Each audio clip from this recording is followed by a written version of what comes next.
Hi, you're with Scott. I'm Ganji Kid. Gravekipper. It's midnight. It's always midnight. This is your right ear and this is your left ear and we're playing Genshin Impact. Let me just check the sound. Here and this is your left ear and we're playing Genshin Impact. Let me just check the sound. It does sound a little different today. It does sound a little different. I wonder what that is. It does sound a little different, doesn't it? Maybe it's... I'm using this different microphone today. I'm using this clip-on microphone that you can carry around with you. How's best to... hang on, the camera's a bit close, isn't it? I can't really show you what I'm... how's best to show you this? Maybe if I just...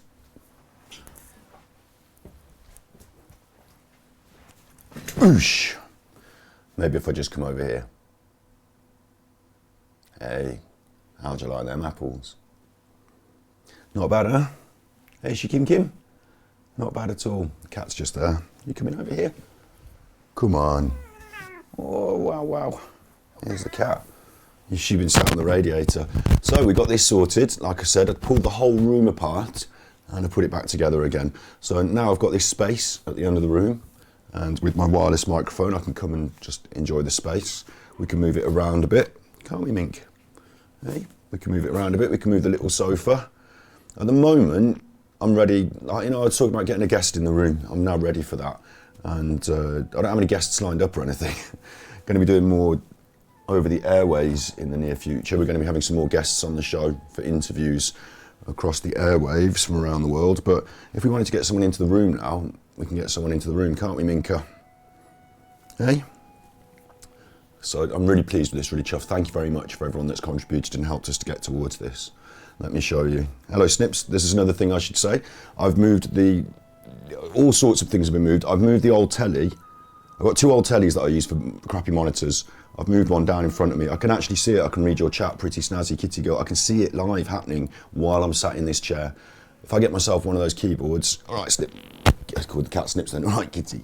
Minka, you can go there. I'll just go and grab this. These sort of, you're all right there, aren't you? You can stay there. These keyboards that you can, you know, remote, no wires, Bluetooth. Get that, get a little mouse, Bluetoothy mouse. I've got a Bluetoothy mouse. And I could even just sit here and, you know, broadcast the stream from here now. We're going to do Genshin Impact today. We're going to do all action Genshin Impact today. So I'm not going to sit here and broadcast the stream from here. But if I wanted to, I could.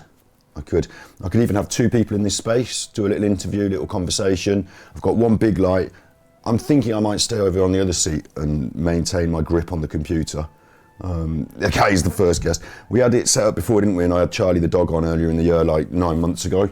Just the basics. Now we've got it really, you know, now I'm really happy with it. The other thing that's important is that I can stand up over here and there is enough room to swing a cat. I won't be swinging a cat, but there is enough room to swing a cat. Okay, I can still touch the walls, you know, but there is enough room to swing a cat. If you were to look, you'd probably be able to see my feet if you needed to. I've got headroom. So if I want a full guest stood up doing a belly dance or anything, now I've got the space. This is my guest space. Isn't it? I've got the space. You can move the chairs around. You can move the stuff around. This is my guest space. We can fit two people, a little podcast. We can fit two or three. We can fit an act. They can't juggle. I need a shield. That's a good point. Put a shield on that wall. Sword in my hand and a shield on my something. But we've got enough space in here. Someone could even, maybe juggle? Could they juggle? I don't know. But I'm really pleased now. I'm really pleased that we've got this rolling in effect. And like I say, it's only a crappy telly. It's only a 720p telly. But down there I've got a telly. I can read your chat. You need a shield. I can interact.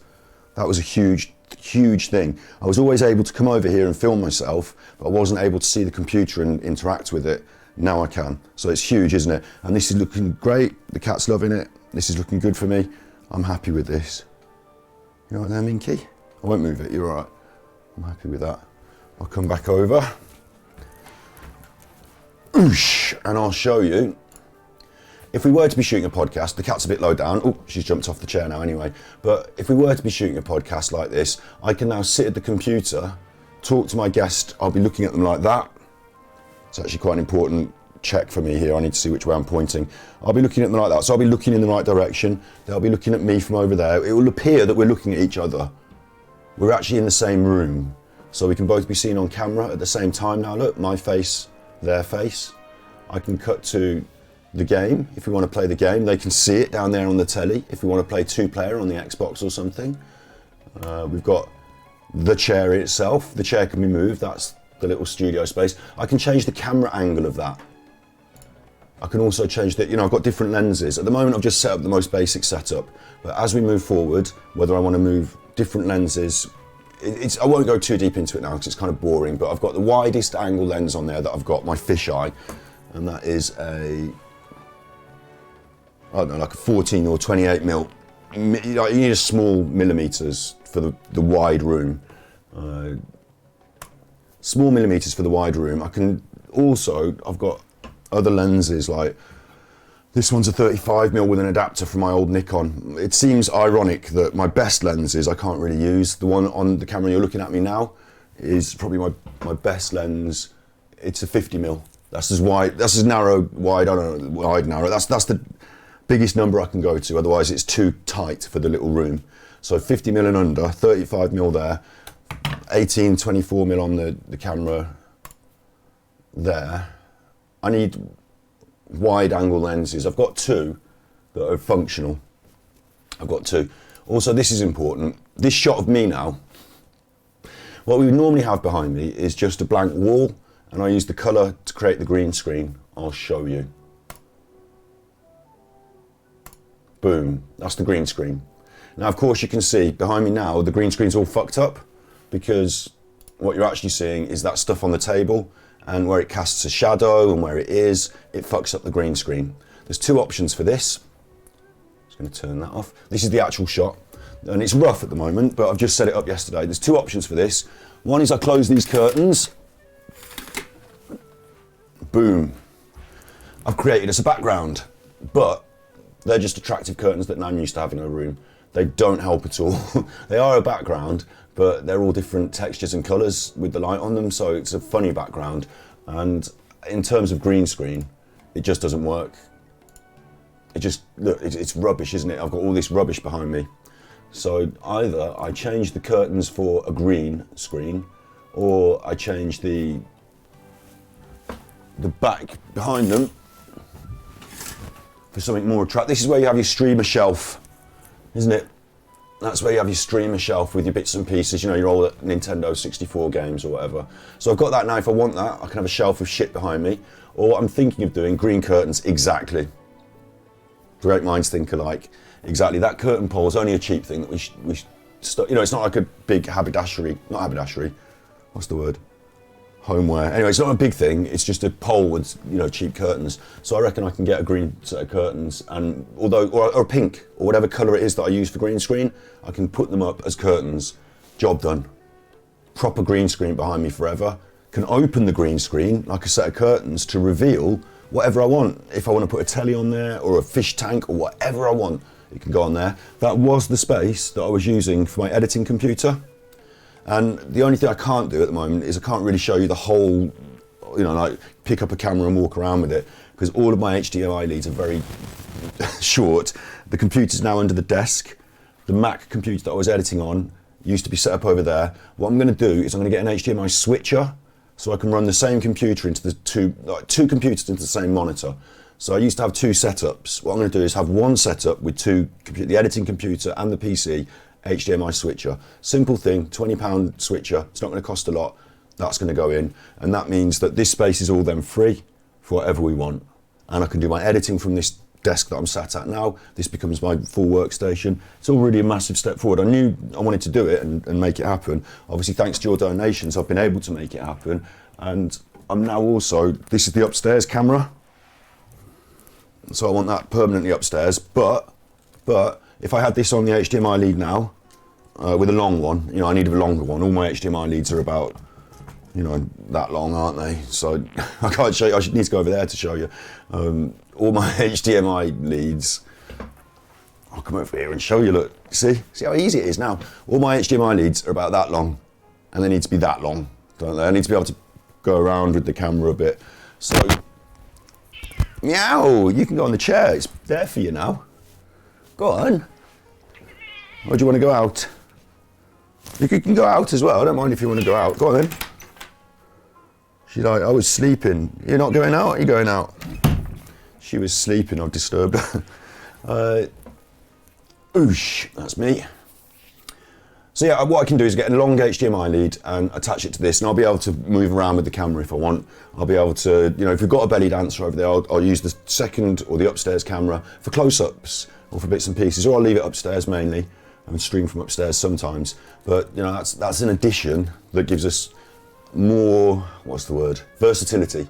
More versatility in this room. 2 fixed cameras, one on my guest, one on me. A floating camera for all that versatility. So I'm really grateful. I'm you know, this is exactly what I was pushing towards, driving towards. Feel like we've basically got there now.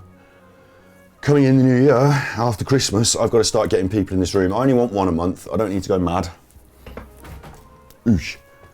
I don't need to go mad. I need to tidy this space up, do something with it, get the green curtains, and start getting guests. Until the new year, we've got a new couple. We've got Thus with Steve coming up. We've got Mads, maybe. You know, we played that game, the Forest Quartet. Mads is going to come on for an interview. Online interviews, you know, virtual interviews. But they're going to come before the new year, and then hopefully in the new year, I haven't got anyone booked. Oh. I couldn't be happier. Tippies. I don't even know which. I don't know which monitor to fucking look at. I haven't got the Tippies thing on. Wait, where's my Tippies thing? I haven't even got that on at the moment. Thank you. I'll find that on a window. I'll go coffee.com and I'll also open up my Genshin browser and press Firefox. And you should see that. Yeah. Okay. Good. Everything's still working. Thank God. Just like when you take it all apart and you put it back together, you do worry. Curtains, streamer doodads. Thank you. That's great. That's you know, that's great. That really makes a difference, and it is. You know, that's going to go straight into those bits and pieces. Like I said, we've been building up that fighting fund, and you know full well what I spend it on. You know that I'm improving this day by day. So we're really getting there. And once I can have someone in the room now. It's just that we've got to get Christmas clear, really, haven't we? That's got to happen, and then on into the new year, we aim to step forward. We're going to have guests in. You know, it's about improving that content, isn't it? And it's about doing something that makes a difference in the world. So I'm really grateful. I'm really happy. And the main thing, it looks fucking cool, doesn't it? I'm really, really happy with the look and the whole. Oosh, you know, I'm happy with this. Before I was a bit, I've got the space, but I'm not using it properly. I don't know what I'm doing. Now I really think this works. And like, it even works to the point where, you know, I was saying before about this diary room chair thing. Like, in my mind, I've got this idea for a show called The Chair. Or like, you know, you come and sit in this chair, and it's almost like you're in a little studio, isn't it? And I can be the disembodied voice on the other side, like the producer.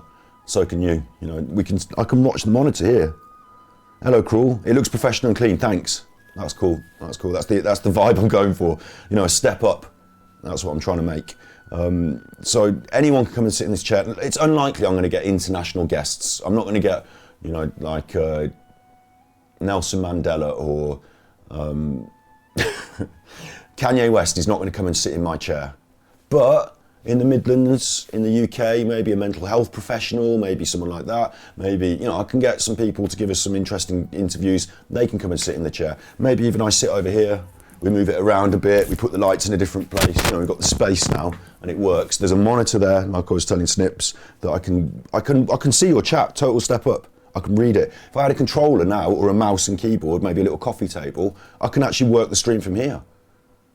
I'm on a wireless mic, it's all, you know, this is going to work, it's going to be great. It is up to me to try and get guests in, so don't expect this to take off overnight. It's not like I'm going to fill this room with joy overnight, but it's now here as a working space. And as I was just showing Snips as well, you can swing a cat.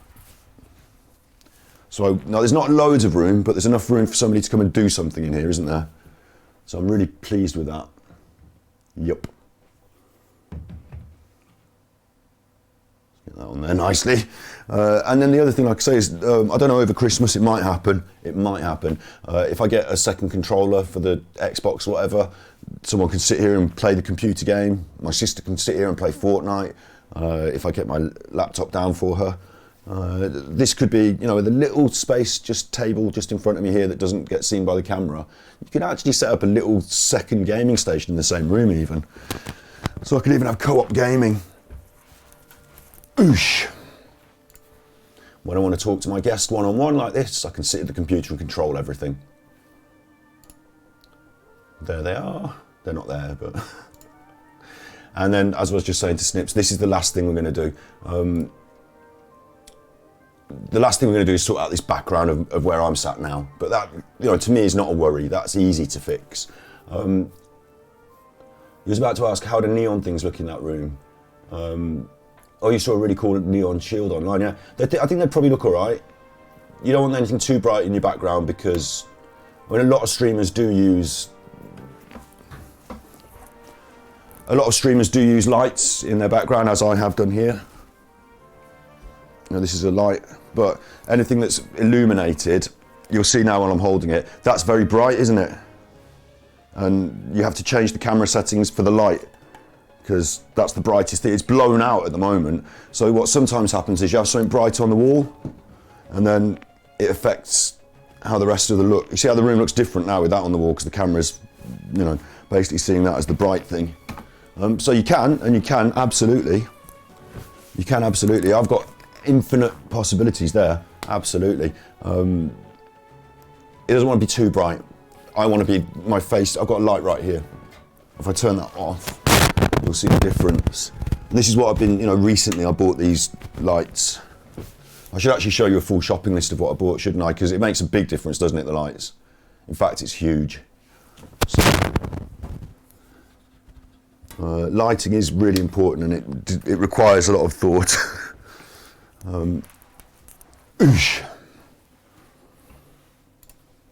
But the sky is the limit. You forgot we can't share links. Get it on Discord. Cruel showed me their new. I was going to say resin, vision. Their new vision. Cruel's got a vision. They're a dendro. I did ask on Discord. I said what's your burst like? It's what people ask straight away when you tell them that you've got a new character. They're like, "Oh, what's the burst like?" So when Cruel said I've got a dendro vision, I was like, "What's your burst like?" So yeah, let's get on with Genshin Impact then. Genshin Impact, and it feels like a bit of a show. I'm just going to play Genshin Impact now with all that lovely. Yeah, I am. Yeah, that's showing you. That's a little surprise for you. That's what I've been working on in the background. But for the next few weeks, we're not going to stress about using it. We're going to just keep subtle now, little improvements. Like at the moment, you might see the green screen's a little off. A little off in places. It might pick up on my mouth or my lips or something. The little things are going to come together now. And like you can see the camera behind me on the desk. Move that. That desk behind me needs sorting. So little things are going to come along now. And then bit by bit, we'll totally get there. I assume this microphone's been working fine the whole time. I have not been checking it. If the batteries, this is wireless, so it requires batteries. So if the batteries run out, we'll go back to the old mic. But all good in the hood, all set up. I'm actually really excited for it. I'm really hyped for it. I know that as we come through the winter, it's going to be tough in the UK, with snow outside at the moment. People can't even get into my house. But as we get through the winter, into the summer months, more and more, hopefully, as I get more used to contacting people, and it's a big thing, contacting people out of the blue. Hi, my name's Scott. I've got a little stream. Do you want to come on it? Like, it's not like if I had a Joe Rogan channel, then everyone's going to go, yeah, absolutely, I'll be there. For me, it might be a bit difficult, bit different, but step by step, we will get the people. If you're looking for something to fill space, a YouTuber has a podcast, has a board where guests go for the first time. They're allowed to write anything, a wall poster, a whiteboard. Yeah, that's a cool idea. Yeah. In fact, something to leave their mark on is like a guest book. It would be a traditional idea where every guest leaves a little comment. It would be nice to have something that built up over time, wouldn't it? That maybe I say we've got a pin board, and do you want to bring something to add? Like my streamer shelf, which is behind me theoretically. Whoops, wrong one. Theoretically, this can become my streamer shelf with all the bits of crap on it. I'd rather, personally, I'm going to clean all that off. I don't want all that there. That's just the rubbish that was in the drawers and around the room, and that's just the stuff that hasn't got a place to live. That's going to get cleared off, and then I'm going to reset this camera up slightly better, with a slightly better lens angle. Obviously it's on a wonk now. I can't be asked with it anymore, the amount of work I've done last night. But once we've got that set up, there's another space there for potentially some decoration, some decorative vibes like that. And anything in this room can be put, moved, reworked. We can zoom in, zoom out. You know, it can really work. They showed the wall with all the firms and messages. It looks so pretty. Yeah, that's cool. That's a nice idea. Yeah. That is a nice idea. The first thing I'll tell you, I'm not the sort of person that has an extensive list of people. Like, I can't just go on my phone and say, come in my room. Even the people I know that are interesting enough to sit in this chair. I mean, I've got loads of friends, but like, I don't know if they're going to want to, like, quite a lot of them work normal jobs, are reasonably normal people, and will not want to sit in my chair and talk to the internet about it, to be honest. I'm just thinking immediately of like my mate who lives down the road. Like, getting him in that chair to talk to the internet would be a nightmare. He wouldn't want to do it. But if I changed that chair for, I don't know, like a driving chair, I could actually set up a little racing simulator space there. Not permanent, but, you know, I could set up a little whatever there, and he'd love to come and drive on the steering wheel with the virtual reality. So maybe I'll get stuff like that. I was talking about the VR headset the other day, how I can't be seen, like I can't run the stream while I'm in the VR. But I can run the stream from my space here. I need to get a wider camera as well. It needs a long HDMI lead, and it needs to be up there in the corner of the room. But you should see the difference between where I am and where they are, because I'm on the other side of that. You know, that's the studio bit. I'm on the other side. I'm on the other side of that, surrounded by computer. But I haven't put the monitors in the way. I've got a clean view straight through to my guest. So it's like I'm in the control station here, and my guest can be in the studio space a bit. I could move into the space with them and control it from in there. That's an option. But yeah, so it opens up such a wealth of possibilities. You've got Genshin Impact doodads to send me, but you can't find my address. Well, you never find my address. It doesn't exist. I can give it you know, we'll think of a way. I don't know how best. I'm an idiot, so I worry that if I type it in on Discord, it goes public. You know, I'm not that you would put it public, but I would type it in the wrong place and that it would be public. So I will find a way of doing that. Yeah, that's fine. I trust you not to, you know, send me weird shit or turn up at my house unannounced. So that'll be fine. But in general, you understand that we don't tend to give out our personal details on the internet. Anyone, it's a big worry for any internet person. So yeah, thank you. That sounds great. You had it years ago when I sent the ASMR menu. Well, there you go then. Yeah. So I probably did. You know, we've been in contact before. But yeah, we will fix that. I'm not going to do anything about it now because I would be scared to do it on stream live and accidentally put it up live. But yes, we can organise that, do a post box. I'll do an unboxing. See, I can even go in the room now and start unboxing things. I can start eating things. I can start doing whatever I want in that space. It really will open up. Do you know what? I had this thought last night as well. I'm going to quickly say this before we get into Genshin Impact. But I was thinking about vegan food. I had these pies last night. I've got to show you then. I'll show you the pies. It sounds ridiculous, but I had these pies last night. I'll just quickly go through this because it does sound ridiculous. So this is a pucker minced steak and onion pie. That's vegan though. Look, it's vegan. £250. That's quite cheap in terms of food these days. 2 in the box. So it's £1.25 a pie. I ate both of them last night. You won't believe this, okay? They go in the microwave. Can you believe that? They go in the microwave. Pie in the microwave. The more you see it, the more you like the room. It's nice, isn't it? I'll show you again then. There's nothing in it, but it is nice, isn't it? The camera makes it look good because it's a nice, sharp image. Whoa, I've left the microphone. Oh, I nearly dropped that in the tea then. The camera makes it good. The thing you can't see that really for me is fucking out of this world is the way I've been able to put that second cheap telly down there. I haven't even bought a second monitor yet. I'm still 1 monitor, 2 cheap tellies, but it's down there. I can see the stream. I can see your chat. Mushy pie, not in the microwave. That's incredible. Being able to, not reaching around to look at the computer, being able to be on stream in control in this space is big. It is big. I even think, I was saying this, 2 things, right? I'll say this and then I'll say the pie. I think we could run like a quiz show from here or something.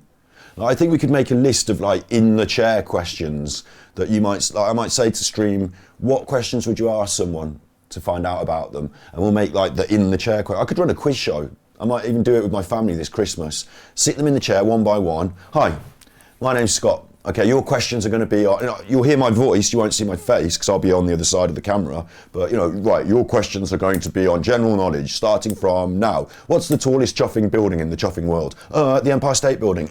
Wrong, it's something else now. Next question 2, you know what I mean? Like, and this is like it's almost like the diary room in Big Brother. I could use this for doing ASMR. I could set up the head here.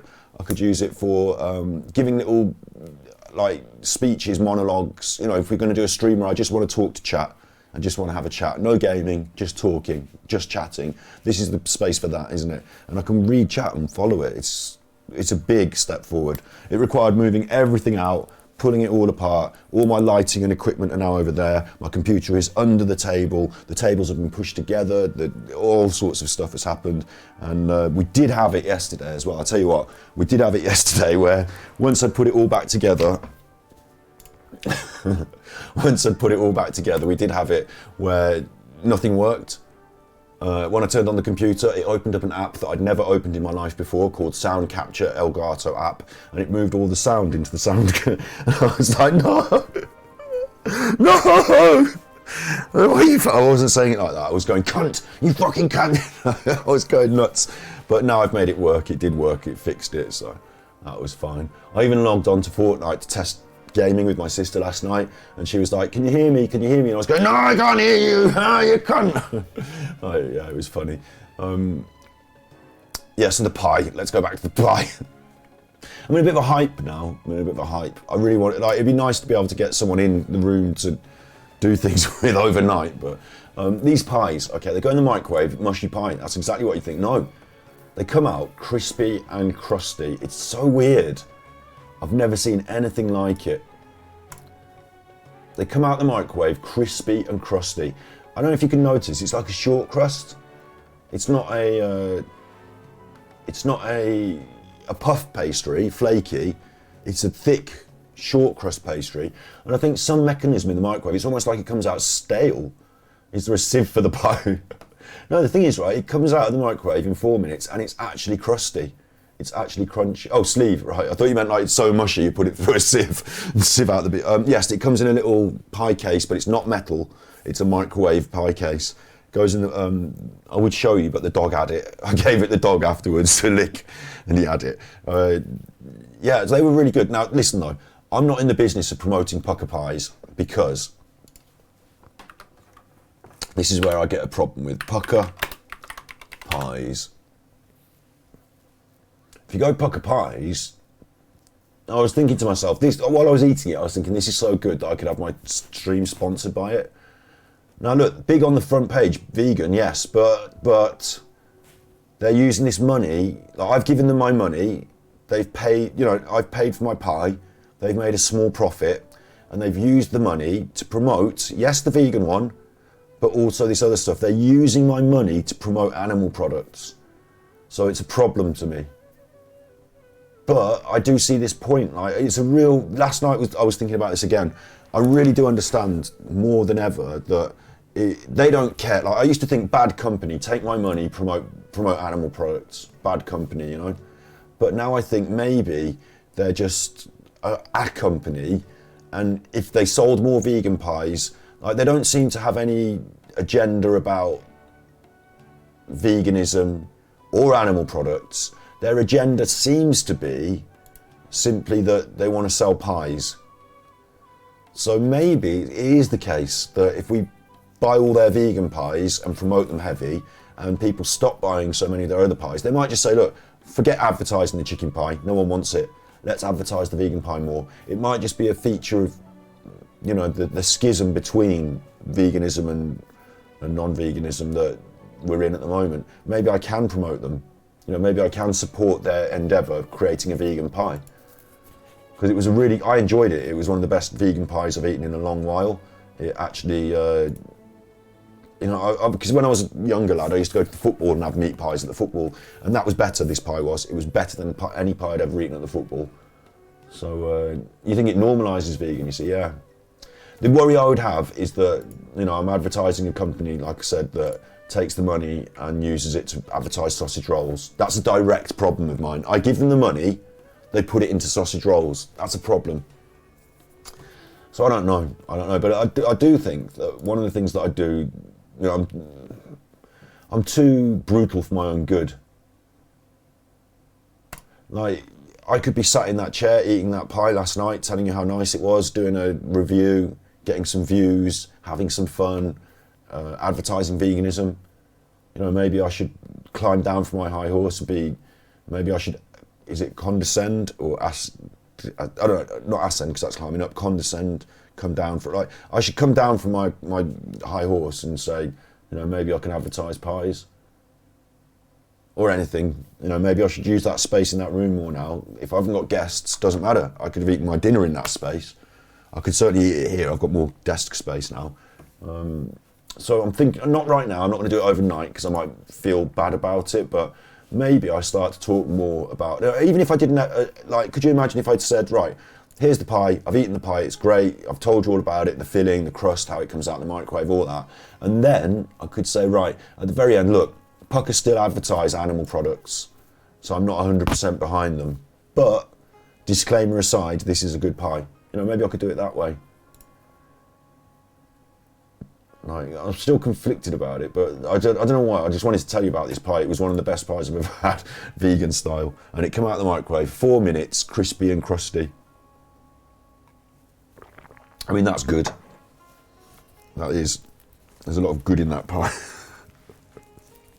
Scott's pie review. The Pyromancer.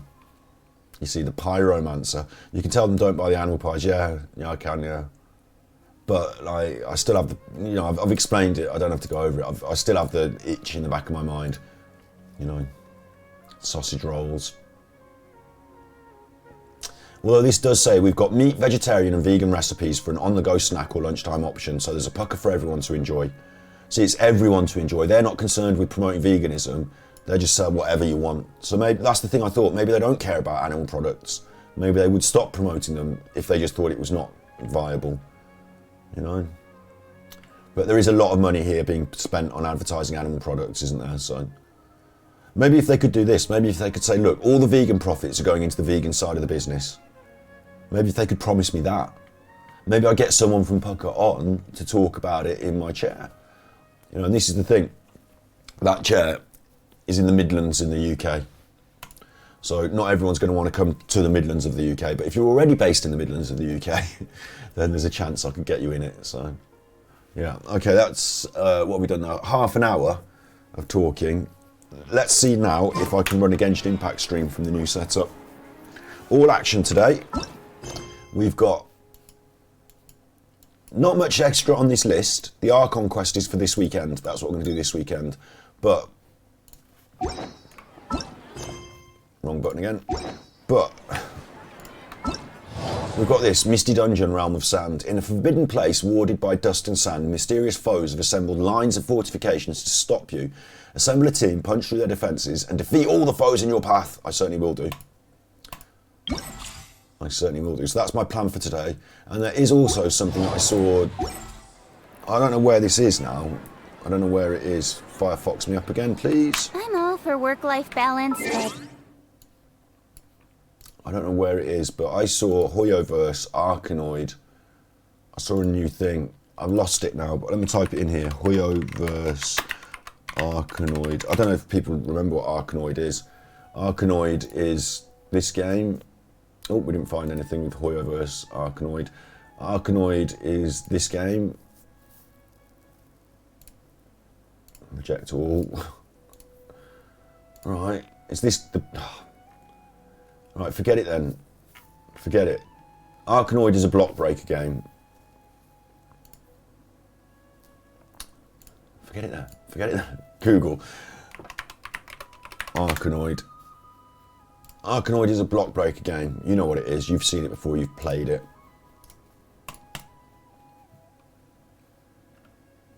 I think...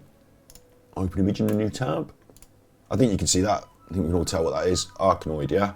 Block breaker game. They put it in Genshin Impact. And I got told, there it is, look, 3.3 update. Maybe someone will have to tell me what the fuck's going on here, because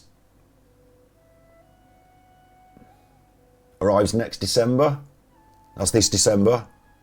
We've had the Wanderer, we've had Faruzan, we've got the card game. What's this, Genshin block breaking? That's Arkanoid.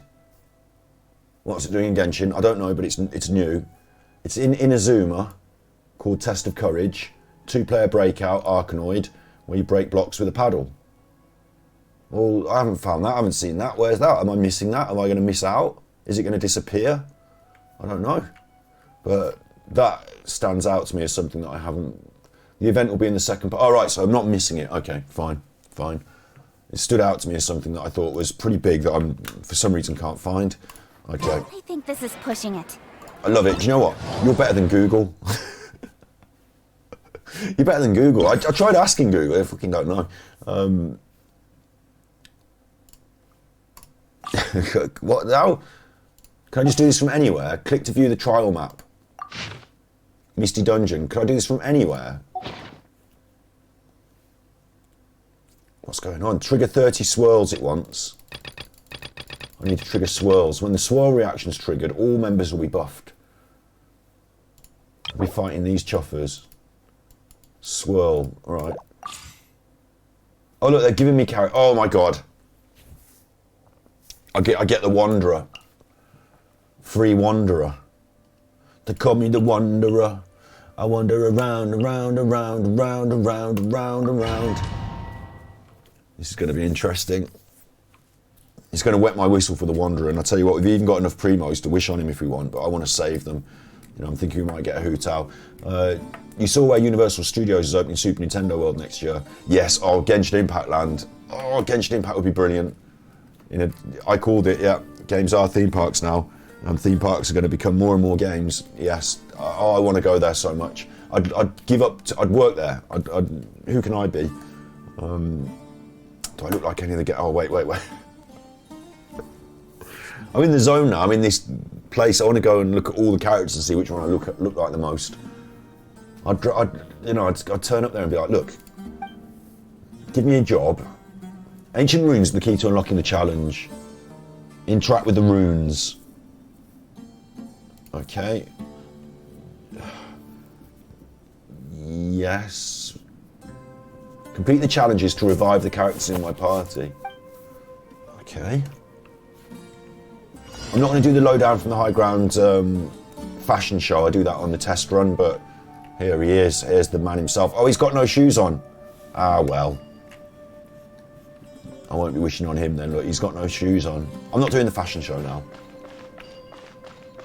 What's going on here? It's like you can go backwards. Oh, I've gone backwards. Wait, I've gone backwards. Press U to view the trial details. Oh, I'm in the dungeon. Oh, I see. I don't really, but...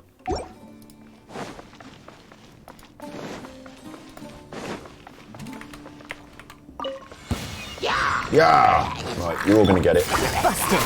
Gotcha. The wind rises. Look at that. Swirl. They're all dead now. You're dead. You even said you're dead. Oh, I like that. Busted. Busted. This is going to be too easy. Care to mess with me? The wind rises. The wind rises. Oh, I stepped on your head.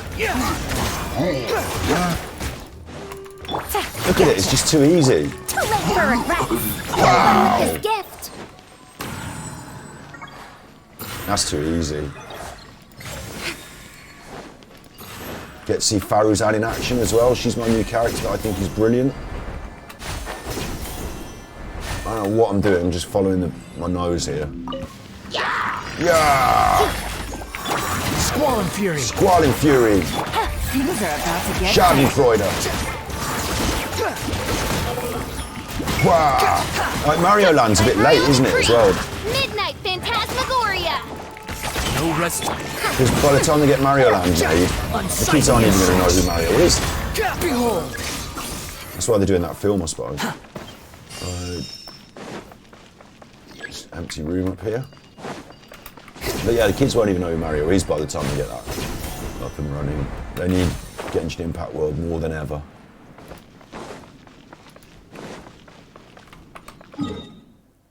Right, that's that.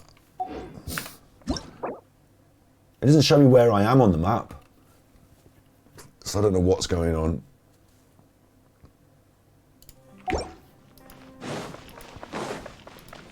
Quit following It's done. me. It's made. All right. Okay. So maybe the kids. I mean, but bear in mind, Mario's my generation, isn't it? What's going on here? Look, I've fallen into the scenery there. I've got that. Mario's my generation, so I wouldn't expect a youngster these days, like they've grown up, like, because I know theme parks are for adults as well, but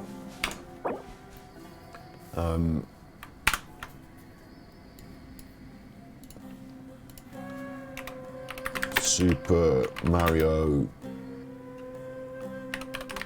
Universal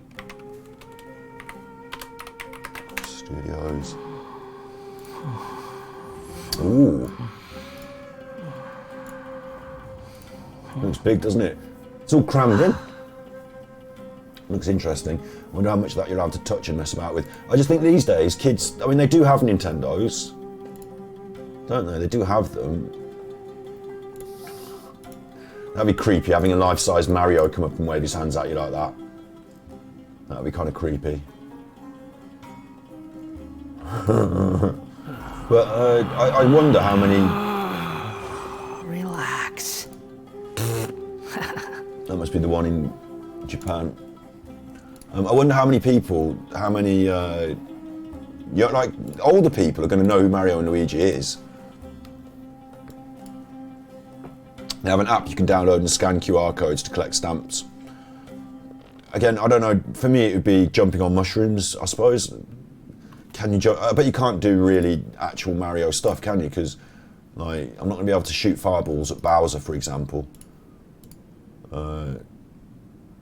You think I've got a sharp tongue? I just tell it like it is. That confetti's Someone not, can't handle not it. real, Maybe that's their problem. isn't it? Is it? Do you think that's real confetti they photographed there, or have they just put that on in post-production? It looks like they put it on in post-production to me.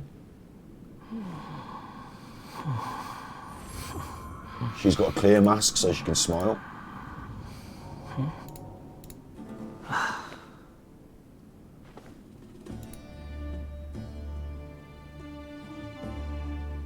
Yeah, kind of weird. And Super Mario release date. There's no such thing as pure freedom in this 1985. world. Even the wind cannot blow on forever. You've got VR where you fight Bowser, that'd be cool. You see, now the thing is, right, I'm going to say, that's really cool, that's really cool, that's really cool. But 1985 we're talking, so these days, I think if you're a young person growing up and playing computer games or whatever, you probably don't really give a shit who Mario is. You probably care more about Fortnite. Relax.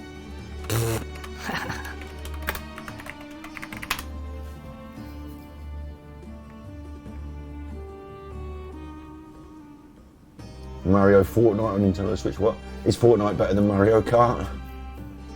I was just wanting for the stats, but I can't see the stats. Anyway, I think it'd be interesting to see how it goes, because I think if you're an adult, the weird thing about it is if you're an adult, you think it's the best idea in the world. You think that's a brilliant idea, no-brainer. Mario is huge, Mario is popular, Mario's for kids. Kids love Mario, make the theme park. But I think it's an adult view on a... I don't even understand the gaming environment these days. I missed out the Minecraft. I didn't play Minecraft, did I? I didn't grow up with it. So I missed out a whole... Relax. Is that him making those noises? He's a fucking weirdo. I missed out a whole generation of gaming and ideas. And I think the next generation after that, I bet there's kids being born today who think Fortnite's boring, their parents played it. Even that, even that far, you're looking at Minecraft, I'd call it like generations. I created another universe. Like, you've got the Mario generation, 80s kids. Then in the 90s, what did we have that would maybe be the big thing in the 90s over Mario? Turtles. What was the biggest? I need to find out now, I need to have a look. Oh, the timer's ticking on the dungeon. Wait, the timer is ticking on the dungeon. 20 minutes. I'll have a look really quick. Biggest franchise gaming 90s. Specifically gaming as well, because it could be anything, couldn't it, that we can make a theme park out of, but 90s.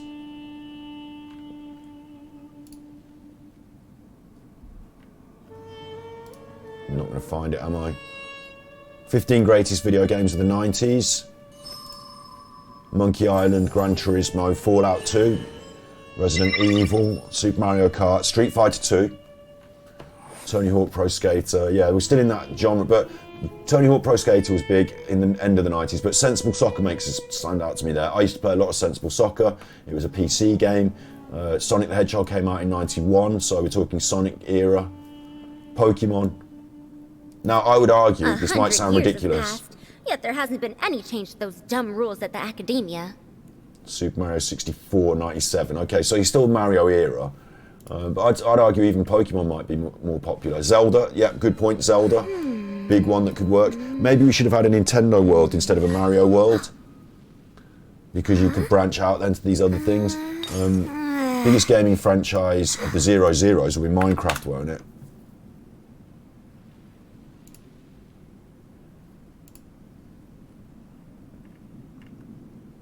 The consoles were the PS2, so we're talking about Grand Theft Auto now. We're talking about kids that grew up with Halo. So that's a different generation, and I think the Wii was Academic around. research isn't some kind of fad. So now from Topics don't 00 just go onwards, in and out of fashion. we're not talking Mario anymore, are we? From 00 onwards. Now it's 0022. 22 years later, they've built the Mario world. It would have been good in the 90s. I mean, I still think it's good for me. I still think it's going to be cool because I'm, love Nintendo. But I'm a bit surprised that they put all that money and effort into something that the kids these days don't really vibe with, maybe.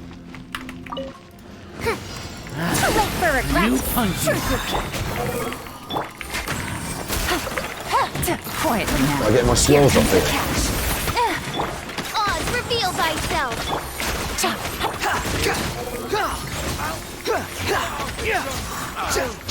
Everyone's getting completely murdered by my squad, but I don't know if I'm winning or not. I'm in this room here and I can't get out. Very strange one, this. I've only got 20 minutes to finish it now. You know, a 6-year-old crazy about Mario, so there it still goes on. And I imagine as well, if you're an adult and you say to your kids, oh look, here's Mario, enjoy that, then they'll enjoy that, won't they? That's close enough. To oblige. I think it does depend on what the parents expose their children to as well, yeah. Squall Fury. Cry louder. Mario's a very safe bet. By royal decree. Maybe some people Wings think of that. darkness. Let's Come. get down to business. Quietly now. We'll see about that. The wind rises. I don't really feel like I'm doing combat here, I just think everything's dying while I'm hammering on my buttons. Too late for regret. 9k with one of her arrow shots then.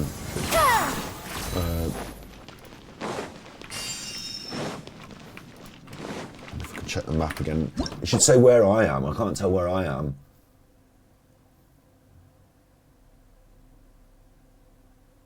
I've got no idea where, I can't use that map to navigate, I've got no idea where I am. If it's going to be all stuff like this, it's going to confuse the fuck out of me. Is that a chest? No. Oh, it looks like this is a place that I should come.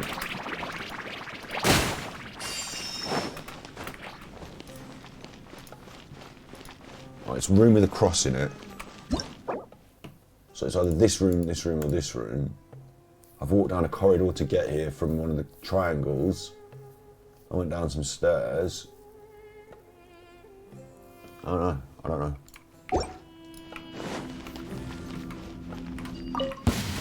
Another test.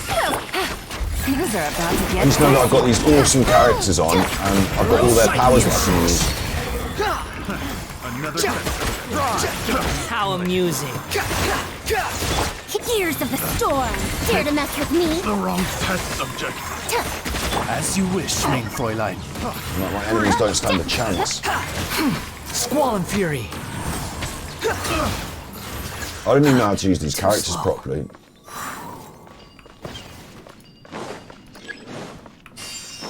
Oh, this is crumbling down here. Did I just come from this way? Or I just got myself turned back on myself?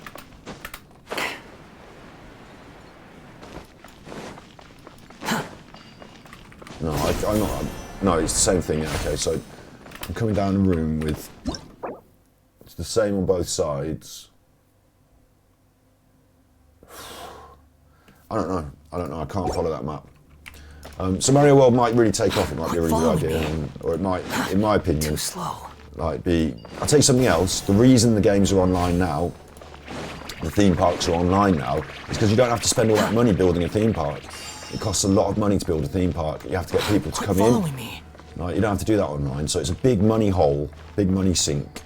And it might be nice, it might be a vanity project as well, because, for example, if you worked on Nintendo all those years, if you're Shigeru Miyamoto, you might say to yourself, I always wanted a Super Mario World in the real, and now I've got one, well done. And it might not be a big profit maker.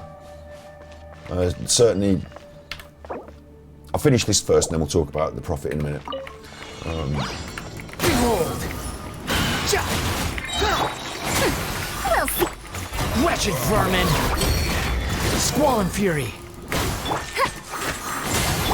Busted. Here comes Busted. the catch. Quietly now. Have fun with this gift. Dare to mess with me? They're always getting melt. Look. I'm not even really doing much. Behold!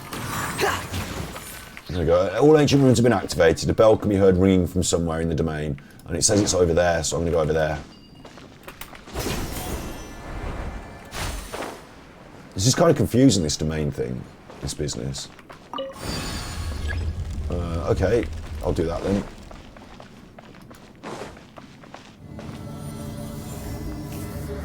Oh, for some reason I've got a bit of a headache starting behind this eye. I wonder if it's because I've got my lights in a different place shining in my eyes. I wonder if it's because the colour grade of the lights that I've got going on. I don't know. Got a little bit of a headache in my left eye, a bit weird. Maybe it'll go away. The final challenge will just be a big Barney, and I've got like insane characters that can absolutely destroy you. So Things are about to get dicey. Squall there and we go. fury! Final challenge over in seconds. Too late for regret. Oz, reveal thyself. You dare to gaze upon me? Swirl you up with that. Something like that. Gears of the storm. Behold! I can fly!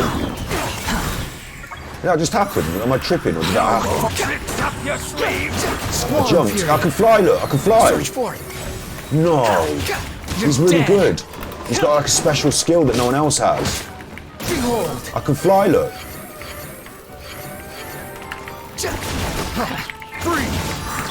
Dare to mess with me? Try. Wings of darkness. Come, sever neck. Nothing worth mentioning. Squall and fury! Cry louder! Maybe I should roll on That's it. far enough! Some target practice. Behold! I'm in the air flying. The I'm price! dead. I'm not rolling on him, I'm dead. Have fun with this gift. I didn't notice I got him killed somehow. I was too intent on flying around. I haven't done the test run yet, no. When we do the test run, I want to do the whole, By royal decree. No shit, rest I'm getting killed, hang on. Quietly now. Things are about to get dicey. You're not going to kill me. I summon Where do you think you're going? Shadow Raven, let night fall. no rest for the wicked. Why am I getting killed? Come I on. summon. Too late for regret. No. Time Shit. didn't stop for me. Come on, Yellen. It's because I don't know how to use these characters properly, isn't it? I'm doing the wrong thing. I'm shooting at the wrong enemy even. Oz, reveal thyself. Come on, we've got to finish this. Can't lose it now. I don't want to shoot at the bird, I just want to shoot at her. Okay, good. Right. That was good. hectic but good. Leave domain, I think. Bit weird, we didn't have to go anywhere to get into it either, we just were there. Bit weird. I didn't check my sound all the way. Hopefully I'm audible above all the action because I've changed all the microphones as well. Let's check this.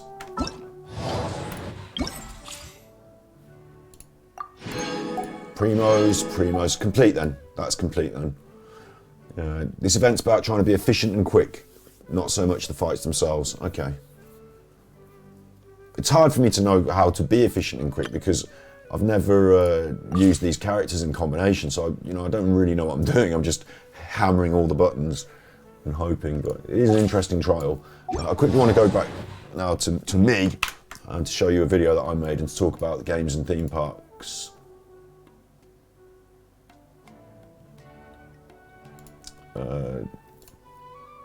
So if I go to YouTube, I've uploaded it to quite a few channels, Switch account, oh no, wait, your channel. I get what you mean. Channels and Ganji Arts, I'm pretty sure it'll be here. Games and theme parks now. Yeah. So this is a little video I made about how what they're doing in games is like making them in like theme parks. An item players might want. Don't put it behind a paywall, put it behind a quest line and a story. Create content around the awarding of these items. Asmongold, please watch this video. Share this video on Reddit. Get Asmongold to watch it. Please, please, please, please. So I want to talk through some of the themes in this. Hi, you're with Scott. This is Ganji Kid, my stream. It's midnight, it's always midnight. New World is the much anticipated MMO coming soon from Amazon Studios. It looks interesting. Well no, this week they flushed it all down the pan and they didn't wash their hands. Dirty with microtransactions. As a little header. We may sell quality of life items or boosts that will help players improve their time spent leveling up their character and trade skill experience. Like, isn't that just pay to win? Amazon Studios essentially announced that they'll be adding the entire gamut of cash shop options in future. So this sent the ostensibly, I learned that word off Steve the other day and I've used it a few times now. This is about New World and how they set up their game. I made it a while ago when they announced the cash shop. 96 hours of editing, yeah, that's true. A community into a spin. So what they started doing was designing a game to be worse so that you would pay money to skip the game to get to the point where you think it will be fun. I was looking forward to playing it. But now it turns out there's going to be a cash shop. It's going to be pay to win, it seems, and people are cross. Game. What I did, as you can see there, is I tried to make like an editing joke every 3 seconds. But now it turns out there's going to be a cash shop. It's going to be pay to win, it seems, and people are cross. People are cross. I wanted to make. I was thinking about doing a video like this every month.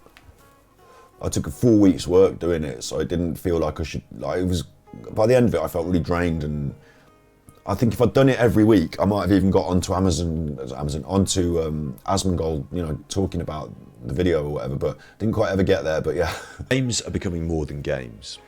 They're becoming theme parks. They're becoming theme parks. Yeah.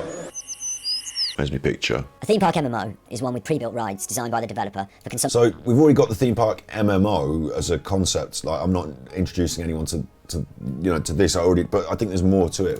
By the player in orderly fashion. These rides tend to look like quest hubs and raids. This differs from more traditional MMOs that are a little more open-ended, choose your own adventure type games. These elements are not mutually exclusive from one another. The context is negative because of the ubiquity of the theme park MMO in current times, not because it's inherently inferior. Many would like to see more sandbox or traditional MMOs. But first of all, look, that's the world's oldest theme park. It looks, and you know what I'm like, pretty rickety. So what I could have done is I could have removed this section, and maybe I could, like you said, I was knackered. I was after that edit. I was knackered. I wanted it out in a week. I gave myself a deadline. I wrote the scripts and the ideas, and then everything had to be done in a week. So I worked hard on it, and it actually took me a full week of hard work, and it was almost too much for the amount that, on reflection, maybe I don't need this bit about where theme parks started from.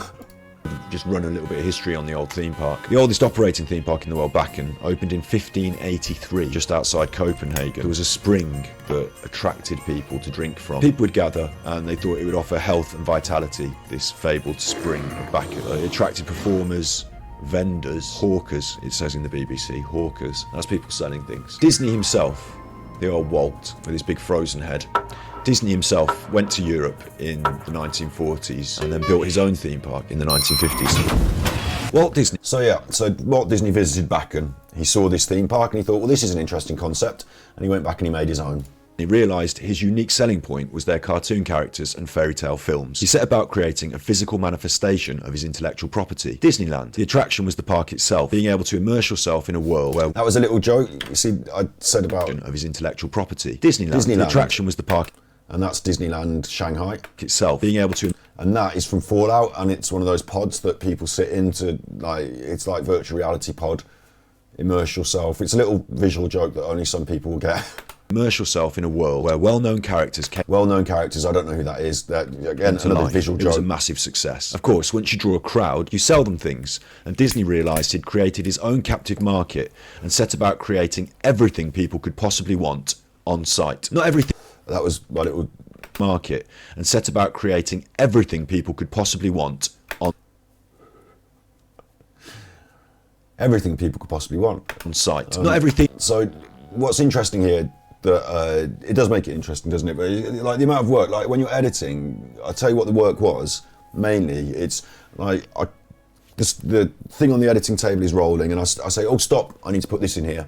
So I need to go on the internet and find a picture of that. I need to put it in. I need to edit it. So it's like, you know, it's what I'm saying. I need to resize it, color it, shape it, whatever. Okay, that's in. That's done. And like every 2 seconds, I was doing that for 11 minutes. And initially, I thought, you know, thick and full. Great, but 10 minutes, 11 minutes every 2 seconds, so there's like 30 different things you need to edit for a minute's content, and then there's times that by 10, so it's 300 little things that I'm editing. Yeah, add 300 up together, it becomes a big thing. I underestimated it, but the point here is that theme park has the unique draw of a Disney. Their media products bring in not just the customers, but also the majority of their revenue. The parks themselves, like most theme parks, make their money from the shops. So everything's made in the shops, all the money's made in the shops. So just talking about this, not the pie anymore, the Mario theme park.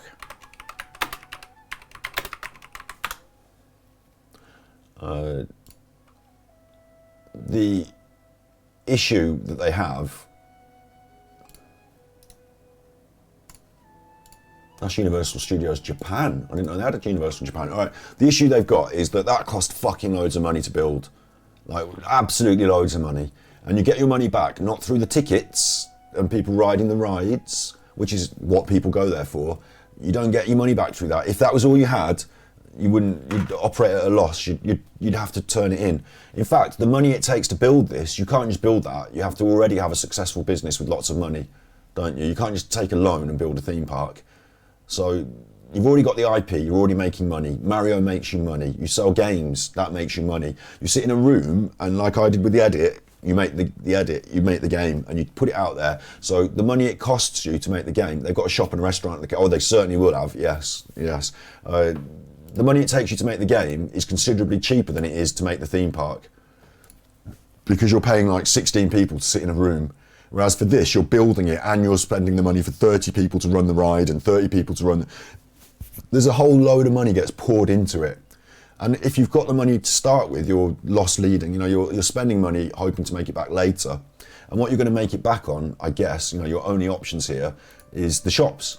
Because it turns out the rides don't bring in the money. The ticket prices, if you price the tickets too high, people don't even come.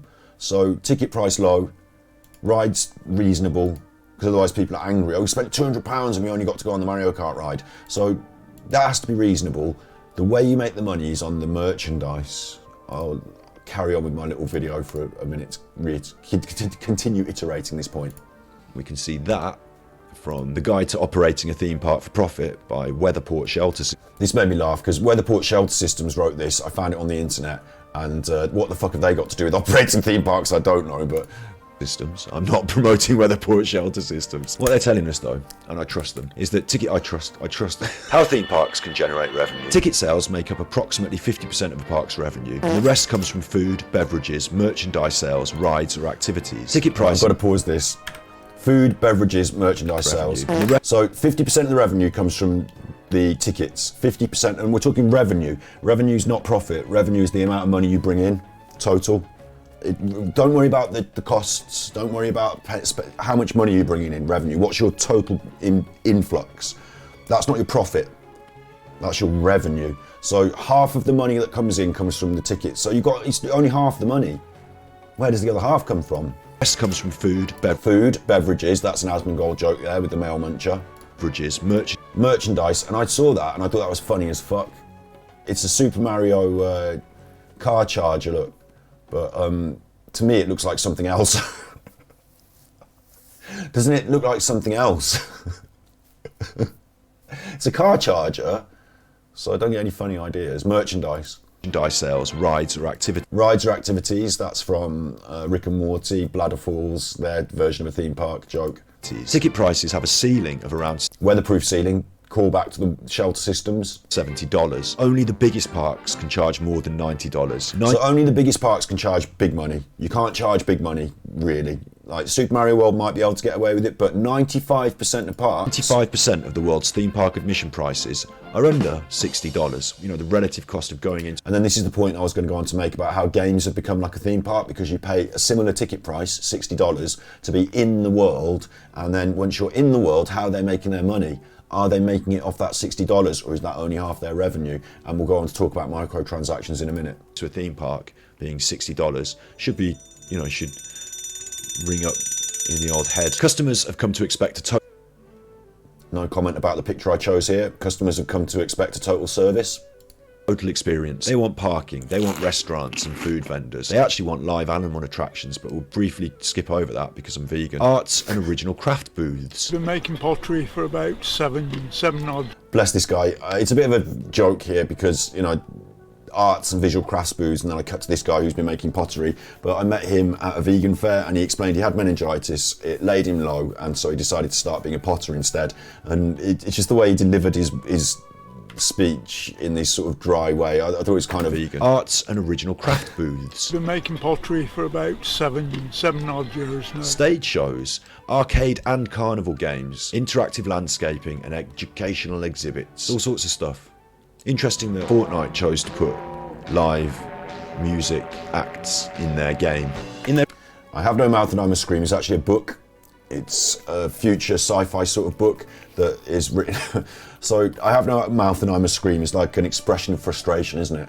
And seeing that Fortnite music event. The recent court battle, you know, live. I'm so alone. Music acts in there. Oh god, but that's the future, isn't it? The metaverse. Fortnite putting in these live music, these attractions. You build a park with attractions. It's not just the game, it's other things, attractions to get you in. I Have No Mouth and I Must Scream. I did want to reference this quickly though, just for anyone that's interested.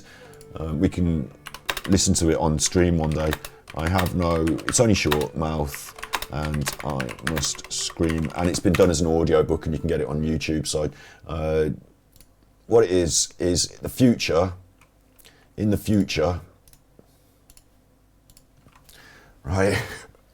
I'll just quickly explain this. It's a side tangent to a side tangent to a side tangent now, but in the future, in the book, mankind has been completely obliterated and the world is being run by an intelligent AI and it can just do loads of clever stuff to the point where it's re-engineered the last surviving humans genetically, re-engineered them as a sort of cruel joke punishment.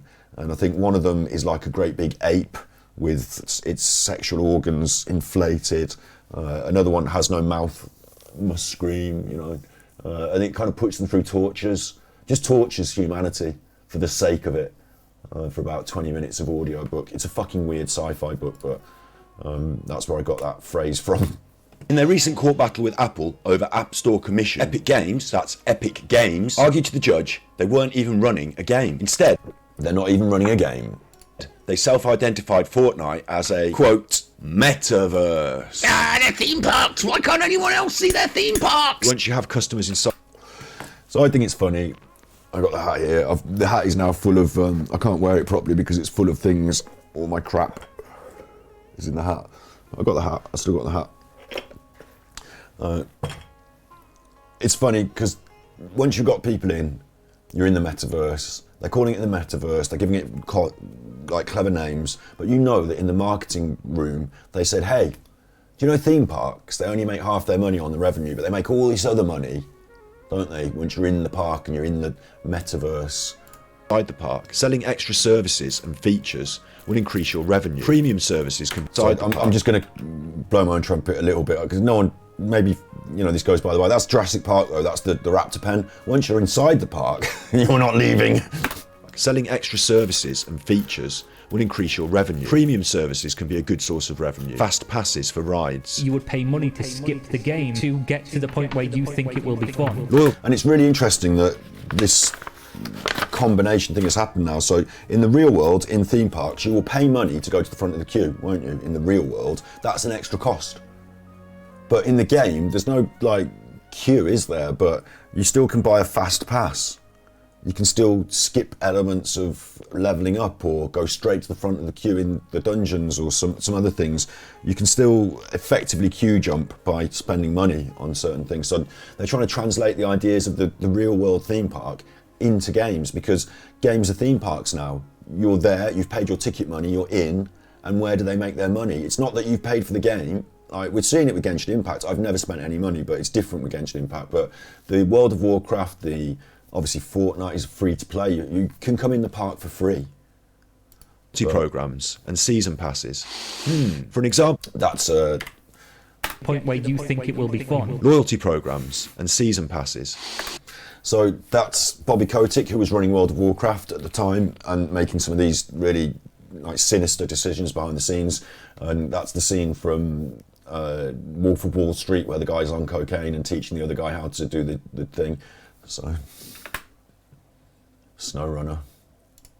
For an example of what some smaller parks... And that's the Chernobyl. That's Chernobyl. Expect an average visitor to pay during the visit. The sales range from $60 to $127, excluding the bigger park. And I'm assuming it is. So most parks take $60 to $127. It costs 60 quid to go in. That's gone. On top of that, most parks take more than their ticket money in extra sales. It's interesting, isn't it? It's so worth it. Yeah. You end up spending a lot more. But people, look, they're spending more, double their ticket price on all the stuff that they buy. That's interesting, isn't it? The attraction, the park, is there to draw a crowd. It will live in your heart forever, it says about Walt Disney's Peter Pan. And this crowd of zombies, this is a bit of a deeper joke, but the original Walking Dead film was... They were in, I might get confused because there's been so many zombie films now, but they were one of the original, it might have been, was it The Walking Dead, The Evil Dead, Night of the Living Dead, one of these. They were in it was based on consumerism. They were in a shopping centre, the people that were hiding, and they were defending the shopping centre from zombies. And it was a comment on consumerism that we're sort of sleepwalking zombies ourselves. You know, we just go and we buy and we eat and brains and zombie land.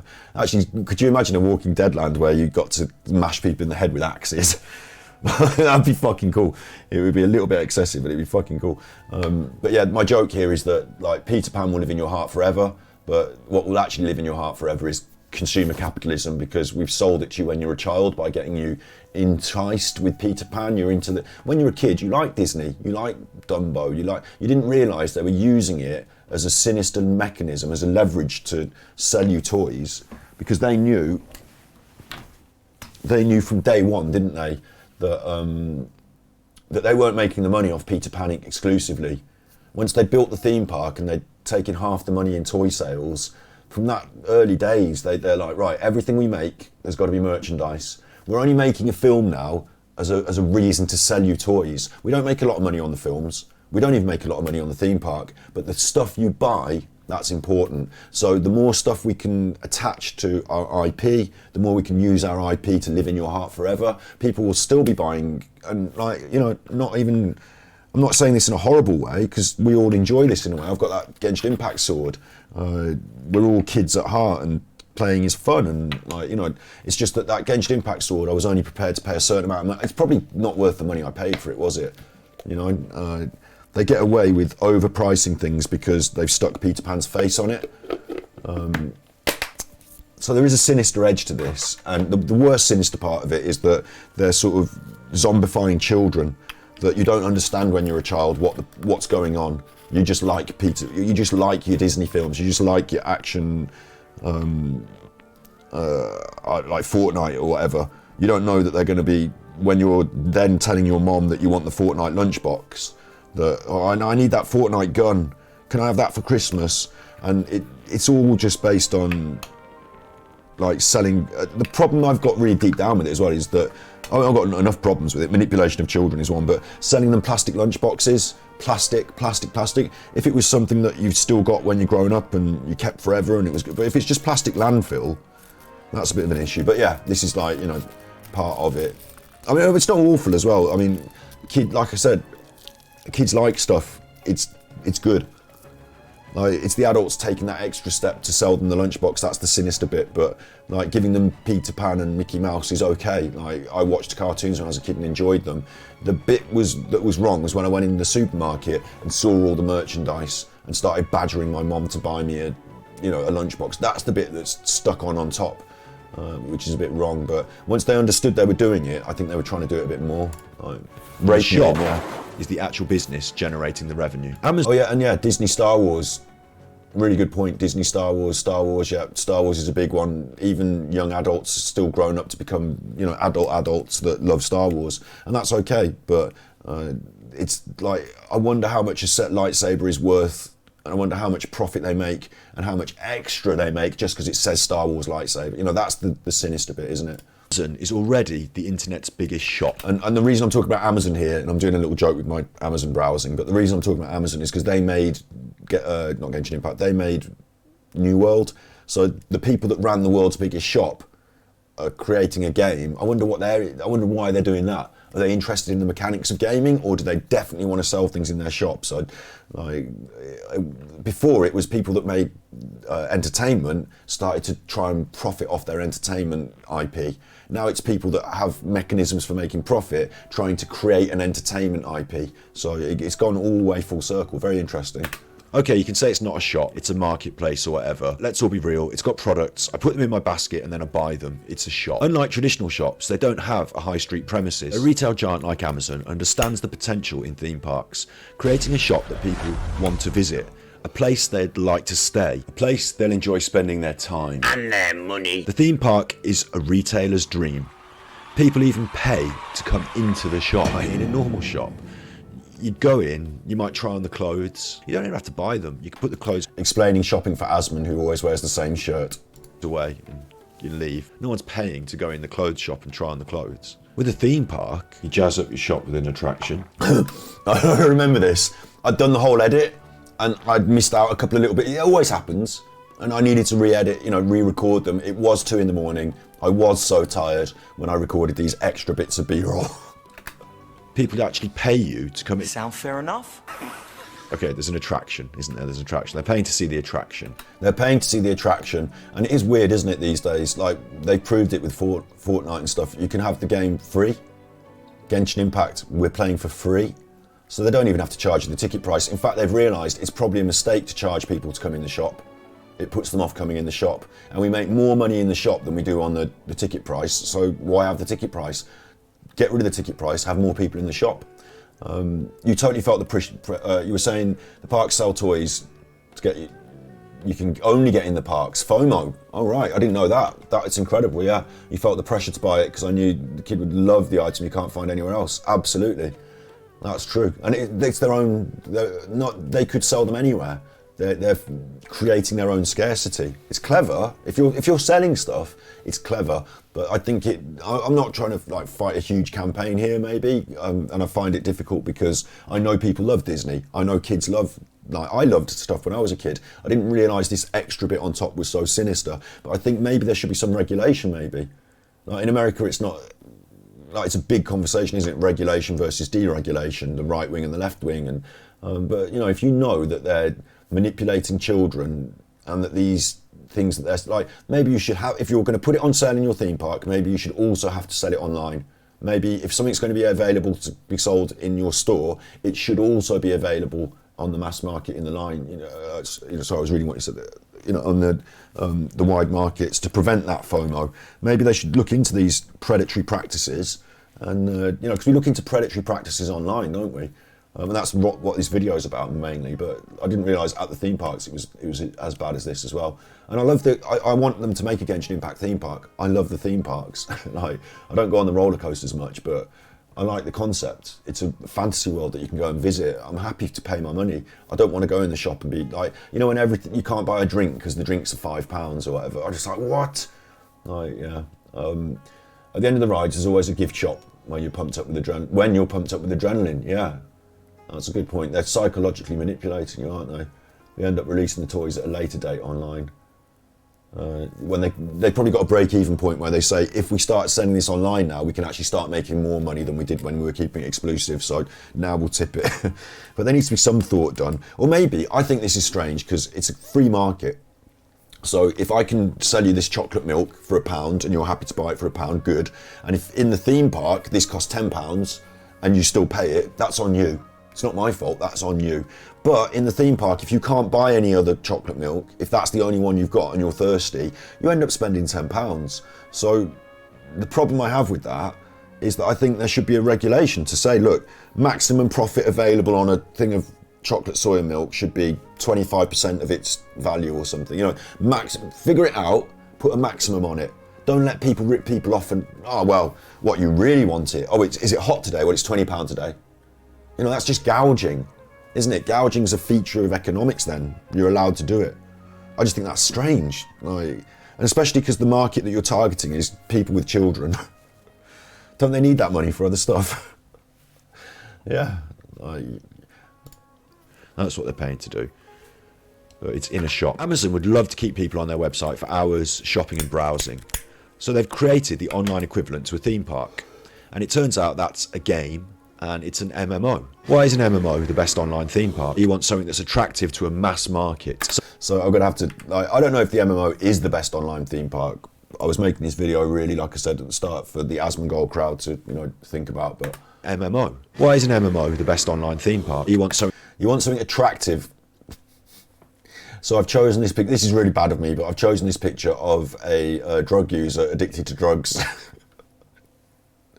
And the drug in question, I've made the point of, is the Hearthstone card pack. That's attractive to a mass market. I put it over the Coca-Cola can. Why is an MMO the best online theme park? You want something that's I think, in my mind, that's really funny. The Coca-Cola, the Hearthstone card, the crack cocaine, you know, it's all in the same attractive ballpark. to a mass market. Something that caters to everyone, so that anyone can find... That's WoW Beginner's Guide, picking a class from Mad Season. Little shout out to Mad Season. Something for them. The best thing about Hero Quest is the dwarf. You have to accommodate a lot of players.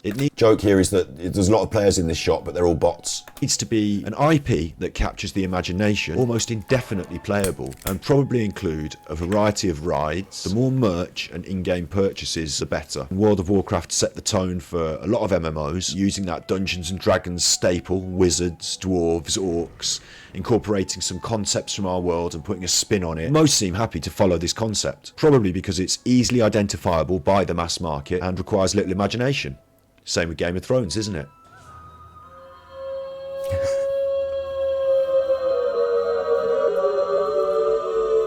Now, I don't doubt Amazon want to make a good game. I'm sure that they've hired a great team of developers, and I don't think I need to drive this point home any further, even though there's still, you know, 6 more minutes in this episode of this video. You know, if you want to watch the whole video, you can. It's me talking about these things for a further 6 minutes. But I think the point, I've made the point quite nicely there. The main thing is about, hello Bob. Hello Bob.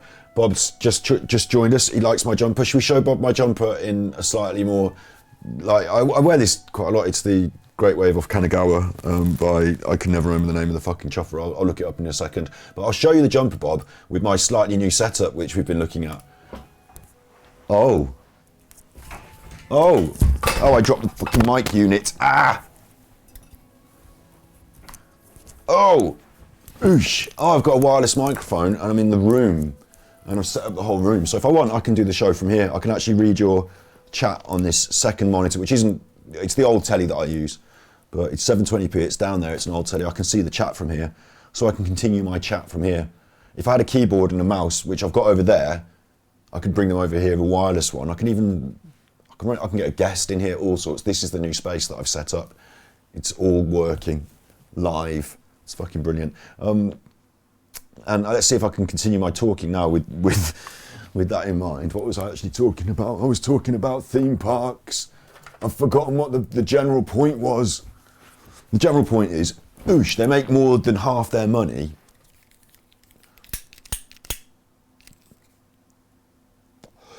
They make more than half their money through the gift shops. So if you're going to build a theme park today, that was the general point, wasn't it? Super Mario World. What they generally are tending to do these days is, like, if you're Hoyoverse, I'm begging for a Genshin Impact theme park, but they're like, no, we're making Genshin Impact. Instead of building a huge theme park and spending loads of money, we're making Genshin Impact. So you can come in our theme park, which is now Genshin Impact, for free. You don't even have to spend the money. You don't have to leave your house. And while you're in there, there's loads of rides, there's loads of stuff to do. There's events, there's different games, there's theme park games, there's the big showpiece rides, the exhilaration of the big bosses, but there's also Arkanoid and Block Breaker and card games. So you can come here and spend, it's the metaverse. The metaverse concept is just a theme park concept. It's free to come in, and when you're in, you're going to be spending your money. It's just like Big Brother's Diary Room. Yes, exactly, that's the vibe we were going for. That's like I was talking about, wasn't it? Having a big, I was going to do this more upstairs, but I thought I'd try it downstairs. So I can still reorganise this. I can set it up a bit more Joe Rogan if I need to, or, you know, there's this little sofa over here, which I need to light this space or move that here, or, you know, whatever. Could set it up however I want, but it is like, yeah, I'm glad it feels like Big Brother's Diary Room, because that's the kind of feel I want for it. And then I can also be, I can't be in two places at once, but if I have a guest here, I can sit at the computer station, and I haven't got a monitor in the way or anything. I can see right through to them. I can come over here, oosh, and I can talk to my guest whilst I'm controlling the stream from my computer. They can be in the Big Brother Diary Room on the chair. I can have a slightly closer in zoom there, like, you know, it would be their face, like my face, and then I can cut to the computer screen and we can look at this, or I can cut to the chair, or I can cut to me specific, and I can have the chair up like that, and I can be on top of it like this. You know, it's coming together now. It's really come together. So in the long-term future, like, we're not going to get much use out of that chair yet, because I haven't got any guests to sit in it. But when we do have guests to sit in it, is it still working? What does it say? B-Chan11, 12 check. It's still working, isn't it? I hope I haven't fucked up the microphone in some way. Or it's showing me something that I've never looked at and seen before, but it seems to still be working. Batteries look like they're running low on that one over there. I mean, it seems to still be working. It seems, yeah. Yeah, so I'll be able to, I need to get some guests in. That's going to happen in January. I'll leave Christmas. We'll have fun at Christmas. You know, we've got Christmas plans. Gonna, Kilobytes dropping then. Oh, they're back up now. Weird. But after Christmas in January, I've got to make a concerted effort to invite people in to sit in the Big Brother Diary Room chair and talk to me on, like, a podcast session. That's going to happen. You know, that's going to happen. Yeah. So yeah, They've thrown a lot of money at them. It does cost a lot of money to make a good theme park. Of course, doing it online is exponentially cheaper than buying land. So that's the whole thing, is that these days, I think I've made a point now. I've forgotten really, because I'm just generally having a chat and a chuff now. But Genshin Impact have already got a theme park. They don't need to build one. I'm in it now. The extra money is when I roll on the characters. The extra shop is the other stuff. Okay, I'm not getting hungry and thirsty. They haven't got me captive. But you don't have to spend any money building any buildings or hiring anyone to work in the buildings or anything. So it's a funny concept, isn't it? But more and more in the modern world, and certainly World of Warcraft and other games that are online, I think that was the point that I was making to start with. More and more, this is a theme park, and how they make their money is all the other stuff. There are so many local specialties. So it seems strange to me. It seems strange to me that Super Mario Universal Land, that was what I was talking about, wasn't it? It seems strange to me that they've done that, because they've already got the online space, they're already making the money online. It's like you do that in the old days. It's a big amount of money they've spent, and I don't know how many kids these days, I don't know if that, like, I think what has to happen is you grow up loving something and you want to go to the theme park. Not you go to the theme park when you're a kid and you fall in love with it and then go home and buy the games. That's not the way it works. It's the other way around. You play the games when you're a kid, you want to go to the theme park. So I've seen why they've done it, but who's it for? It's for me and you. It's not for kids these days, because they'd want to go to Fortnite theme park or something, wouldn't they? Or Genshin Impact World, which is where I want to go. There's the Super Mario one. Strange, isn't it? There are new games.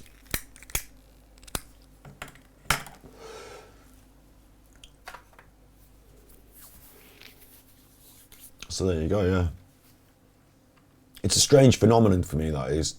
I think as a business, if I was, and I'm, who am I to talk in my own little home? But if I was a business advisor for the people in Nintendo, I'd say don't do this. Universal Studios are probably, you've probably got some sort of combined thing, haven't you? Like Nintendo give them the IP, and Universal provide the theme park bit, and together they make the money. So I guess they haven't lost a lot of money to outlay. I bet Universal say, look, we're doing this anyway. We've got loads of space on our plot, and we know how to make rides, so we can do it cheaper. Why don't you join up with us? I think that's probably the deal there, isn't it? But it seems really weird to me that you wouldn't try and move into, why would Universal want Super Nintendo World and not Fortnite? Well, maybe Fortnite don't want to do Fortnite World, or Genshin Impact World. It's like, as a business, and I think it might be because as an adult who's in charge of this money or this building, they don't really know what kids are doing. You were going to go to the Japan Mario theme park one there, but then there was the Corona. What a shitter. What a shitter. Yeah. COVID world. Super COVID world. I just go on. Anyway, I'll tell you, there's a funny story. When I was a kid, we said to my dad, because my dad used to have us at weekends sometimes, and Drayton, this is the one that's close to me, Drayton Manor theme park. It's like the closest one to me. It's not like an American thing, it's not like you'd see in America. It's not as big, but it's got a lake running through it. It's like this in the middle, you see, and they do a log splash on the lake and stuff like that. It wasn't as big as this when I was a kid even, but Drayton Manor theme park. It's not got any IP around it either. It's Thomas the Tank Engine's there now, but it wasn't when I was a kid. It's got no IP, it's just some rides. So when we were kids, I said to my dad, he said, what do you want to do today? We could do anything you want. And I said, I want to go to Drayton Manor theme park. And he was like, well, I don't know if you can. He used to do this. My dad used to do this all the time. He used to offer something, and then I'd call him out and suggest something that he was like, well, I didn't think you'd say that. I didn't mean we could go there, but we did. And I was like, but you did. You said anything, and I want to go there. He was like, all right then. And we drove there, and it turned out that it was October, and the place was closed because it was cold. It was the winter. So when I arrived with my dad and my sister, it was closed. There was none of the rides were running, but it wasn't closed because you still have this ornamental lake, and somehow, I don't know if my dad was my dad was the sort of person who would just be like, look, let's just get in round here. But I think there was still some way in, some way of, let's have a look, see if we can find Drayton Manor off season. There was still things happening off season, but nothing. I remember the lake being frozen and there being frosty on the ground, so it was pretty cold and dire, and none of the rides were open. And I broke into I broke into the ghost house. Went for a little creep around the ghost house. We walked around this place. It looked like this, but with nothing running. So I climbed up on the thing, because nothing was running, so I climbed up on and in, and got in one of these things. I think my dad was cross. There's a lot of water around, isn't there? Look. Oh, that's storm damage. That's storm damage. But yeah, my dad took us to the theme park when it was closed in the winter, and disappointment ensued. It's quite a fun story though, actually, when I remember it now, all these years later. It wasn't fun on the day. On the day I found it quite disappointing, but You love the attention to detail in Disney. Yeah, like if I was into Disney more, like I'm into Genshin Impact, for example, I would, you know, I'd murder to go to Disneyland, wouldn't I? I'd really want to be there and soak it all up and be part. And I think some of the concepts are a bit creepy, but also some of it's a bit clever, like, you know, having the people that talk as if they are the actual characters and all this business. You know, I think that's like the immersion side of it. And when you're a kid, it must be magical, mustn't it? So, you know, I think there's a lot positive to be said for it. And I'm not completely against any of it. What I am against is you utilise that to sell people things at 400% profit. There's got to be something done about that, hasn't there, really? Especially when the people you're preying on essentially are children. Like, it's pretty harsh. Yeah. But if they made Teviat, if they made Genshin Impact World, they'd have to start with Mondstadt, wouldn't they? I mean, it'd be really hard because you've got this whole side of lake. That would be quite difficult. You'd have to buy a piece of land that either included a lake, or you'd have to engineer all this land, and that would be pretty difficult. You know, the more verticality and some of these geographical structures might not even be able to really exist. Like some of these rocky outcrops might be a bit dangerous. You know, you certainly wouldn't want to have people jumping off. So it wouldn't work as a concept. Like it wouldn't be allowed to do it. Health and safety. And like as a human, you can't navigate all these places because in Genshin Impact you can climb. But as a human, I wouldn't be able. Like I'm not going to be getting up there, am I? So maybe they could build it. You'd have to rethink about it. Like this is designed for online play, but if you're an actual human, I wouldn't be climbing up that. Just get up there. And this grass would all be dead. And then how am I getting down there? Like the kids would fall off and break their legs. And then there'd be trouble. Like there'd be so much trouble. You're not going around on wind gliders, are you? So it wouldn't work. Thematically it could work, but physically, no, not this space. However, you'd have to start with Mondstadt.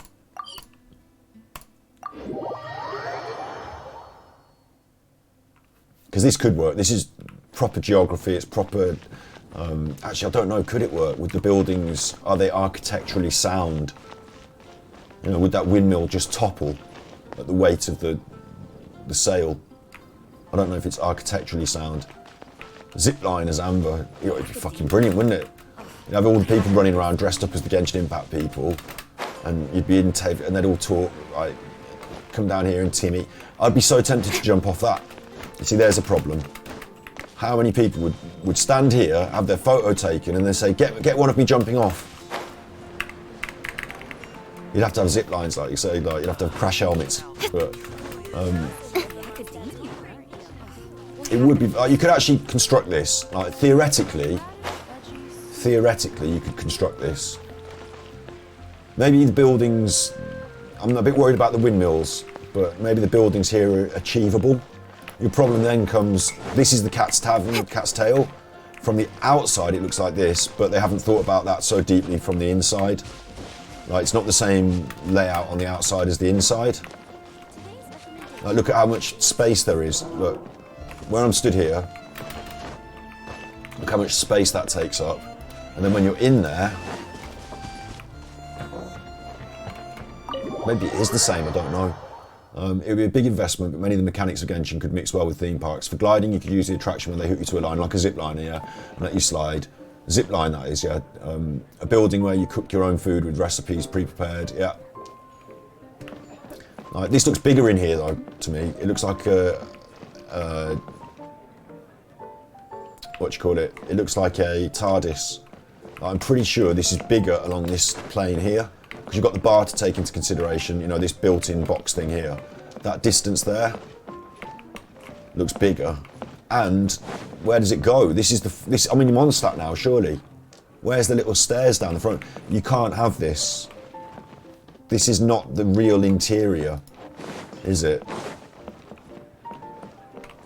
Go back out. So it goes this way. And then there's a room here. Well, that's not right, is it? And it's got 3 floors, but in there it's only got 2 floors. The windows don't exist. So there's a problem. Interiors and exteriors are not the same. So we could have a rough approximation of Mondstadt. You know, stuff like this could be built, what would you call it? Like cinema props, like soundstage buildings. You build them out of wood and then you just cover them with fascias. You know, they don't have to be structurally sound. It doesn't have to have a working portcullis. So you could build that, and as long as the climate was okay, it would remain standing, you know, it's not going to rot away. So you could build things like that maybe, but you'd worry about building brick buildings with overhangs. Like, these are built in the Elizabethan style. See how this brick column here has this wood overhanging it? That's actually an Elizabethan style of building. And what they would do in the Elizabethan times, and this is exactly what's happening here, this used to happen in my actual town, is they would build a second, like this middle section here, with this building in, right? That would have another floor that would then overhang. Like this floor overhangs here, you see that? And then the next floor up could even overhang. They would just build up and on top and just make it overhang. Like, okay, we're going to build another level now, so let's just flatten this off and overhang a bit more over there. They would do it, and they didn't. It was structurally unsound. It wasn't, you know, a good idea necessarily. The buildings would even sometimes touch each other at the top floors here. Honestly, now this is what used to really happen in the UK. Everyone hold hands. In Shakespeare's time, in the 1400s. So they had to scrap that. I see everything. It was dangerous, unsanitary. There's all sorts of problems. And so what they did was they smashed this central column out. They took out these central buildings. You might still see a few Elizabethan buildings with overhangs like this, structurally unsound, brought back in a bit. But you would worry if you were building this as a theme park that they made Cars Land look like Utah. They could make Genshin. Yeah, I think they could, but I think they'd have to moderate it. They'd have to tie it in a bit. It wouldn't. Maybe they should have a place that's new, and they say, look, we're going to be building a Genshin theme park, so let's design the in-game space around the theme park. Let's design the theme park first, so that humans can walk around it well and not have problems. Like, you know, this is a structurally unsound build. Like, what if what if that collapsed on people? You know, it's not acceptable. You wouldn't. Health and safety regulations, building regulations. You're not going to get overhangs like that on buildings. Not even with timbers underneath them. It just wouldn't. Not in a theme park with all people walking around and visiting. And do you know what I mean? It'd be structurally unsound. This fire, you can't have that. You have kids getting on fire. You have to have a big rope around Wagner's place. You know what I mean? You have to have some things that are not quite as they are. But a lot of things could be, you know, you could make these steps for sure. You could have buildings like this that were fascias. So maybe you just don't have the whole, you know, you can't walk down here in the side streets. Maybe you block that off. You just have the main up bit here that takes you into the park. You know what I mean? You could have that as an entranceway for sure. But I think there's some aspects that you wouldn't be able to. I worry about the windmills mainly, but structurally, I mean, it is a solid stone building, isn't it? And it's got foundation, but you know, you've got a big lever on the front pulling it to one side with the wind. So is that structurally sound? Is that how a windmill would be built in a populated area? What happens if someone got caught on the windmill? You know, they've got their balloon or something. Oh no, I've been caught on the windmill. Ah, I've been taken up in the air. Like, you'd have to have all sorts of worries with your health and safeties. So I don't know if they could actually do Mondstadt, as much as I love it. And like I say, this landscape, as much as I'd like them to be able to achieve this, it sounds silly, doesn't it? They can't even do the hills. But like, let's say they built this, and then some kid fell off a cliff. Like, that's not happening. And look at the size of the cliffs. Like, look at the landscape. This is why it's better to do it in virtual reality, in game. You can do what you want. But in reality, it would be a much, much more difficult, expensive. The insurance, it would be so difficult to produce this. So I think that's out of the question as well. I mean, look at the rock. that just that one rock feature would be enough to be considered a huge feature, wouldn't it? Like, look at Mondstadt built on that rock. There's a good example of it. Mondstadt is built on that big rock, surrounded by water. I think it's a bit too out of the realm of possibility. But I tell you what, I think you could do is you could just have the walk up. You could have a couple of iconic streets. We just need a statue of the Seven.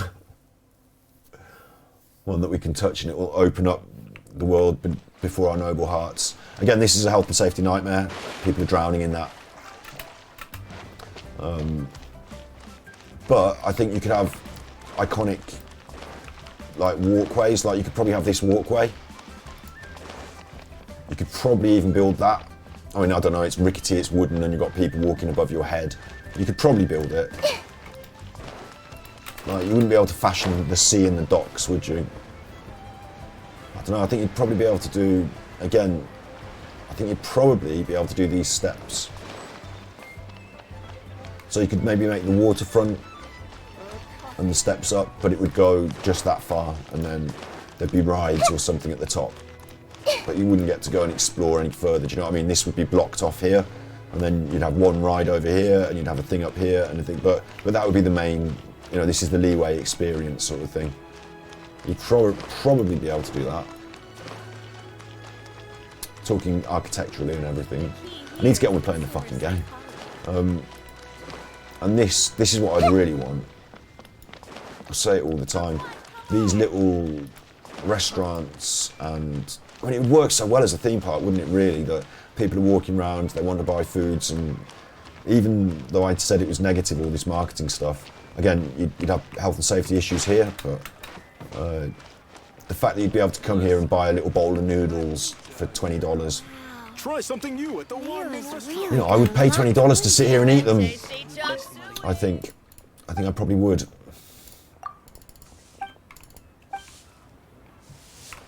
Walking down here, being able to walk up these stairs to the Adventurers Guild.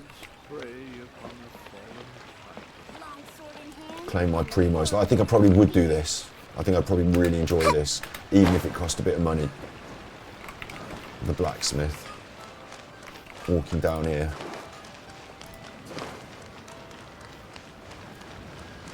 They need to consult me for design ideas. My idea then is that you absolutely accept that this is just beyond the pale, like it's just too much. Like creating this realism, creating this in real, because it's not real, it's too much geography. So we say, look, I would love to have this, but we can't. So we just have a flavour, a street. You know how if you go in some theme parks, you've got like Jungle World, and you've got Future World and Pirate World or whatever. I would just have a street off the main area of your theme park, and then this street down here is Leeway Street, and this street down here is Mondstadt Street, and you'd have like a feature, like a cat's tail, or a, you know, just a thing that, so it really feels like Leeway, but not exactly Leeway. It's like, this is Leeway Street, so we've got the blacksmith, and we've got the Adventurers Guild, and we've got some of these restaurants, but we don't have everything, you know, you don't have the sewer. So you're like, oh, this is just like Leeway Street. Maybe you just got that, you know, that you can see there as you walk down. You've got that, and that's it. So you get a flavour of it, but you can't, there's no way you can continue and build this unless you're remodelling the earth in some way. Look at the mountains. So it stops here. And this final view, that view there, that's probably just a, you know, like a 3D visual art feature, or a painted mural or something that makes you feel like you're there. But this is real, that's not. And then you'd have side streets off the main thing. And the main thing, like I say, is if you think you might want to have a theme park, then build one in Genshin Impact, like design the geography so that it can be built in real life. Say to yourself, this new area over here, and that's going to just be a little more chilled out. 7 large streets park would be much more. Yeah, exactly. 7 large streets off a main. You can even build it in here, even with that same principle. It's like they brought. You know how New York's got a Chinatown, or well, we've got one in London as well. You know, like you could have a place like imagine Fontaine, the new place they're going to have, has a Leeway Street in it because there's a Chinatown in New York. So you could have that. So you could have an area in Genshin that's built and designed specifically because we're going to turn it into a real theme park. No great big elevations, no funny open sewers, designed on the computer for real humans with a Leeway Street and a Mondstadt Street and this and that. And then once everyone's enjoyed it in the game and said this is brilliant, then they say, oh, by the way, we've been building it for the last 6 months. Here it is. And you go, oh my God! And then you turn up. So that's what they should do. Don't worry about trying to recreate any of this because it's too much, far too difficult. But recreate a little flavour of it in a 4 corners of a big city or theme park space experience. Giant screens and swings make you feel like you're flying through landmarks. It blows air. Oh, they could do those sort of things, definitely. They could take you on a flight around Dragonspine or something, couldn't they? Yes, you're right there. That's a good point. And like, I'm not a big. When I was a kid, I've got another theme park story as well, which sounds really bad. My parents weren't. Whispering to all living things. It's time for bed now. Oh, it's time for bed now because it's snowy. Oh, it's night time. When we were kids, we went to a theme park called Alton Towers, and they had a ride called the Black Hole. And my mum thought it was like a planetarium, you know, go and view the universe. So we went to go in the black hole, and they said, you can't take kids on this. And my mum said, don't be silly. And so they let her take the kids on, but my sister had to be strapped to my dad, and I was strapped to my mum in the seat. We've actually got the photo in the suitcase upstairs of all the old photos of us. You know, they take the photo of you on the roller coaster, hey! And my mum's screaming and I'm screaming. I was only like 9 years old. It was in the pitch black and it was a roller coaster, the Black Hole, yeah. So I don't really like roller coasters, but you're totally right. You can have one of those immersive experience, 3D. I used to not like them when I was a kid. I'd be like, that's not a real ride. You're not really going anywhere. It's all on the screens. But nowadays, I much more prefer that than the Black Hole. So yeah, you could have that flight round Dragonspine, have a few experiences like that, and then you could feel like you visited more of Teviat without having to actually have trekked around it. Like, there's no way you could have Dragonspine, is there? Look. Ah, my leggies. There's no way. To even maintain this would be impossible. And the more creative they get with these spaces, the more difficult it gets to. But a flavour, a zone, a little, you know, corner of a city space or easy. Better than Westworld, mate. That's what we want. You know, I think even though it sounds ridiculous, I think even something like this is unachievable. Because the tree's nice, you could make the tree.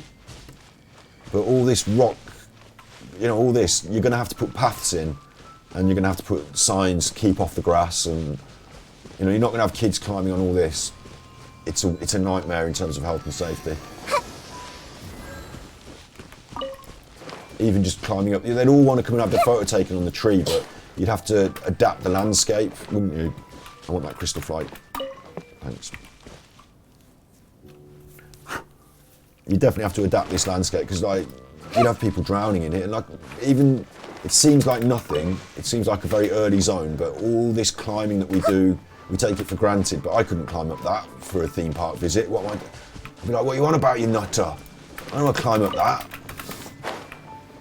theme park. I'm not climbing up there. What do you want about? Put paths in.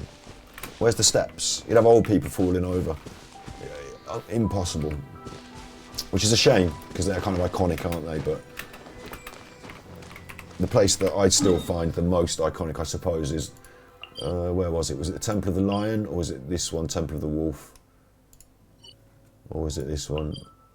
I can't remember which one it was, but it was probably this one, wasn't it? We came here with Amber at the very start, and we stood outside and we did some talking. The Soaring Ride's not a roller coaster, yeah, it's a like a 3D virtual reality thing, isn't it? There's a heron. This is where I came with Amber at the very first openings of the game, and I stood here and did some talking about the wishes and getting what you want and not getting what you want. I played some Rolling Stones. There's Mondstadt in the background. You know, this is what you would expect to be able to stand and do. But again, even this, look, just moving away from it for a bit. Look at all that.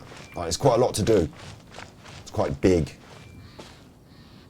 And it's this far away from Mondstadt. Where's Mondstadt? There's Dragonspine. Lost Mondstadt now. There. So, like, your theme park would have to be huge. This would be outside the other side of the car park. Or maybe the teleporters. You know, the fact that we've got teleporters? Maybe you could do something where your street in Leeway connects to your street in Mondstadt, and it seems weird, but you've gone through a teleporter. Maybe that. I don't know. My big idea is start a new zone, actually build it in-game, design it for humans for reality, and then once we've had it in-game, people will go there and enjoy it in the real, and it will have like a Leeway town and a little Sumeru street, and it'll be lovely. All restaurants should have domain doors. That would be cool, wouldn't it? You'd have to choose your squad before you could, like when they want, like instead of the waitress or waiter saying, or waiter, you know, or waiter, instead of them saying, can I take you to your table, they'd say, would you like to select your squad? It'd be really cool to come up to the doors and press them and they go red, then blue, and let you in. That'd be cool.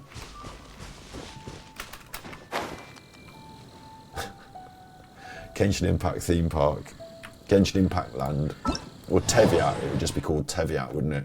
And that wouldn't, if you just called it Teviat, people wouldn't know what was going on. Why have they offered me 1, 2, 3, 4, 5, 6 characters and I can only use 4? That seems a bit weird, doesn't it? I mean, I'm definitely taking 1, 2. All opponents affected by Quicken will increase the crit rate. So that's good. What do I actually have to achieve? Is there like a 30 spread aggravate reactions? So I'm going to need 2 Electro and 2 Dendro, yeah? I mean, I could just choose any of them. She's a healer. I haven't got a healer. I don't want a healer. I'd take the hardcore killers. You can also use your characters. Also flex. Oh, it's my characters as well, right? I get it. Good point. Good point. So they might not be super characters. They might just be. Oh, these are all trial characters. So this is like the last one. It's going to get more confusing for me, isn't it? Let me look at the map before I start. It was you, wasn't it, the map? Why have they put the map on a different key? I don't know where I am. I'm in the middle room. I'm in the middle room. That must be where I am. So all roads lead to one of these triangles, and then once I'm at a triangle, I just go round the outside. That's the way to do it. Because I can't tell which direction's what, really. Not from looking at the map. I'm not that smart. I'd get us lost looking at maps. This is a room. That's for sure. Yarr! All lined up like that, ready to be... Nowhere to run! Ah, killed. Ooh. Charlie and Amber.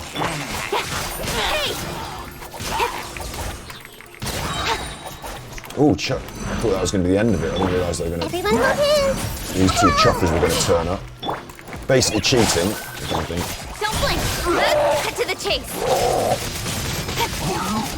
I might need to switch the other mic in a minute. I've got rechargeable batteries for the wireless mic, but because I've only just set it all up, I haven't charged them all up and been prepared properly, so I'll do it now.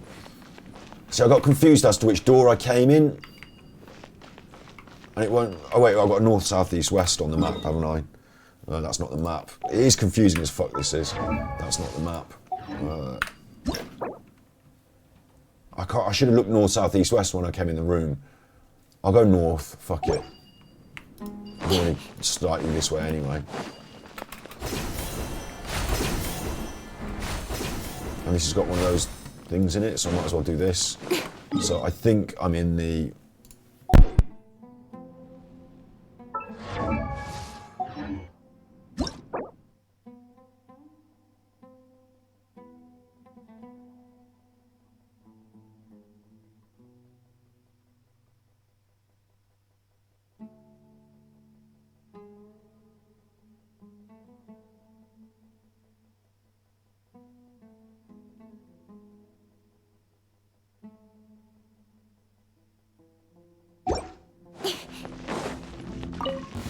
That's close enough. I see everything. Lucky today. Speed of light. Futile. Your sins weigh upon your soul. Your penance is due. I'll be glad.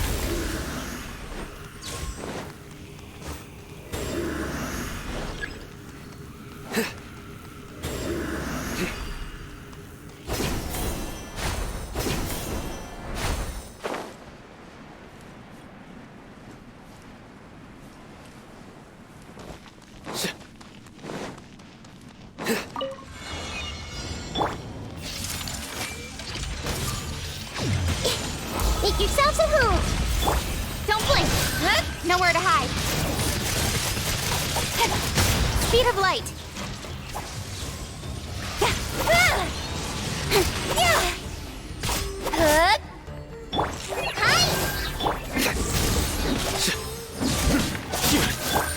Incoming. Hey!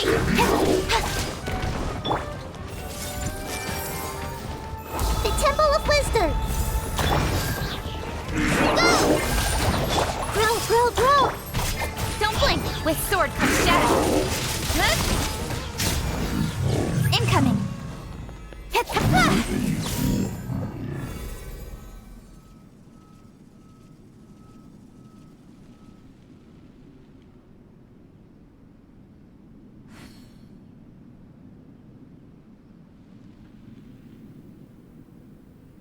Don't worry, I am prepared. You should be able to hear me again now, I think. I am prepared for that. I've got my usual boom mic that I have. 1, 2, check. You can hear me now, can't you? I've got my usual boom mic in place. I was using the wireless and it ran out of batteries. So I thought that would happen. That's fine. That will happen. They weren't fully charged anyway. They're new rechargeable batteries. And they said, let's go. All right, you procrastinating. They did say on the package that for 3 or fully use them, fully decharge them 3 times before they get the full charge. So bear that in mind. So I've still got, I could replace them now. I've still got 2 here, but rather than do that, I'll just use this mic. It's easier. And I'll fully charge them all. And in the future, more wireless mics options will become available. I bought that wireless mic a good few years ago now, and it's a good piece of kit, bear in mind. It's a professional wireless mic, but it's quite expensive. And I imagine these days they make them cheaper and with longer battery life. So we'll improve that. I'm all for work-life balance, but I think this is pushing it. And my guest will need it. The other thing I was going to say actually quickly while I was talking about the chair. The chair. I had another 2 or 3 ideas about the chair. I don't know how I would achieve these. One idea is that we can have like a quiz show, that I get people in the chair for a quiz show, or that maybe I make it a part of each interview. Like if we have an interview, we have a guest sit in the chair. I say, and would you like to do the 6 quiz questions, and the winner gets a prize at the end of the year, or something like that, you know? Like something like that. Like on the radio. You get like the pop master. In adventuring, as in business, you always have to seize the opportunity while it's there. Could do something like that. And another thing I thought was I could put the word out in my local area. This sounds nuts. Okay, bear in mind, this sounds nuts. But I could put the word out in the local area and I could say, come and show me your talent. In the chair. Like, do you play guitar? Do you sing songs? Do you do something interesting? Come in and sit in the chair. Come and do that. I don't know how it would work. Come on, enough procrastinating. Let's go. I don't exactly know how it would work, but I've got like there's ideas bubbling up now, and then they could do their thing, whatever their thing is. They'd have to be reasonably local, and I'm not saying I'm going to pay everyone. Now, I can't pay I intend to pay guests like Steve and people on the podcast and stuff like that. I intend to pay guests, Mads is coming on soon. I haven't offered him any money to Mads, but then he's promoting his game. You know, we're promoting his game together, so I haven't offered him money, but I assume he's assuming that it's not a paid gig, you know. But in other terms, like there are certain guests that I feel work-life balance, but I think this is pushing it. I think we do have to pay other guests. There are other guests, like if I want a belly dancer to come and show me their stuff, maybe I offer to pay them, you know. So somewhere between that, like I can't be paying money out every day for new until we get eventually, if we're rolling as a media product, bringing in AdSense money, got members and all that, then I can pay people, can't I? We might do it as a goal, you know, like raise this amount of money, then we can give it to the guests and they'll arrive, you know, that sort of thing. But yeah, Stratford has talent, like a little. That's a good way to say it. Stratford has talent. It'd be weird because it'd just be people from our local area, and they'd have to come in, do their thing, we'd have a chat, and then I'd tell them to leave. But I don't know, I've just got ideas bubbling under about this chair now. Like, this provides us with quite an interesting opportunity, doesn't it? It certainly does. There's enough space there for them to do a little talent as well. Like, I'll quickly say this as well, like, talking about people like Lex Friedman and Joe Rogan, right?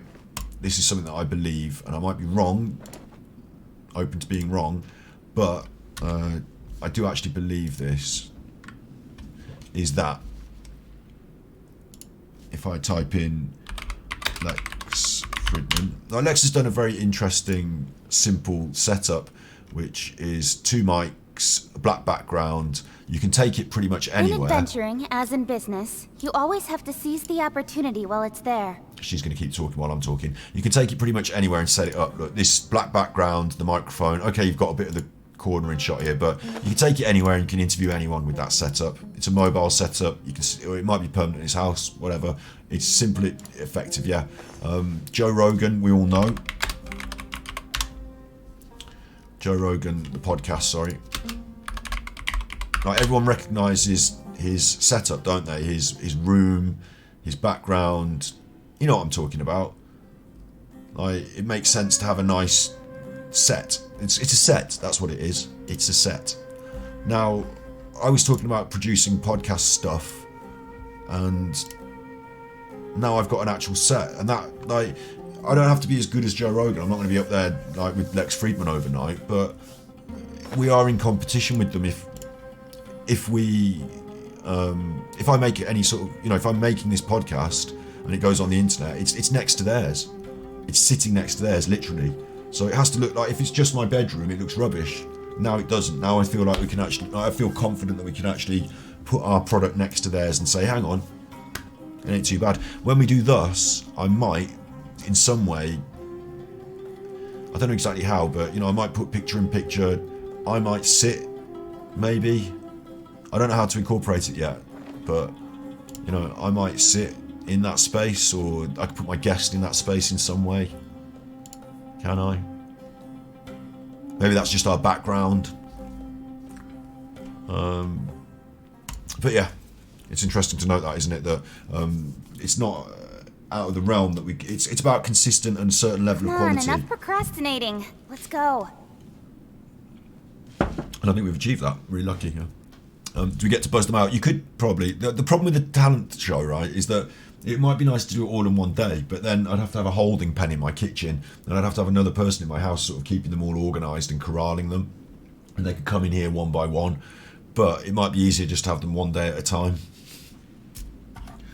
Just like what I would like to see, and I know it sounds ridiculous, I think this is a bit of a head tapper, you know, a bit of a I'm a bit weird, but I would like to see just every week, just a random different person come and just show me something I've never heard of or thought of before, explain it all to me. Like Stratford's got, it doesn't have to be that close to talent. It could just be other stuff. It could be like, I work in a, you know, a wig making shop, and this is how you make a wig. You know, something like that. Like a variety stream with a variety component. You'd like to see Stupid Petrix, that'd be brilliant. You know, I can invite people, yeah. That'd be brilliant. Variety stream with a variety component.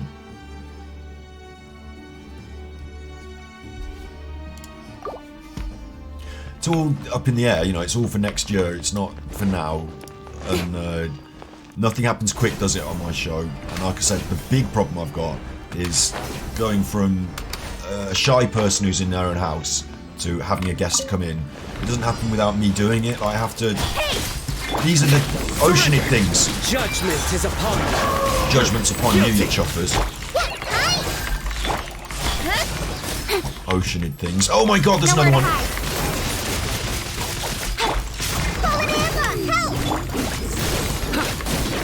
Don't do another one. Okay, no more. Thanks. I'm in this room though, and there's nothing in here. Yeah, like, nothing happens quick for me, because... And I'm quite shy about... it feels... I don't know. It takes a lot of it's like another job, isn't it? It's like being a guest booker. That's a job. Having the organisational skills to say, oh, can we book you in on this day, and can I get you to... And I'll definitely be feeling good for it that day, so why don't you come... You know, it's quite a lot to get done, but we will do it, I think. You know, if you build it, they will come. Chat pause due to scroll, hang on. You dated an intern on the Letterman show, Stupid Pet Tricks was more complicated than you might think. Yeah, exactly. I imagine, yeah, I imagine that. But yeah, something like Letterman's a good example as well. You know, something in between what we're doing and that, and somewhere around that ballpark would be great, wouldn't it? And then what you do is you build up, you get guests who maybe people don't know. Let me finish the dungeon before I run out of time, but you start with guests that you don't really know. People aren't that aware of who they are. But you build up a decent... I'll show you in a second. So it's easier by looking at the other podcasts. I'll show you what I mean. Don't blink! Hey! What are you doing over there, Green Egg? Incoming! I can see you. Nowhere to run! Hiding. Your sins weigh upon your soul. Your penance is due. Upon your soul. No excuse for slacking. Everyone hold hands. Share my knowledge. Cut to the chase! Speed of light! Dead. My duty. And I've got myself completely confused as to which... Thank God it's got a telling me where to go marker, because I had actually got myself completely confused then. Turned around. Activate the ruin controls. Yeah, will do. Go in there. Okay. Will do. Up me. Not up the skirt. Not up the skirt. I just wanted to see up the top like where I'm going. Up me. Not up me, literally. Not literally up me. Up me bottom. I'll finish this fight and then I'll explain about how I perceive the progression. How it's got to work. Ah! Try this on for size.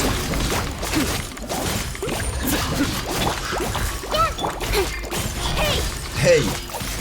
With sword It's all from shadows. Don't blink! Don't blink. They can't blink, they're inanimate objects. Nowhere to run! Through me, justice is served! I can still see it. It's supposed to be hiding, but I can still see it. Guilty! Guilty! God, I didn't know he said guilty like that. I'd have actually rolled for him knowing that. Guilty! Make yourselves at home! Make yourselves at home. Pour yourself a cup of tea. Good night. What's this now? Oh. Surrender! Surrender.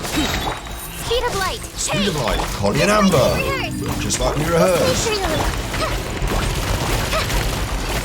Doing arrows there. Give her a go on the arrows. Right, now let's bash it up. Incoming! Hey! It's still affected by the green. Your sins weigh upon your soul. Your sins weigh upon your soul. Guilty.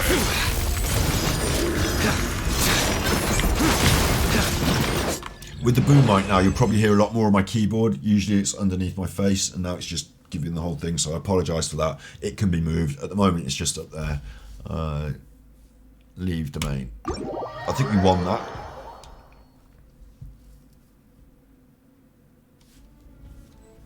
No indication.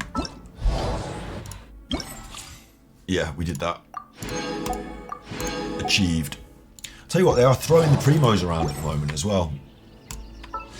I've got two 20,000, and we're creeping up towards the 28k safety mark, and that means we can get any character we want when the banner comes out. I really like the Wanderer. I think he's a really good character. I think it's pretty cool, but we won't get him if we wish. Well, we will hit 50-50, and it's just one of those things. But I wanted to have a look at this quickly then, and like, we're in and out of like my excitement about the future of the stream and the actual playing of the Genshin Impact today, aren't we? In the chair, and I can still even improve that. I can still get a better chair than that. You know, we can still get one nice chair that's just a cheap office chair thing off Amazon that I got. I was sitting on it for streams. It's not even an amazing chair, but we can get a better chair. Anyway,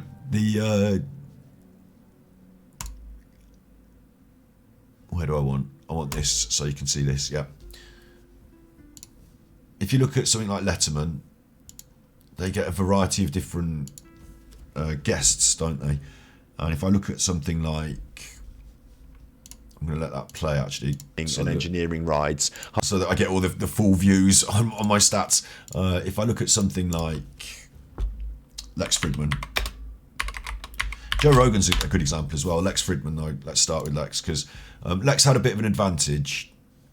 If I go to videos, it won't let you search by oldest, so I've got to search by scrolling all the way down. But he had a bit of an advantage because he was working at the Miami Institute of Technology, is it Miami? Michigan? I don't know. He was working at the top university for artificial intelligence anyway, wasn't he?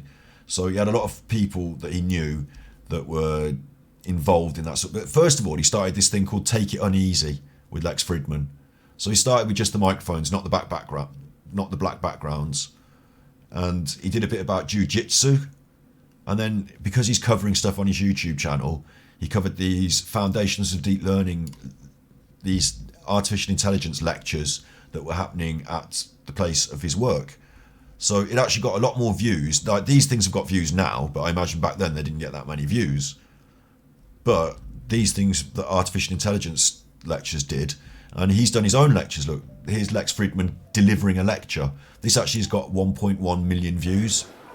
All right, hello everybody. Hopefully you can hear me well. Yes, yes. So Lex is an extraordinary, fine fellow. I think he's someone that I admire and I respect. And whilst I don't perceive myself running a marathon, I think we can push forward in the media.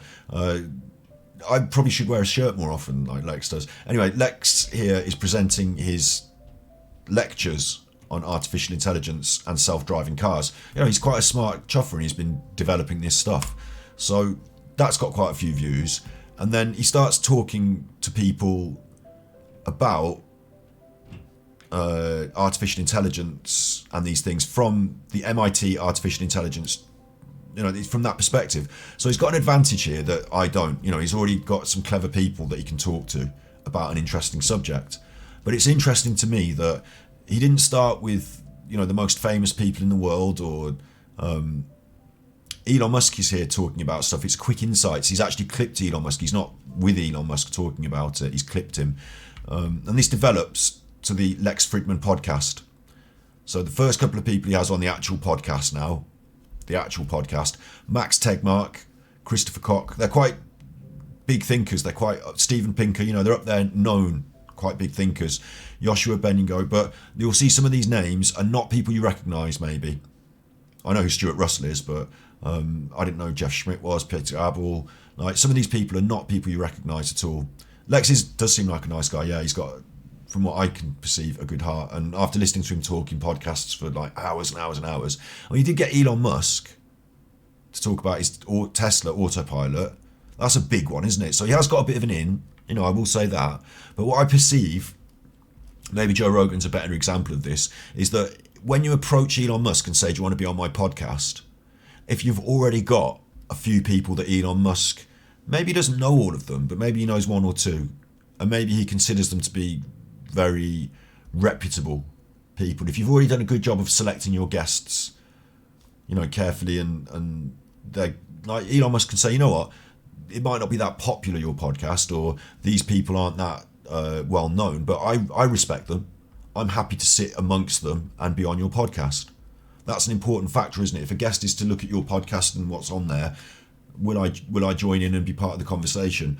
I've chosen Steve initially, haven't I, to start us off with that and the topics that we're covering. Like, it's important that we develop this body of work that is. This is why I talk about our next year, the next 20 episodes, our next year. We don't really worry until the end of next year about where we're at, but along the way we're going to try and create this.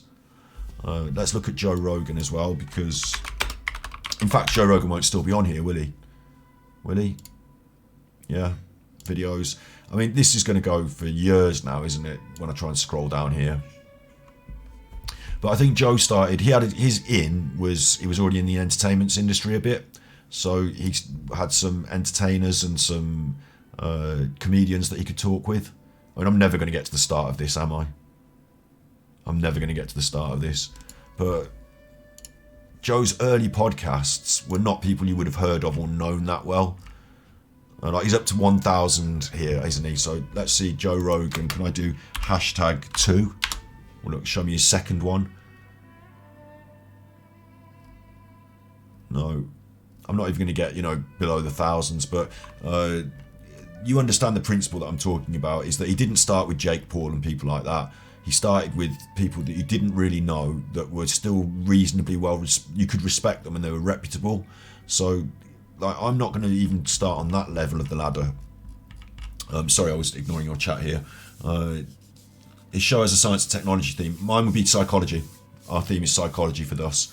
The way people think, feel and behave. It's an extension of Mental Health Monday. So, my channel, you know all about this. Channel's Mental Health Monday. We did Mental Health Monday for a year. It's not going to gather momentum and views. It simply is not. I did the episodes. I did it for a year and I was consistent. A mental health structured anything, like, it's not entertainment for everyone, is it? People don't sit down and say, right, okay, it's Friday, let's get the beers out and let's watch some mental health support. Do you know what I mean? It's not entertainment in that facet. So it's there, it's a resource. I'm glad we did it. People say to this day that it helps them, but I'm not going to pick up a great deal of momentum with it. So it has to be done as a passion project, or I put it on the back burner. I don't want to give up on the mental health support. So the main thing that we learned through doing Mental Health Monday was about this cognitive behavioural triangle.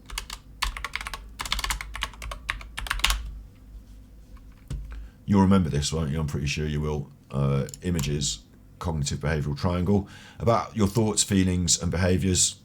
How you think affects the way you feel, how you feel affects the way you behave.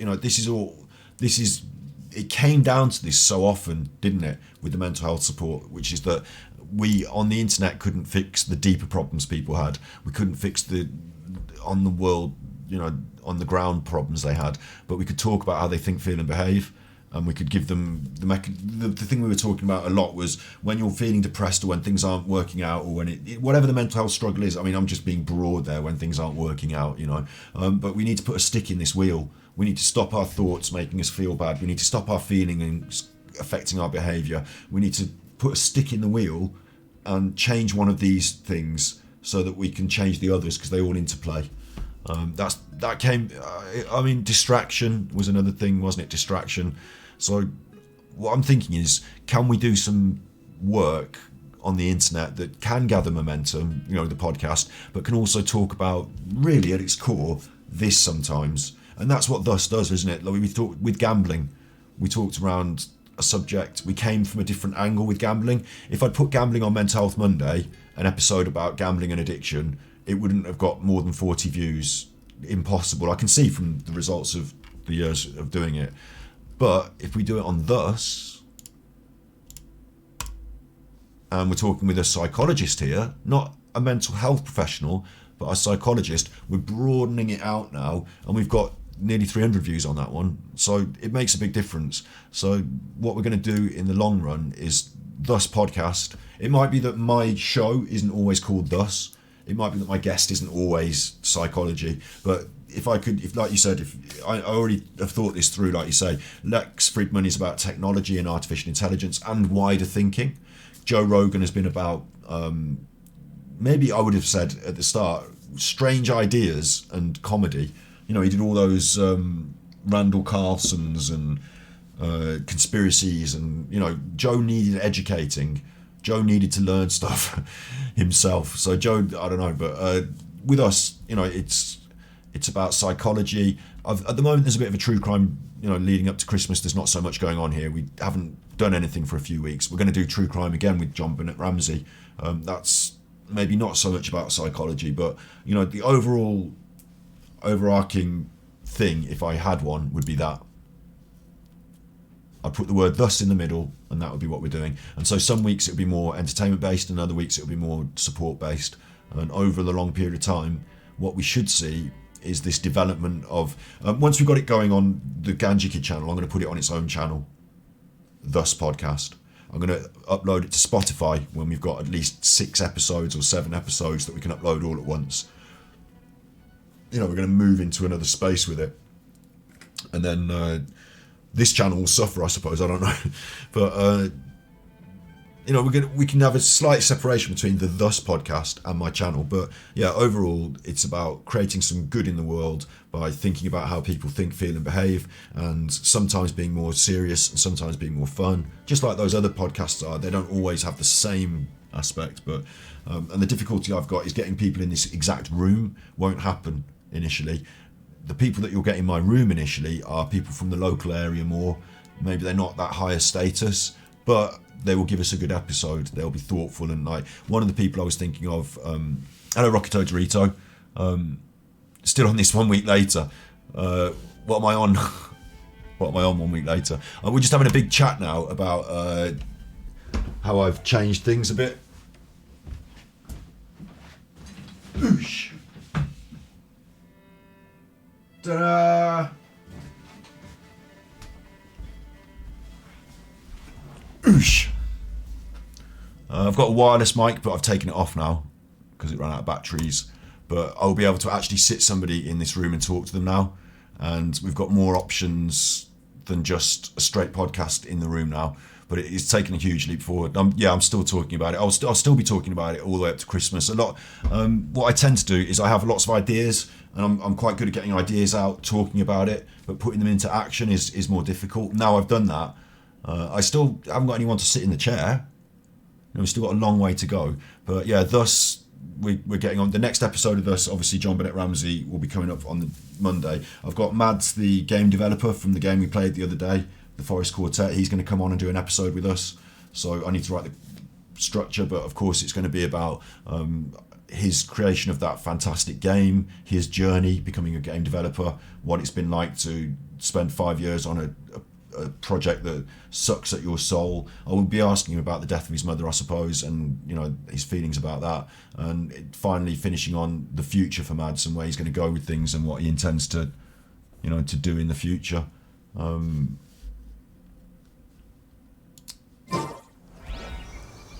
the fuck is that on my screen? I think I've got some damaged pixels on my screen. While I was doing all this messing about yesterday, I did drop a camera and it did hit the screen. Oh, great. That's going to bug me forever now if that's permanently on there. Oh, no. Okay, forget it now. Don't look at that. But yeah, so I've got... The problem I've got is, and this is what I was actually saying now, is like bringing it all back to this, is that to get somebody to come and sit in that chair and be in the room is a big thing. I could pay someone, you know, I could organise it. I'm not massively brilliant at that, and I haven't got loads of money. So an example was if I can think of an example off the top of my head, mind. This is my local mental health support drop-in centre. I volunteered for them a while back. So I don't know if, and I haven't, you know, approached any of these people, but you know, if you're on the local mental health support drop-in centre, maybe you might want some, you know, I could promote you on my show. You could tell me all about what it's like working for the mental health support drop-in centre. That's an episode we could do. things like that are going to have to be, you know, people more local with interesting stories, but they don't have that huge, you know, I'm not going to be able to book David Beckham, am I? My victims are going to sit on that chair, yes. Yeah, like we were talking earlier as well about how I could maybe do it as like a talent show, or I could do it as a quiz show or something. I could do whatever I want. Like I've got the freedom and choice, but I'm sure the thing that's going to hold us back the most, if I'm totally honest, is purely my own, you know, my own shyness at contacting people and getting them to come in my house and sit in the room, and you know, it's quite a big thing. And finding good guests, it's harder at this end. It's much harder because if you're Joe Rogan, people want to be on your show, and like the good guests are easier to come. And Joe doesn't even do it. Joe has never even had to think about that. Like other people do that for him. He's got guest bookers and editors, and he's got Jamie in the room running the you know, and all that. I've got to think about everything, and the thing I'm not the best at is, like, the one thing I'm the worst at, if anything, would be getting people in the actual room, you know, guest booker. Maybe I hire a guest booker in the long run. This is all long runs. In the short run, I've got to create a product from nothing and get it to a point where people say, oh, I've seen that, or I send them the podcast and they go, that looks quite good. I'll be happy to do that. You know, I've got to get it to that point, haven't I? So that's our challenge this year. And it's going to be based around this psychology stuff, hopefully, with other aspects all included. So on the lead up to Christmas, nothing's going to happen with it. I'm not even going to try and get anyone sat in that chair on the lead up to Christmas. But after then, January, I've got to give it a good hard push. So yeah, exciting times.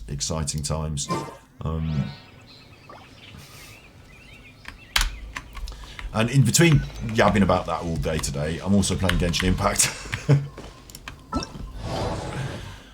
Yeah. What are we doing now? Takes damage. The Elemental Mastery. Hang on, what's the challenge? Trigger 20 blooms. Okay, 20 blooms. So I'm going to want the wet people. I want my wet boy. I'll take her. I'll take Nilu. Go on then. I don't really have to worry about it. We're going to ace this trial, aren't we? We're not going to get killed.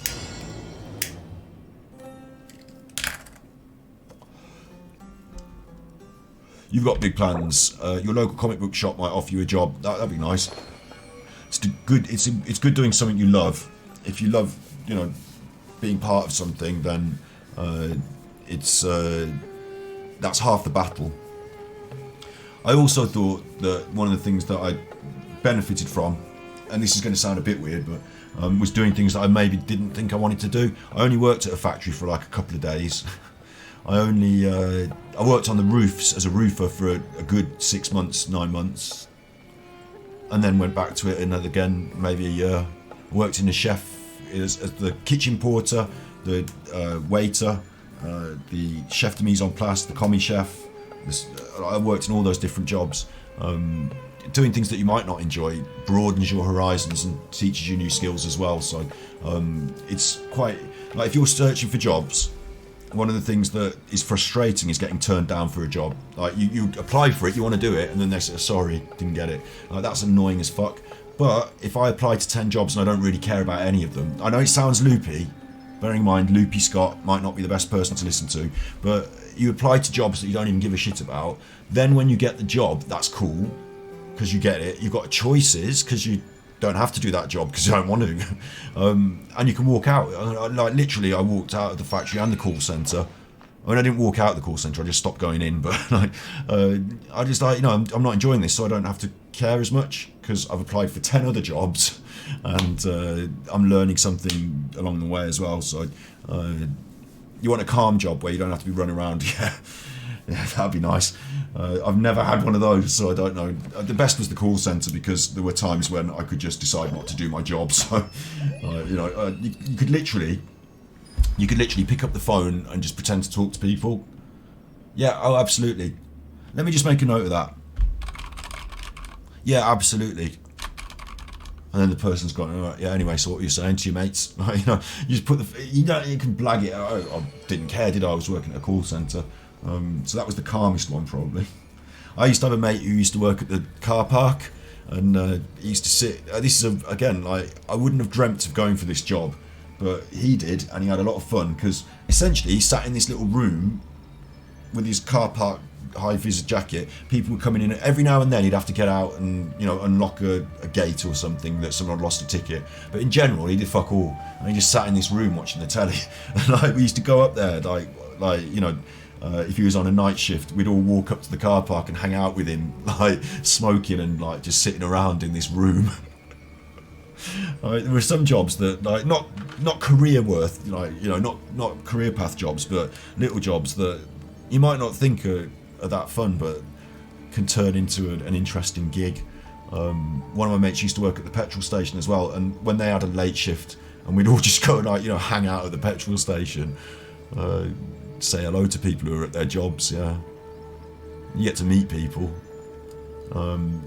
I always found bar work very stressful. I always found any kind of service with the public very stressful. But the ones where you're behind the scenes, they're quite cool, aren't they? Good luck with the comic shop. This is why your grandparents are weirded out by England. There's these jobs that wouldn't exist anywhere else. There are going to be even more. There are going to be even more weird jobs, I'm sure. And like I say, I'm wasting my domain time here talking to you, Chuffer. I need to. When it gets to 20 minutes, I'll have to stop talking to you and do the domain. But the thing about it is that Something on your mind again? Let's work through it together. Well, Two heads are better than one.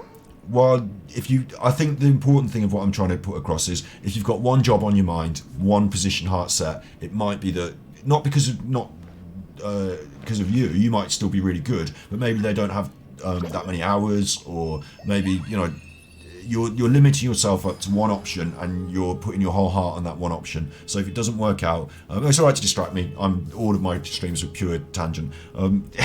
If you limit yourself to that one hope, then hope can be gone, and then what do you do? So by widening it out, you don't even have to take these jobs. What they say is true.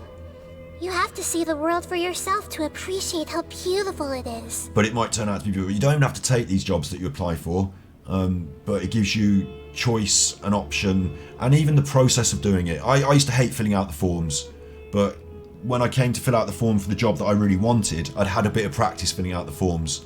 When it came to doing an interview, I didn't feel as worried because I'd done a few interviews. I remember once I went for an interview at the NFU Mutual, like basically an office job, and I really felt nervous about it. It was an early interview after I'd come back from uni, and I had to explain why I'd left uni and not finished my course. I felt really worried about it, and I didn't feel I did a good interview. I saw one of my mates there working in the office. I was like, "You all right? How's it going?" When they, show you around the place, and I thought that made me feel a bit better. But I remember thinking, like, he knows me. He's going to tell them I'm a chuffer. So, it doesn't always work out, and that one went really, I didn't get offered the job at all, and I thought, this is weird, I didn't get offered the job, because I'm quite capable, and so I had to pull my socks up a bit, and there were some job interviews that I look back on and think, God, I'm glad I did them, because otherwise I wouldn't have got where I got. And overall, I'd say share out your hopes so that you've got more options for your hopes. If it's not your long-term career, then it's all good in the hood. Don't take it to heart if you don't get it, and also, if you do get it, bear in mind that one day you might even want to move on, and see yourself as a project where you're you're 21, you've had 30, you know exactly what I'm talking about then. You know exactly what I'm talking about, yeah. But see it as a project where you, like, the negative feelings you can get from some of these jobs, you look back on them and you say, I'm sure you know what I'm talking about now. You know what I'm talking about because you look back on and say, I learned how to do X, Y, Z. In fact, you've probably been through it. I'm glad I said it for anyone else that's out there, but I'm glad I said it, for the wider audience then. But you must know what I'm talking about then, yeah. You must be in a strong position now to, for the one you want now, the comic shop job, to be within your grasp.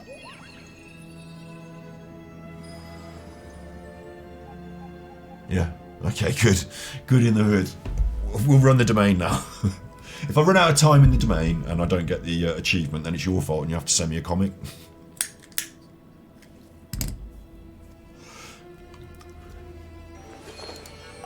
I pressed confirm by mistake. Oh, that's alright.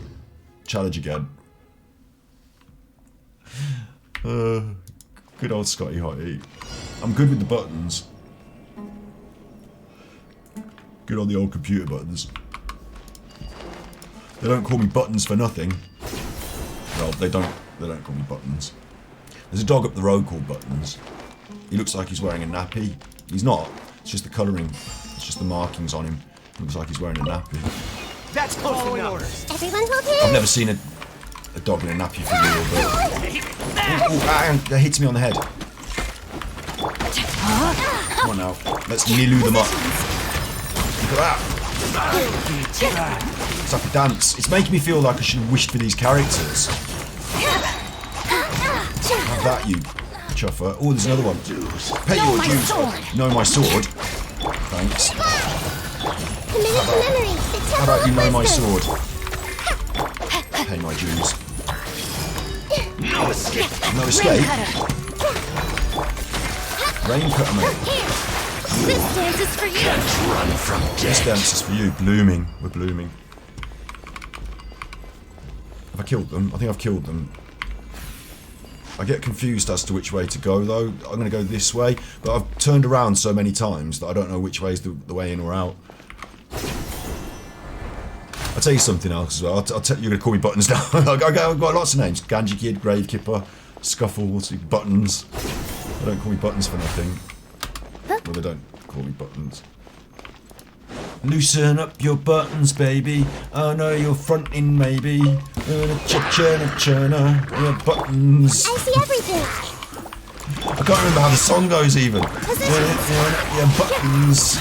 I'll stick it up your buttons, baby. Stick that up your buttons. Make yourselves at home. Make yourselves at home. That's not offensive though. Make yourselves at home's quite like some of them are like, rah, take this. Have that up your buttons. And then Nahida's like, she's just like, make yourself at home. Let me weave you a verse. Let me weave you a verse is quite pleasant as well, isn't it? I mean, it could be threatening if you understood the context, but really, it's quite pleasant. Oh, would you like me to weave you a verse? Oh, I wouldn't mind. Nice cup of tea, weave you a verse? Yeah, go on then. I won't say no. Everyone hold hands. Everyone hold hands, that's nice. Quite pleasant. This dance is for you. This dance is for you.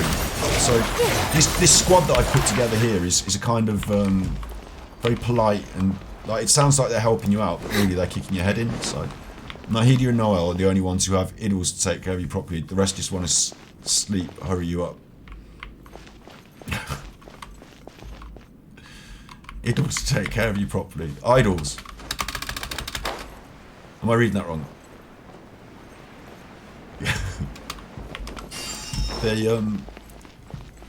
I'm so confused in this place as well. I'm going around in a circle, I think, but I think I'm back in the first room I came in now, but apparently not. This has got a new quest, so start the thing. But what's one more opponent? What's one more opponent? Like this guy's going to get melted. Rain outlines your Go on. Witness the power of the Chop him down. Melt him. Let's get Collie and Amber out. Collie and Amber! Help!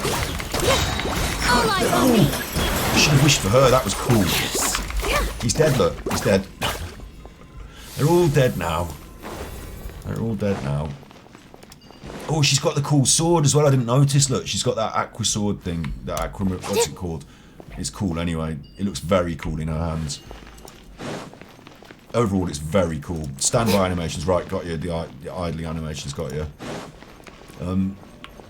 Yeah, you're right, actually. You're right. The one of them says to me, like, stop procrastinating, which literally means shut up and hurry up. And I'm usually talking, and she's telling me to shut up and hurry up. Like, they should actually make a character that just says, shut up! That'd be perfect for me. I could leave, and then every now and then they just go, shut up! I'd be like, no, I don't even shut up. Going in there now. Shut up. I will tell you factually, I take it on board what you said when you joined in as well. I will talk about things till the cows come home. I'll repeat and reiterate. I feel the time on my streams sometimes with repetition. It's going on in my mind. It's just the way I am, and I like plan things out in my mind like that, and I want them to come true. I talk about them, but the actual hard work of getting someone to sit in that chair is a lot more difficult than setting up the actual chair. So it might take some time. I'm not promising anything until next year, and I will talk about it some more in the future as well. I talk a good game, I'll tell you that. But hopefully if I can, like, talking's the easy bit, so you can do lots of it, but getting it to really happen is the hard part. So if I can get halfway to where I talk, what I was talking about earlier was starting off small, getting some people in who are going to give us good episodes, reputable people, so that other people that I invite can look at it. About to blow up a huge balloon. I mean, you're talking about comic Exhale all books. your sleepiness into it, and then poof! It's now flying away. It's now flying away. You talk about comic books, so I wonder if you know who Alan Moore is? Probably do. Let me close some of my windows. I've got more windows open than Buckingham Palace, mate. Like, this guy wrote, like, literally wrote, watch. Hang on, let me just confirm this. Alan Moore was Watch Dogs, wasn't he? Watchmen.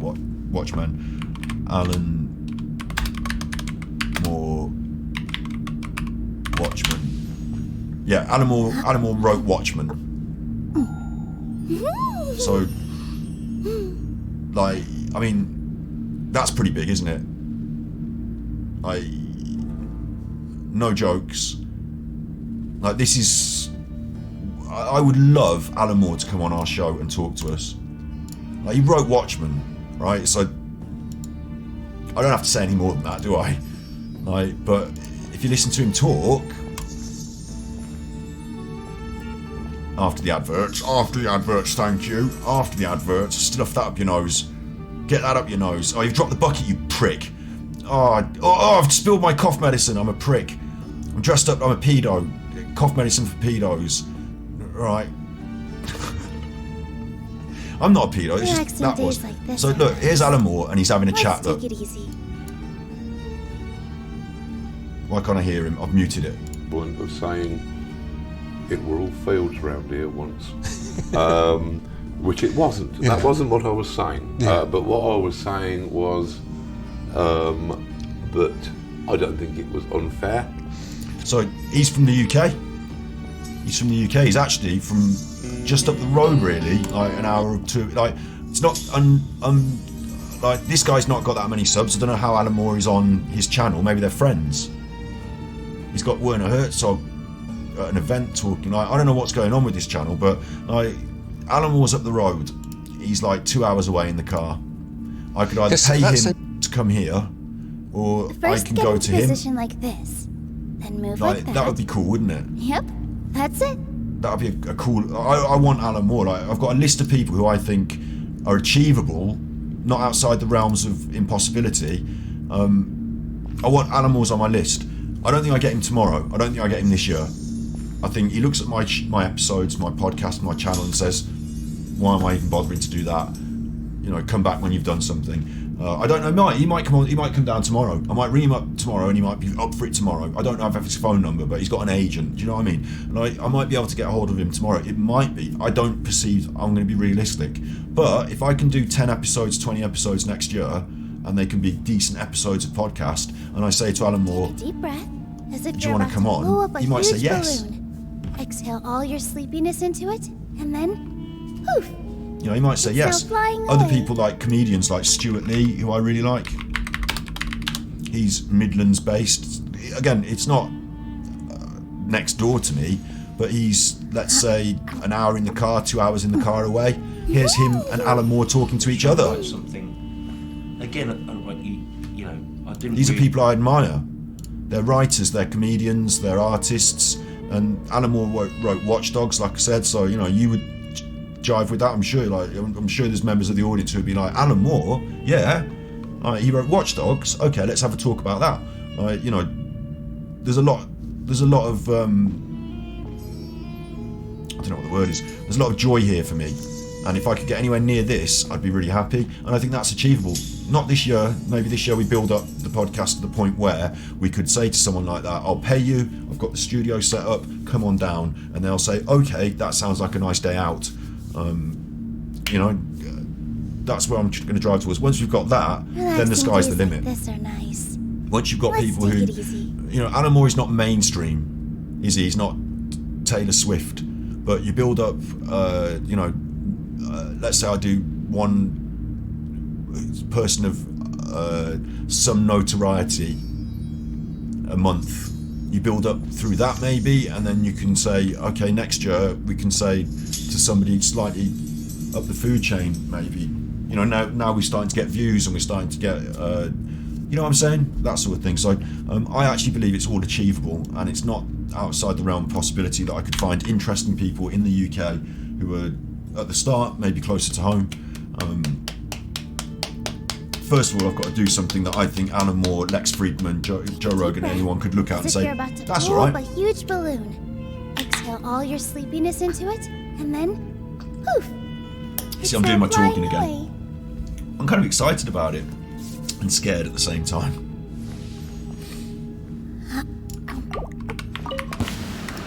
Lucky today. Lucky today. Feeling lucky today. No, my sword. No, my sword. Here. Take this, you fucker. Stick that up your buttons. Committed to memory. This dance is for you. That dance is for you. That hurt a little. And I hope you enjoy it, because now you're dead. So,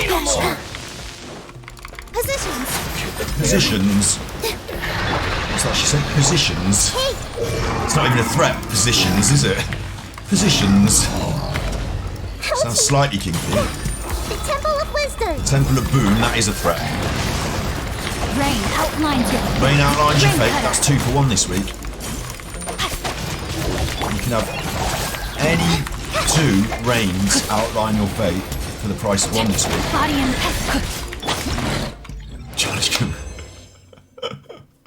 Challenge completed. Like the way these things go when you've got these fully charged characters, and all I'm doing there is just pressing all the buttons, if I'm honest. I wasn't really thinking about it. It just happened that they all died quick. What is it trying to teach me here? Is it trying to make me feel bad about not wishing for these characters or something? Because I don't have any of them. My characters take a bit longer to kill things, but that was a win. Win. No one can stop me. Mist trial, the mist. Okay, mixing fire and water will allow you to soften your opponent's defenses. When vaporized is triggered, trigger it 20 times. So just trigger vaporize 20 times. So I'm definitely going to need him. It's offered me 2 of these animos. I'm going to take him. And these 2 chuffers. And again, I think if I just press all my buttons, pretty much guaranteed a win. So here I am, complete the... Oh, wait. I'll go around in a circle like this. Around the outside. 2 trailer park girls go around the outside, round the outside, round the outside. Just following orders. Just following orders, so it's not my fault. Yeah, let's light it up. Let's light them up. All fire. Actually, I've got to do this better. Check this out. Make them on fire and then vaporize. There you go. Chop. Teamwork is dreamwork. Teamwork is dreamwork. Adventure time. Teamwork is cream work, mate. Why did I bring Kazuza then? Fallen leaves. Adorn my night. I need to get more vaporizing going. Mind the deluge. Mind the deluge. Out of the way of the deluge. Mind the deluge, mate. Keep your feet off the deluge. I've done it again. I don't know which door I came in. Probably this. I'll probably go this way. Mind the deluge, mate. It's expensive, that deluge. Keep your feet off the deluge if you could. Okay, next room. You'll get frostbite. Oh, hello. Cascade. Cascade. You can't run. Here's check this out. Vaporizing if I can, please. Let's light it up. I've just got loopy swirls going. One with wind and cloud. Not enough vaporizing for my liking. There you go, there's some vaporizing. Kamisato Aka. Kamisato Aka! Chop off your head! I was so tempted then to do the Dark Side Phil Charlie Chan. In China they say, Kamisato Ayaka. Like, I was tempted to do it, but I would have been doing racism, and it would have been a parody of someone else's racism, but it would really have got to the point where people wouldn't understand why I was doing it, so it would sound like I was just doing racism. Don't get too close. Don't get too close, because obviously everything on fire. I shouldn't have brought Kazuza, he's no good to me. I want the vaporizer. Cascade. This one, vaporizer. Oh, you're dead anyway, so don't get to do any vaporizing after all. Everybody's dead. Can't remember which way I came in. I think I'm going back on myself now, aren't I? So come on. Imagine if you had to do this at Genshin Impact World as well. Imagine if you went to the theme park and it was like this. There'd be trouble. This is part of the main thing of the game. Ooh. Got all your chili chills. Check this out. Check this out, silly chills. Vaporise them, didn't I? The depth's back. The depth's back. The depth's back. I got you covered. I've got you covered. Everyone dead. Everyone dead in seconds, mind. I can't learn anything from this. I can't figure out like what I should or shouldn't be doing. All I'm doing is hammering the buttons and everyone dead. By the time I thought about what's happening, everyone dead. Up the magic elevator. I get it. I got you. I know the system now. I know what's happening now. Things are going to start happening to me now. My name in the phone book, published in the phone book. My name in print. That's the kind of... Oh, wow. Shit, it's going down. Where did that come from? That's the kind of... Get out of here! What does he say? That's the kind of...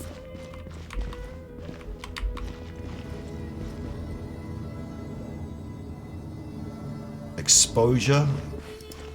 Someone might mean it is. I'm gonna have to find it out now. I know. But look. Navin loves the phone book. Of course, this is a Calvin Klein Good advert. things come to those who don't wait around. Don't That's wait what around. they say anyway. Knowing my luck, the opposite is probably true for me. The phone book's here. Benny's adventure team, assemble! Well, I wish I could get that excited about nothing. Are you kidding? Page 73. Johnson, Naven, R. I'm somebody now. Millions of people look at this book every day. This is the kind of spontaneous publicity. Your name in print that makes This is the kind of spontaneous publicity. Your name in print that makes people. No one's joined me on an adventure in ages. Come on, let's go. Things are going to start happening to me now. Things are gonna start happening to me now. Oh, wow. Where did that come from? Things are going to start happening to me now.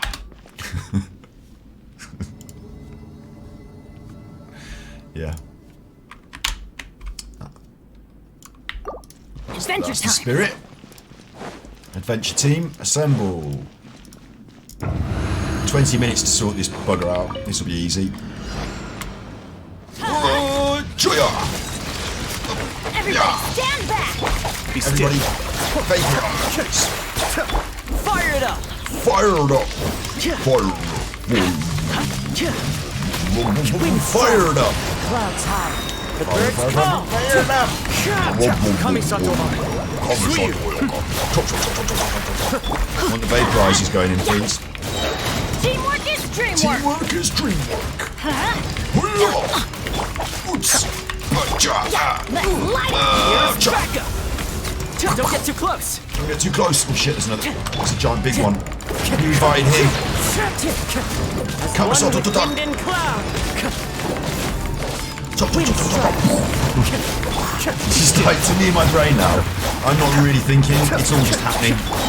Supporting fire. Supporting fire. Everybody stand! Let's get this one out. Mind the deluge. Mind the deluge. Keep feet off the deluge. Arms in during the deluge. Let's light it up! Let's light it up. Clouds high. The birds Get it come. Be still. Be still. Leave the main. Yeah.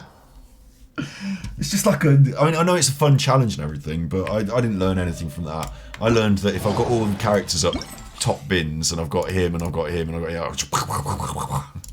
him, didn't really know what I was doing, but everything got killed. Are you chuffing? You chuffing coming in here, are you? You're in with your daddy? Oh, you're in with your daddy? Oh yeah, come here then. Come here then. Daddy will put, wait. Daddy will put you on the, we'll go and sit in the chair together. Yeah? In the chair. Yeah? He's over here, come on then. We'll go and sit in the chair together. Whoosh. There he is. Here he is. Little Marlowe. No signal? What? What's happened to me signal?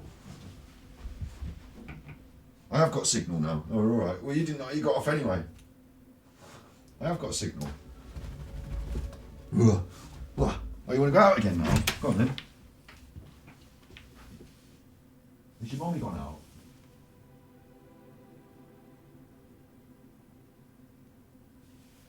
You want to come in here with Daddy or you're out there?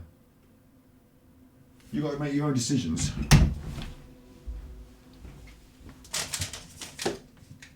Your mommy's gone out, that's what it is. Come in here with Daddy then.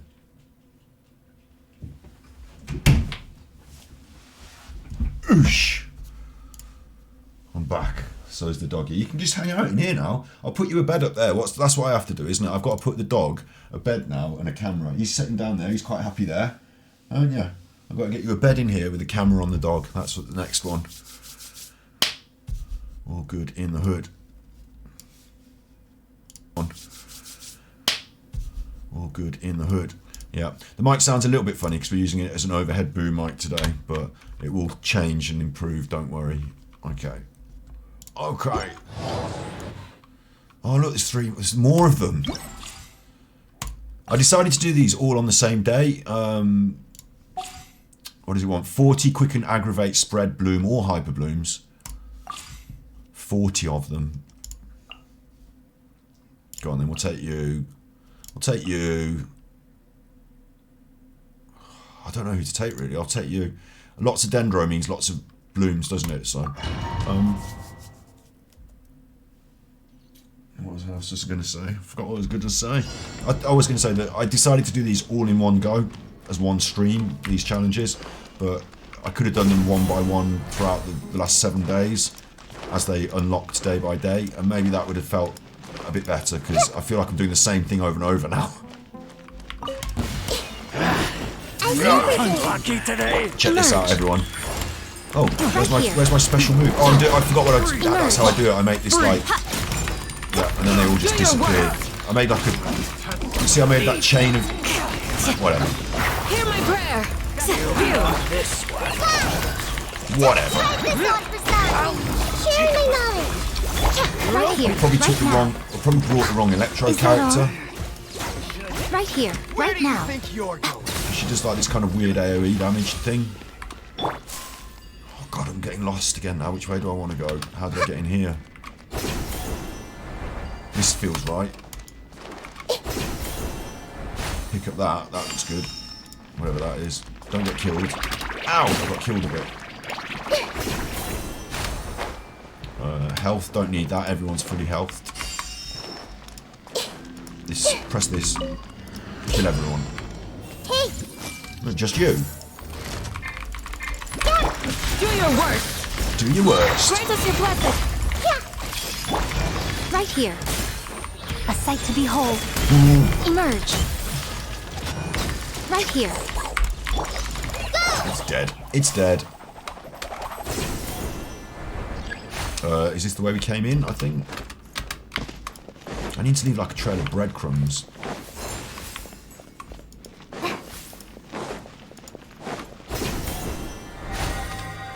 Hello?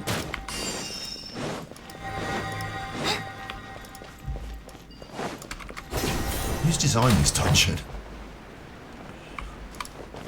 I'm not terrible negative about it, but it's pretty formulaic and similar. Oh, these chuffers! You're not having me on these. Make yourselves at home. You're not having me on these. They're gone now. The oceanid things, they just made me feel bad. As soon as I see them, they just make me feel bad, those oceanid things. I'm like, you're not having me on them. Keep away, oceanid. I'll tell you what, I really like that card game now. Whoop, press that by mistake. Really like the card game now. Big fan of the card game. This is an action stream today. That's how New punching. Emerge. Okay, let's Right now. spread these out. Take that. Get everyone electric. Right here. And then let's Everyone hold hands. And then Please. wet them up for the We shall balloons. prevail. We're not going to get many reactions because everyone is now dead. At least I'm doing that with some thought though this time. I've actually got a system.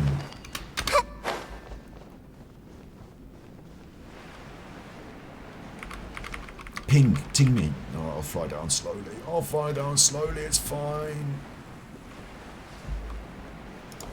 I'll start with you.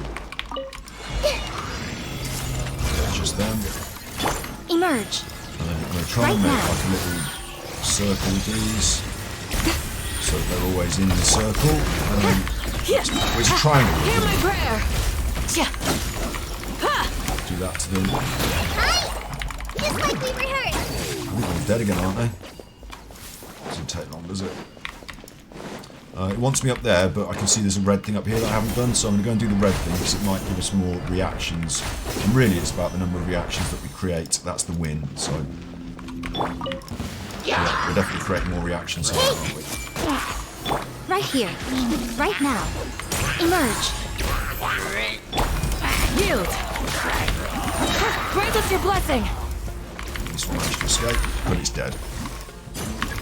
Flee.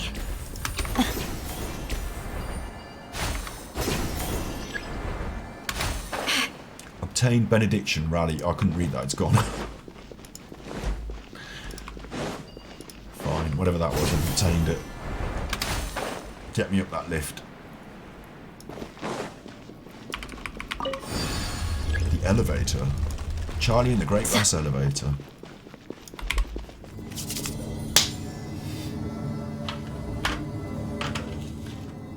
Where's my smokies? Naughty daddy Smokey, then, isn't he? Wow, you're a good boy, you are. Why don't you go over there? I need to put your bed over there, set it up properly, and then you'll know where it is.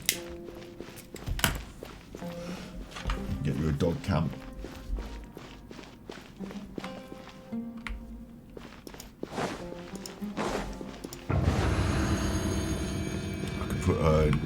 I could monetize my dog. Right, what I could do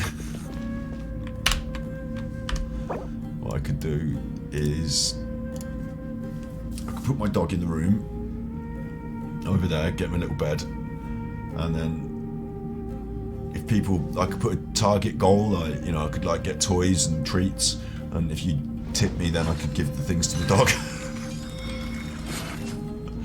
Like hold his treats to ransom. It'd be quite savage, that would, wouldn't it? You could do it, right? The one thing I really want to do is I want to get a belly dancer in. Like I said, I want to get people who do slightly saucy dancing to talk to me about the difference and the lines, and have a big old chat about dance and sexuality. You are not welcome here. I see Learn a few everything. things. Sharing my knowledge. Right here. Right Right now. now. Right Emerge. here. Right now. That's Fat Boy Right singing. here. I'm always watching. Emerge. We shall prevail. Call it Amber. Call it Amber. A minute to memory. You see that? Oh, there's more of them. Right now. How's this? Just as long as you get electrocuted, it's Emerge. fine, lads. I'm actually doing that more formally. You know, I'm electrocuting them, then I'm Grant us your blessing. tagging them with the green, and then we're setting off the Flee. Yeah, it's all good. The fairy. Do your worst. Hi! The Temple of Wisdom! You're exposed. We shall prevent. Ooh, Just like we rehearsed! Grow, grow, grow! Show them. this guy's actually hitting me. Emerge. I think he's dead now.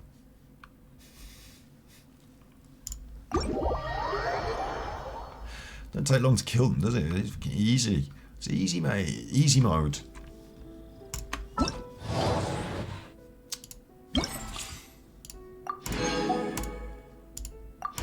Loads of primos. Quite happy for that. Next one. I've got to crystallize. When a character's charged attack hits an opponent, a shockwave will be unleashed, dealing damage. So you want to charge up your attacks and you want to crystallize. So I'm going to be using, oh look, my choice of any of these chuffers. I didn't realise, I thought Ito was fire. I didn't realise he was Geo, or maybe I realised that in the past and I forgot. Should I go with Noel? I'll go with Noel, because she's good old Noel. Good old Noel. Take it as training for creating a set number of reactions more than difficult battle, which is not. Right, so I've basically fucked it up then, because I've spent the whole time, like I said, only just then did I start thinking about how to actually do it properly. The first 4 or 5, I just fucking went through brain dead and just pressed all the buttons. So in terms of training, it was, I might as well have been asleep. Not now. Live. Have that, you chopper.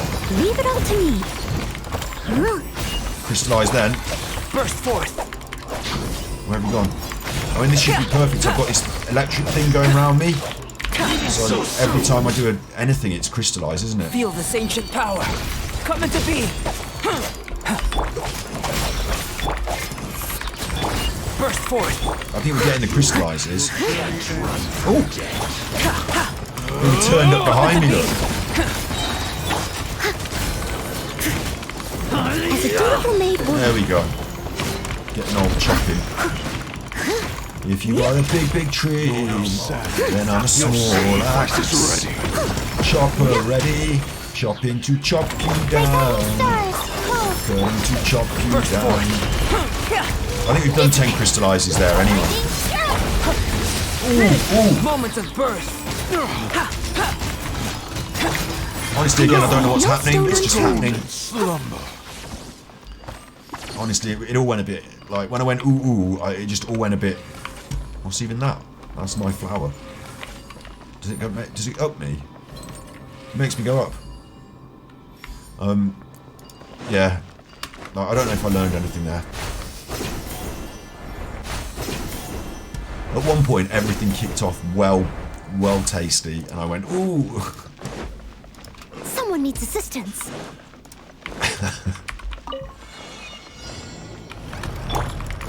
I want to give him a tag of... Stop, hang on, wait, I'm trying to think. Right, let's make you frozen, and then... Now let's crystallise you. Yeah. Steady as stone. Time to clean up. Crystallise all over the show. Now he's getting eggy. I've got loads of shields, so that should be fine. I'm going to bring the electric into it. Feel this ancient power. Feel that ancient power, you chopper. Not now. There's that flower, I can go up. I'll go up. Get off it, I want to go up. Won't let me go up. Moments of birth. I'll settle this. I'll set it. As a dutiful maid would. Where's my flower? I want to go up. Get off. Yes! Now who's up in the air? So, take that. Good night is cold. Ground dwelling Stars, twat. shine for me. Our bond is strong. Ground dweller. Now who's up in the air? As a good knight should. Serve you right. staying there, down there on the ground. Someone needs assistance.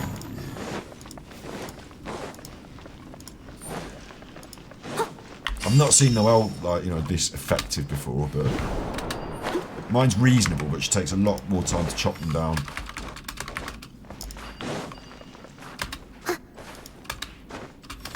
Can't even get up there. So that's fucked.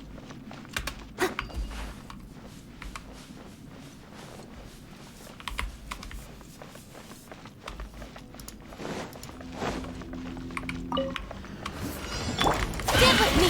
Out of my way! Feel this ancient power. Live! Feels a bit grotesque, the amount of effects. I mean, it's not killing them as quick as I thought it might, but the amount of effects kicking off there, it felt a bit like I'm cheating. Whatever he's doing. Oh, he's putting the flowers down, right. Burst forth. Moment of birth. Have that.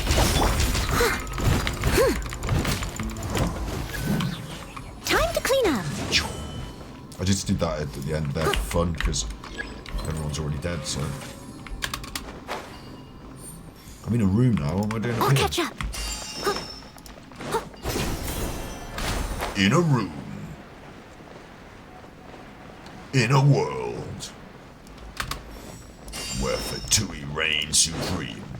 Only one Genshin Impact team can beat their heads in. In a world. Chop chop. Coming to being. Coming to being. I was supposed to use my charged attacks, I forgot that. Look. Juggling. Keep that looking, yeah. Charged attacks. Not now. Not now. Stop bothering me. Not now. It's especially, it's not now. Stars, shine for me. You right, Marlo? You're a good boy, you are. Once Daddy's done this a bit, we'll get you on the telly camera again. My guiding stars. Leave it all to me, as a good knight should. I'm not even paying attention anymore. This is just happening around me. I'm in no danger of losing. Feel this ancient power. Coming to be. The night is cold. Got double shields. I'll settle this. Get with me. Nothing can deal with that. Nothing can stand with me. I'm too powerful. I think I've achieved everything I need to even achieve, so I'm just going to go straight for the... If I can, where's the... Over here, maybe? I'm going to go straight for the final target now. I think we've done enough crystallizing to get the whatever it wanted. So take me up in the elevator, or do whatever it... No, this way then. What? I am confused now. Press the button. Right.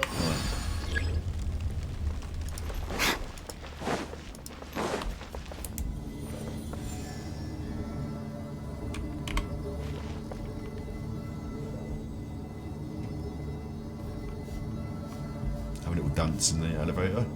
When I was a kid, I used to like to jump about and like rock the elevator. As an adult, not so happy to do that.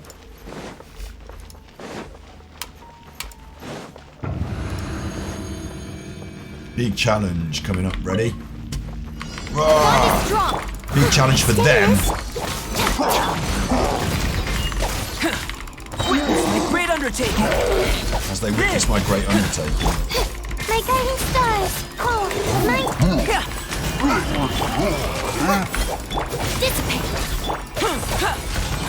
Burst forth. The night is cold. Just smash their heads in, can't I? And all these shields just mean I'm permanently shielded, so I don't think they can really stand. Coming to be. Like, they can't really do enough damage to it, can they? Leave it all to me. Like, they haven't even been able to break my shield. Cold. Mine's time to clean up.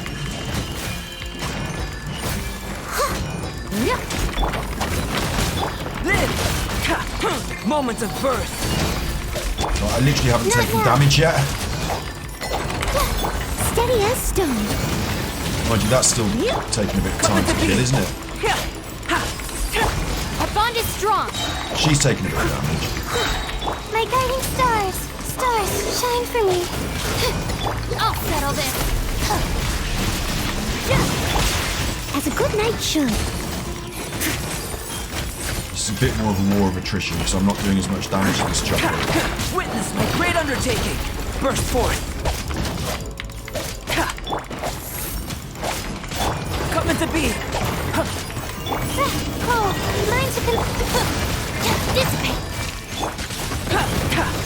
But I've got it under control. I'm supposed to be using my charge, aren't I?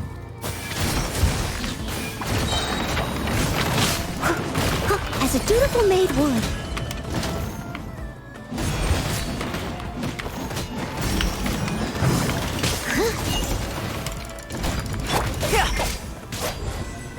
Coming to be. Not now. Got it. Leave domain. No one could take my fury.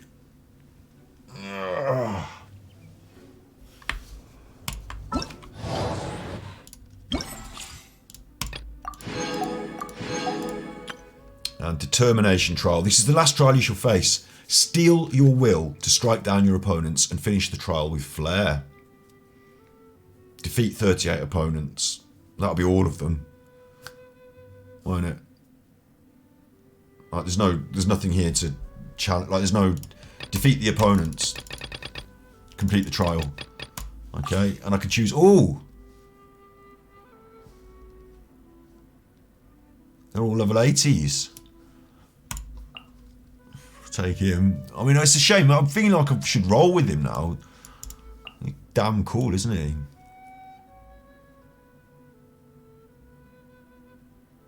It's like everything I did before and do what I like the most. I'm actually thinking of like constructing my own new concept based on just wanting those two strong chuffers to be the main two ones and then trying to support them. But I was thinking of maybe putting a healer in. I don't really need one, I don't think, but it's not offering me. Oh, it is offering me freeze as well, isn't it? Not lots of freeze, just Layla.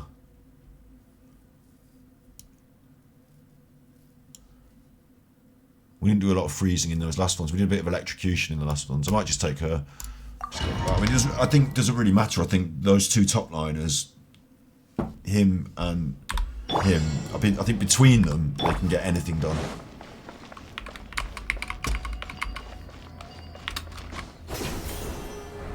And it's a real shame that I'm not wishing for this Wanderer. It's not really up my street in terms of characters. I don't like his big hat. I didn't like the fact he was against us. I don't like the things he's done to us. I enjoyed kicking his head in. I think he's interesting. We're going to do his fashion choice in another episode when we do the trial runs, but I don't really vibe with the big hat thing. However, and he's not got shoes on. However, as is the case with most of these new 5 stars, incredibly powerful. And very cool to play. Very fun to play. Lucky today. Can I not freeze you up a bit? I'll just get a shield out of it. Okay, now you're frozen, yeah? Cascade. And now you're dead. How amusing. Stars, shine. The wind rises.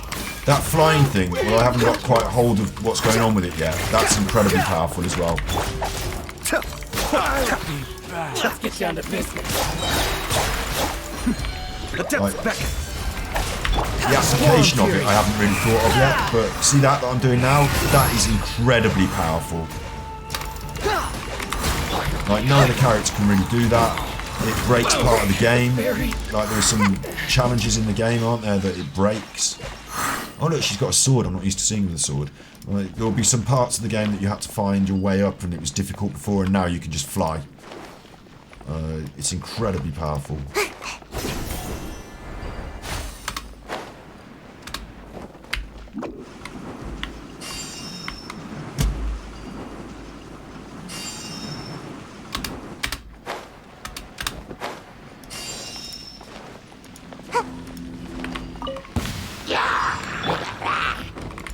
wretched vermin!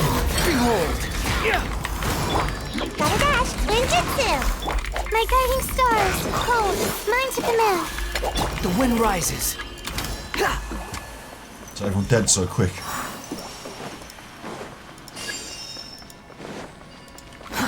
Too slow. I bet there's some places in the game that used to be a bit of an issue before, but now when you learn how to control that flight, just completely demolish them. Be still. Behold! Not now! Kamisato on. Suyu. Cascade. The wind rises. Unsightly insects. Step on your head. Quit following me. Be still. The night is cold. Stars, shine for me. Squall and fury.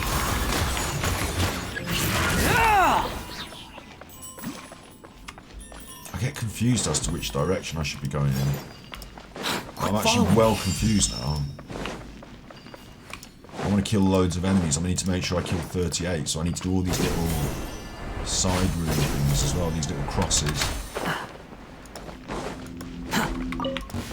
That's close enough. Behold! Where do you think you're going?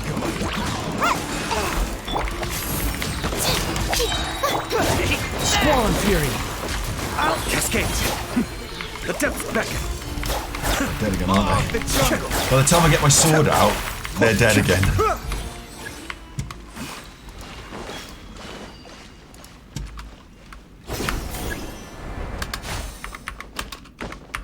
The thing is, it will never be like this in the game for me, because as a free-to-play player, I'm very unlikely to get all the top swords, all the top things, you know, all together in one crew, but it's quite fun to be feeling like, you know, how powerful it is. Know your place. Not now. Don't be scared. Hi. Ninjutsu.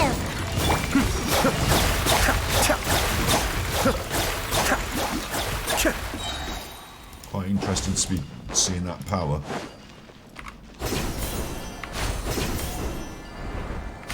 This is one for the whales, though. This must be what it feels like to be a whale. Another direct assault. Mind the deluge. Get the sword out first this time. Squall and fury. Circuit in a different order, and everyone is dead. Look, I didn't have to do anything though. Just kill them for me. My guiding stars. Picked the wrong test subject. I think that might be enough killing now. I think we can go to the... Is there a... Like, this doesn't tell me if I've done everything, but I think I've done 3 crosses and 3 triangles, I think.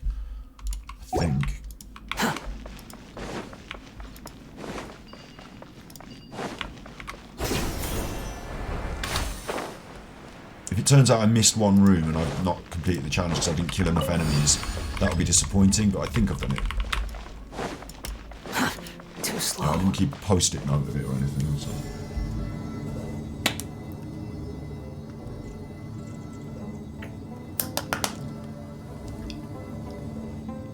I've got so much room on this table in front of me now. There's no need to absolutely exchange fill with crap. pleasantries. It's rather pathetic to force a conversation just to occupy silence. Already, I haven't got... You know, I will get another camera. We've got a cheap webcam and we've got a second camera that we're using upstairs. I'll be able to show you around my desk a bit more, but I'll just quickly show you... in fact, to tell you what I can do the in the chair camera. Look, that's the camera for in the chair. I can actually pick that up and just turn it around like this. So this is my desk that I'm sat at. Now, yesterday it was completely devoid. It just had a keyboard, the light, the sound desk. That's all it had. Now I've got like, you don't want to see over here actually, because over here I've got like a little thing that I keep things in, little smoking things. But I've got juice, tonic water, chocolate milk. I've already started to fill this up with crap. Like, what am I doing? What am I doing? There's the hat. The hat. This is all the crap that was on the desk before. It's now in the hat. There's not much reason for me to be keeping an old battery. This cassette, I don't know what's on the tape cassette. It doesn't go in the computer. You know, I'm keeping this. This is a sticker that Elgato capture card came with. You're supposed to stick it on your computer box. I decided not to, just to keep it instead, like a hoarder. And if I now turn the camera back around and I want to put it back where it's gonna go, when I let go of it, it'll fall off and it'll be funny. Ha! He dropped his camera again. So you know it's not looking in exactly the right way. Oh, it's fine. We can mess about with that later another time.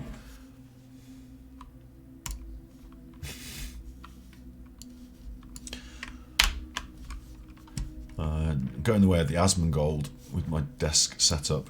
My There's no resin such is thing now as pure freedom in replenished. this world. Even the wind cannot blow on forever. The wind can't blow on forever. Alright. We're going to start with you. Hello, everyone. Stars, shine for me. Not now. Not now. Cascade. The wind rises. Cry louder. Gotta dash.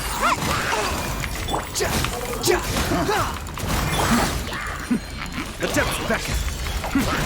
Hilly chills. They're dead.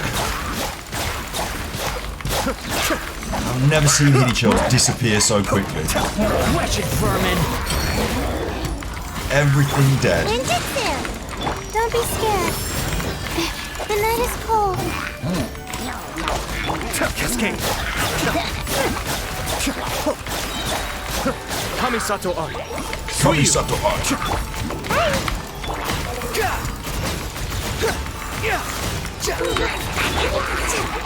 I'm out of here.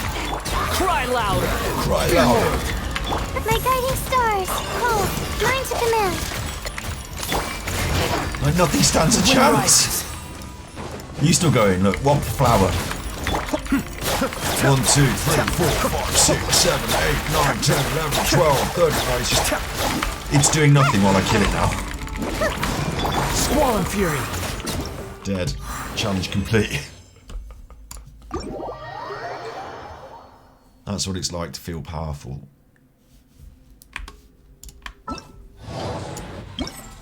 Free primos. That's just free primos, mate.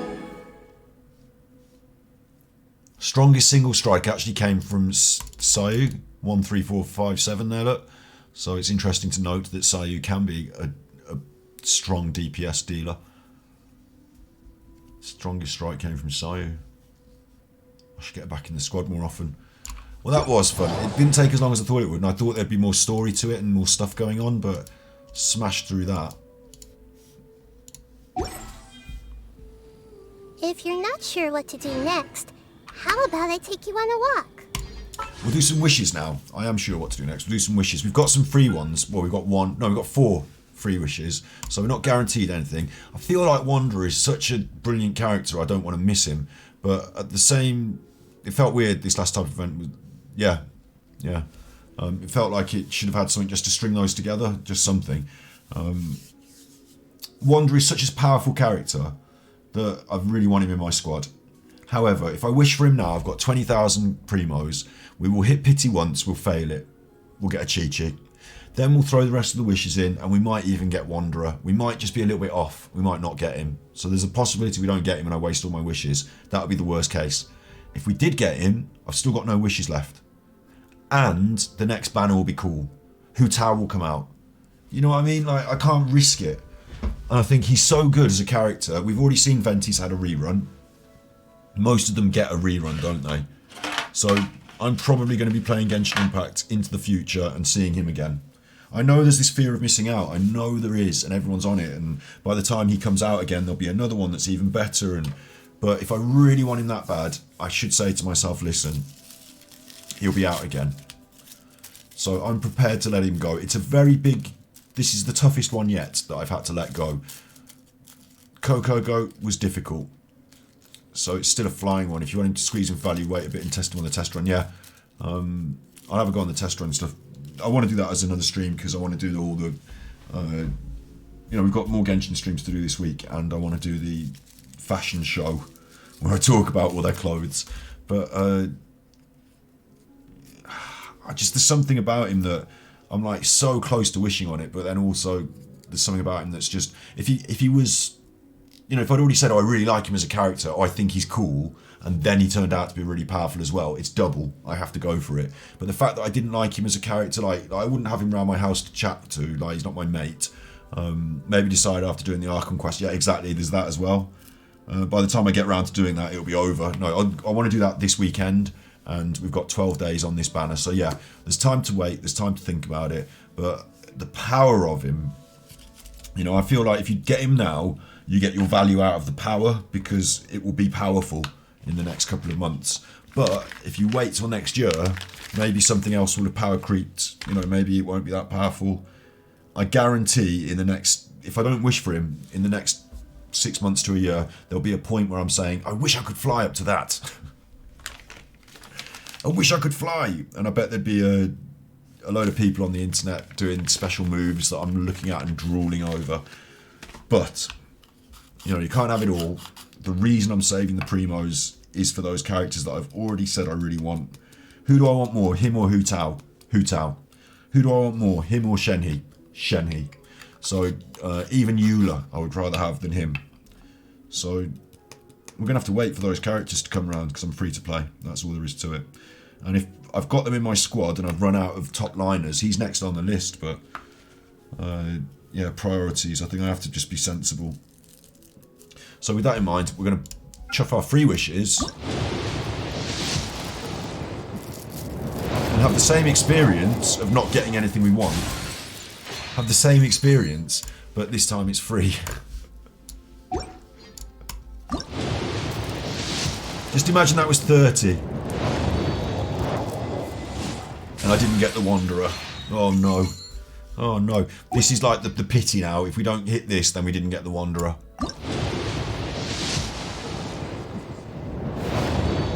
That was me getting Chi-Chi'd. That was that. I just got Chi-Chi'd, imagine, right? And then this is the final, you know, my final wish on the... Imagine I'd spent all my wishes, would I have got it?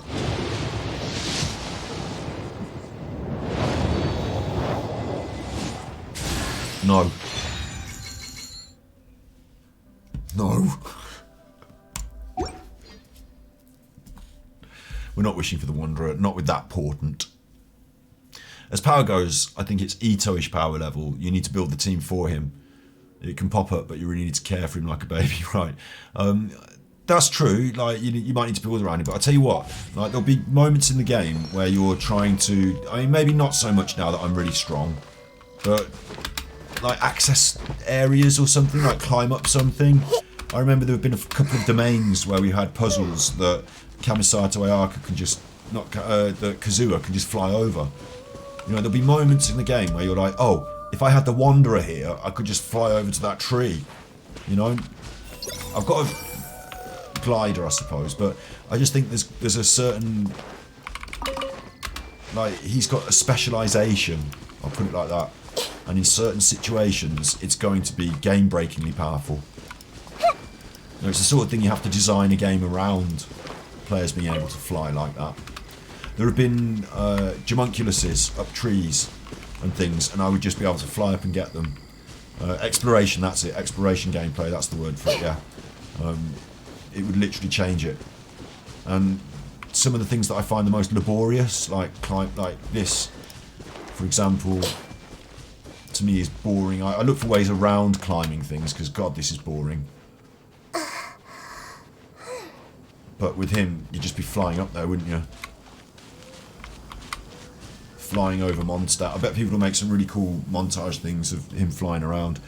You know, there's something that no other character can offer there, so maybe Kazuza can a bit, but I'm deciding to let it go, so that's just one of them.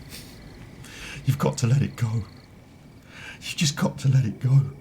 What else is on my list? Not much now, is it? It's Paimon's paintings of the Varanaras. We're not doing the fishing, and that is Inazuma. We're now Inazuma story quests. Sorry, not stories. World quests. We've got Inazuma world quests. We've got the Chasm and a Sumeru world quest. We've got 3 stories, and now the Archon. So this weekend we're going to start the Archon. We've actually, I'm in a strong position for where I wanted to be. That's pretty good. Let's do some resin spend because we're at 160, and let's do this. Just do the simple things.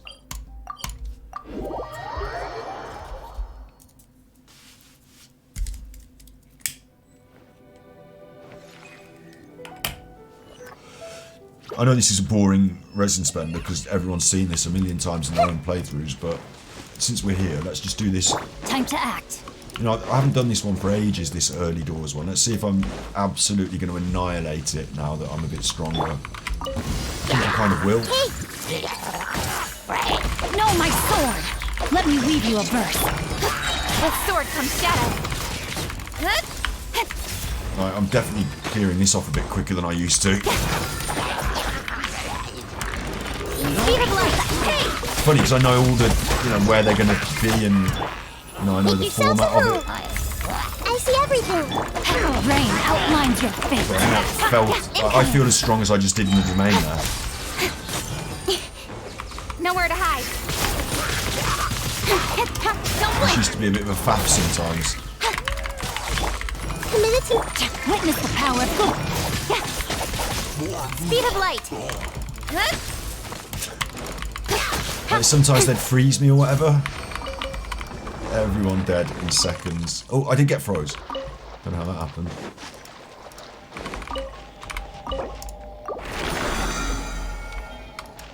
Condensed resin. On the character lineup, 80 of 80. 90 of 90. What's she waiting for here? And we've got to do an episode with Crawl as well, haven't we? We've got to do an episode where we look through the artifacts. You wanted me to do that. Might be one of the weekend days. We do that as a sort of diversion moment. You know, we go through all the artifacts. But she is waiting for Ascension, and it's just the big greens and the lotuses, isn't it? Really. Yeah. When you're on 80, it's the big greens, it's the big diamonds, the big chunks. She's getting leveled up to 90. She's on her way. She's 85. 1, 2, breathe. 3, But we don't want to books there for now. 90 of 90, 80 of 80. Mona now is in the top line. We just need to choose her artifacts properly, although she's got a set.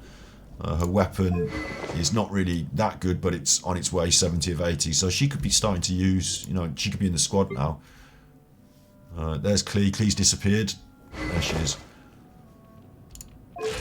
80 of 90, 80 of 90. These are all top liners now. 80s and 90s. 80s of 90s or 80s of 80s waiting for their red gemstones to build up. We could take Amber over the top today if we want. We could probably sort ourselves out a red gemstone. Lisa's next on the list going up to 80. And then you've got this next line. 1, 2, she's at 70 of 80. 3, 4, she's at 70 of 80. They're all 70s, 60s now, 50. We're trying to get Faruzan up into the list. So really, this is what I should be doing. She's got everything she needs for Ascension. Let's ascend her. Ascend her? I don't even know her. And next we're going to need more of these greens, but we've got everything else because we were saving them up for Candice, wasn't we? So we can actually push her. We've got a free wish. Claim that. It's going to not give us anything, so we've just done the wishes. I suppose I'm on book duty. Might as well go and just resin up the books. So that was where we started on. Let's go all the way over here and see where we finished now on the current state of our. That was the easiest one that we started on. This is now theoretically, I suppose, the hardest one of the ley lines. I'm underground. I'll pop the wish if you want, but we just did hit the 5-star. It was a sword. So I very much doubt... this will be good, though. Tempting Fate. I very much doubt we will get anything from this. I mean, it's not like we're going to get a 5-star after we just got a...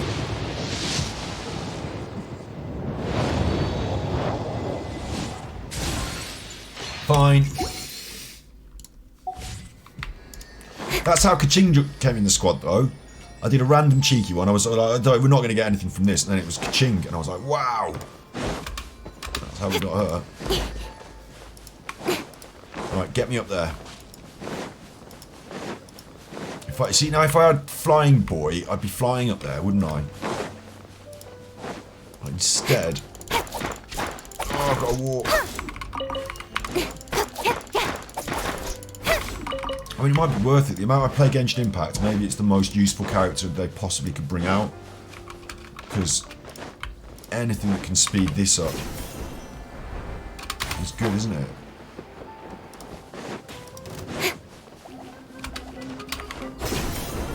Mind you, there are the tingers. Right, so we saw the first ley line, and now I'm strong enough to demolish it. This is the most up-to-date ley line. That's all mushrooms, look. Everyone hold hands! Incoming! With sword comes shadow. So just as easy. In fact, probably easier. Grow, grow, grow! The Temple of Wisdom! Guys. They're not freezing me or anything. There's no glitch chill.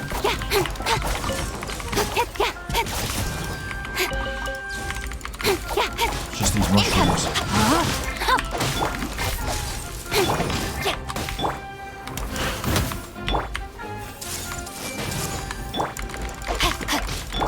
Don't blink. They need to do another one of those events where they put the books on Double Bubble. Because they give us a few characters recently to wish on. So then we want Double Bubble books.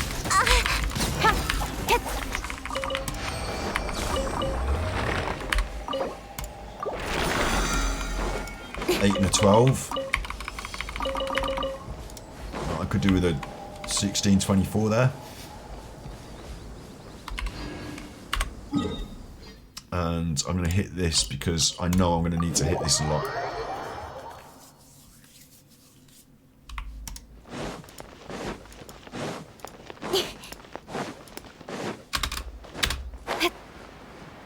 Oh, don't bang your head. Oosh. Oh, she banged her head.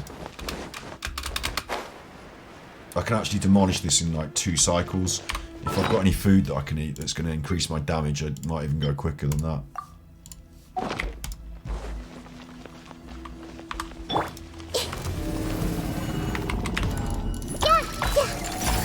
Yeah, I see everything!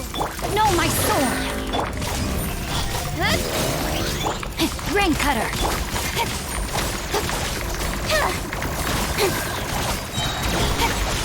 With sword comes shadow. I know this is not the weak point yet, but I just go in hard early. And when these things come out. Wheel of Life. Opening box of Adepti Like, theoretically, I can see the chopper over there on the edge, so I think I can go and attack it on the edge, but I'll just do it the normal way. Speed of light. Hey, got lucky that time. Come on, get it, got it.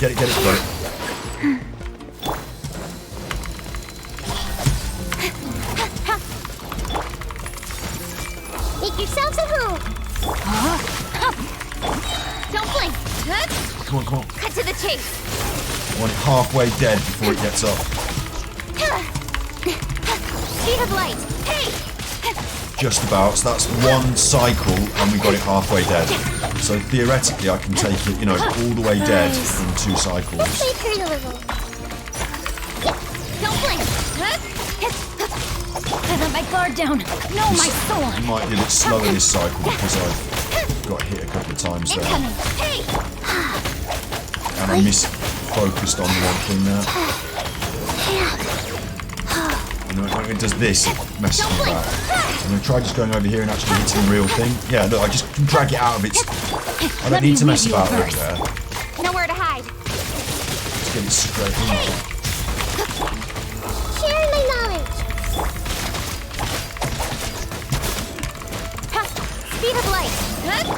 drain outlines So your... now we are close on the 2-cycle finish, but not quite there, but we will get there. Hey! Bro! And hear me hammering on the keyboard. Speed of light! When you know what you're doing, you're waiting for that cooldown to... I'm just hammering on that cooldown. There we go. Got it. See how quick that was this time. Needs to be. Because I need to bang it over and over again. It gets a really big damage reduction when it's hidden, so it's a smart move to deactivate it, right? I just don't know, because they have these little batteries that I have to attack in the middle, and then you're supposed to deactivate it, like, you know, by doing this electro in the middle. But I can actually see it on the outer skirts, and I can just go and attack it, so... I just go loopy. I did that quite quick, and it needs to be quick, like I said, because now I've got 2 characters. It was Candice. She was ready for Ascension. She's got 20 of these that she needs. So if she spends 20 of those, then sadly Faruzan is not going to get hers, is she? So I'm going to need to do it another sort of 10 times. Dragging it out of hiding, deactivate it too. Yeah, okay. So that's in the future. That's my strategy again. It's a shame you always have to seize the opportunity. because this whole bit in the middle while it does the batteries is interesting, and it's a mechanic, isn't it, during the boss fight? But I can obviate it just by leaving the arena and just attacking it direct. Okay, faster. But with 10 more kills, I just want to go as fast as possible. And now what we're going to do, action, action, action. I'm going to condense my resin, and we're going to play cards for a wind down at the end. I mean, we're nearly coming up to a 4-hour stream, so it's been a good one, it's been a big one. But I do want to play a little bit of cards before we sign off, show you where we're up to on the card game. So what I'll do is I'll condense the resin.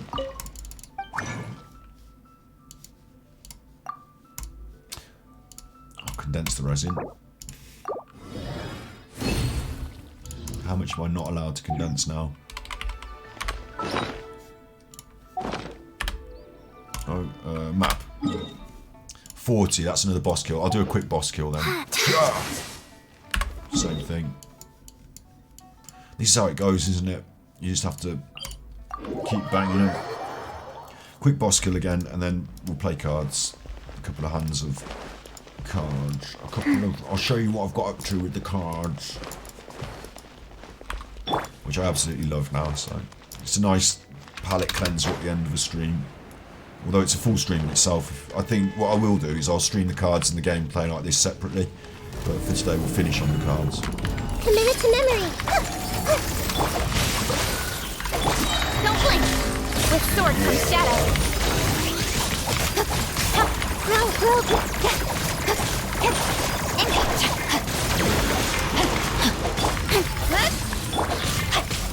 Ring cutter. Speed of light.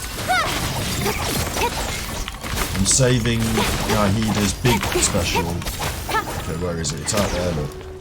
I know where it is, though. Incoming. Right, now I'm going to put Nahida's big special up. The Temple of Wisdom. While it's down on the floor, we'll do a lot more damage, won't we? Nowhere to hide.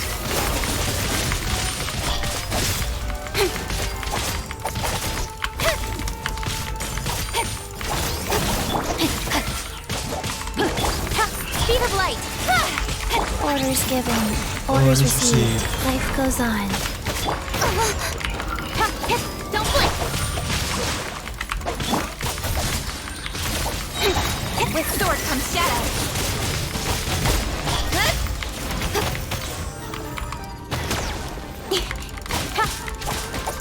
I get it. You can see it while I'm hitting it. It's dragging me into all those other things that I didn't want to hit. Because of the not being able to target, it's dragging me towards these, and I don't want to hit those. I want to hit the batteries or the actual thing. So that actually slowed us down that time. It's a shame. Purely based on my inability to target. What we got there then? Got to get over here now to stop these things from going off. Speed of light. Thanks very much. Committed to memory. Sharing my knowledge. Let me weave you a... Don't blink. Hey!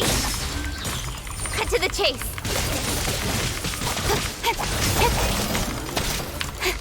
Incoming. Bit weird now, this is taking me longer than I thought it would. Got it. Body in mind.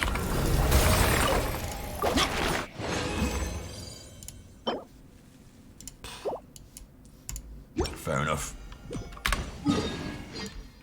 That's all my resin. I've got an expedition reward to collect. And some cards to play, haven't I?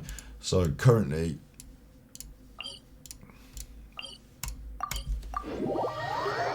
card game playing took me now to Inazuma, and off stream I did some more card battling in Inazuma, and this thing happened.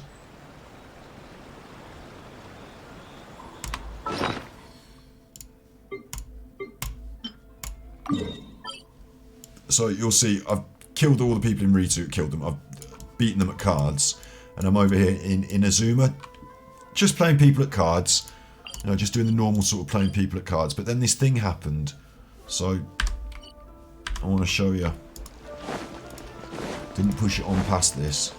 Should be able to talk to Catherine on the way and just get my expeditions.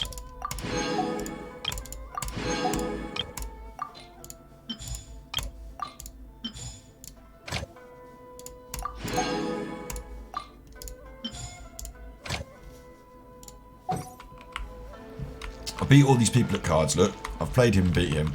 I came to talk to Fura Noburu, and Noburu said to me, "Oh, have you seen Ito around? I need to find where Ito is." And I was like, "What?" And it like became a conversation that we were having about playing cards in the game. So I really like this facet to it. It's almost like Pokemon. Right? You're in the game and you're going around and you're meeting people and you're doing battles. And it's different from Hearthstone, where in Hearthstone the game exists inside the World of Warcraft, but in the World of Warcraft you're not turning up at I've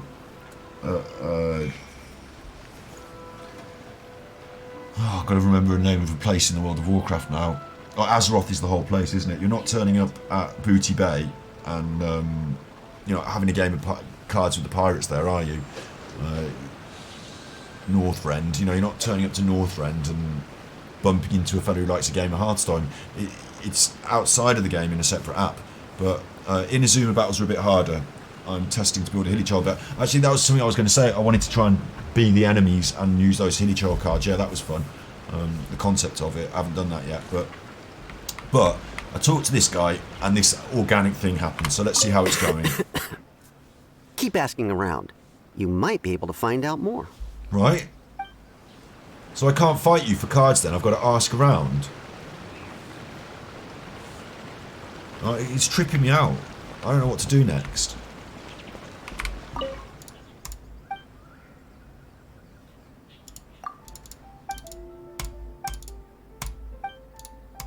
He's talking about his dangos. I don't know who to ask for... You know, who to ask about Ito. But he wants me to ask around, but I can't play him at cards.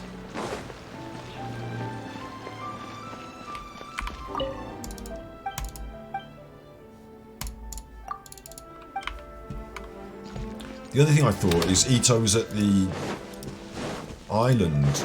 Like, he was actually on an island, wasn't he, before, that was specially created for little festivals and stuff. This place, Amanaki Island, I think it was. So I might go over there and have to see if he's there. You haven't done these battles yet, right? Yeah. So the battles were all, you know, people, and you talk to them, and that was straightforward, you know, playing cards. But this guy sent me on a wild goose chase to ask around about Itoto. I'll just see them. That was one of them done, right? So I'm going to go to Amanaki Island and see if he's there. Or if anyone knows anything about it there. That was the last time I saw him, was there. It sounds loopy, doesn't it? But this is something that I really like about the game. The cards being in the game. Don't blink. Is that it creates this sense that I'm actually in the game playing the cards. Do they not attack me? No, there they go. They always attack me as I get on the other side. Ha! I'm off, mate. I'm gone. I'm fixing to work on this song. I'm mad. Right, here we go. Amanaki Island. This is the last time I saw Ito. Have you seen Ito around? Anything you can help me with? Nope. Can you help me? Do you want to buy a mask? Come to the festival again. No. I thought he might be here. Or was it here or was it somewhere else? On another rock? Was he out further out? Like he was over here, wasn't he? Him and his buddies were over here, weren't they? They were like, we're a gang and we're a cool gang. He's not here. So it must be up here then, in Inazuma.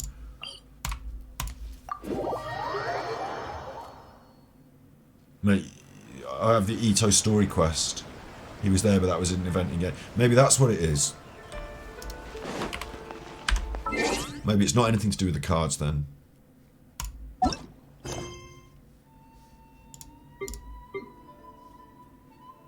It's this then, isn't it?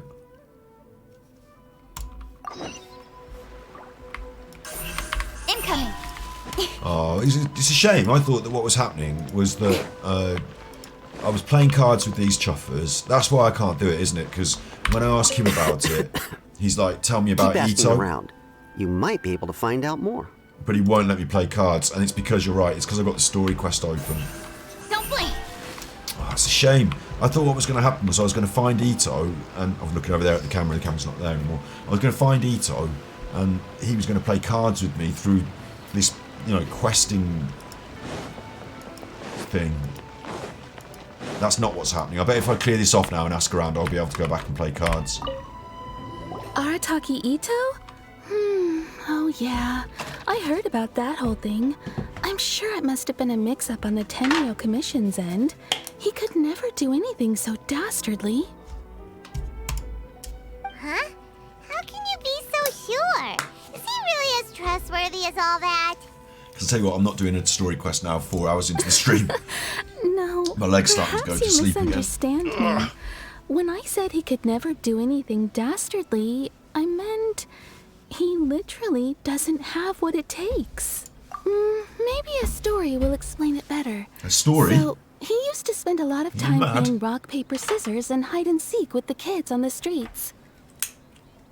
Kids, being kids, aren't exactly the most difficult to outsmart. I'm sure you can see what I'm getting at here.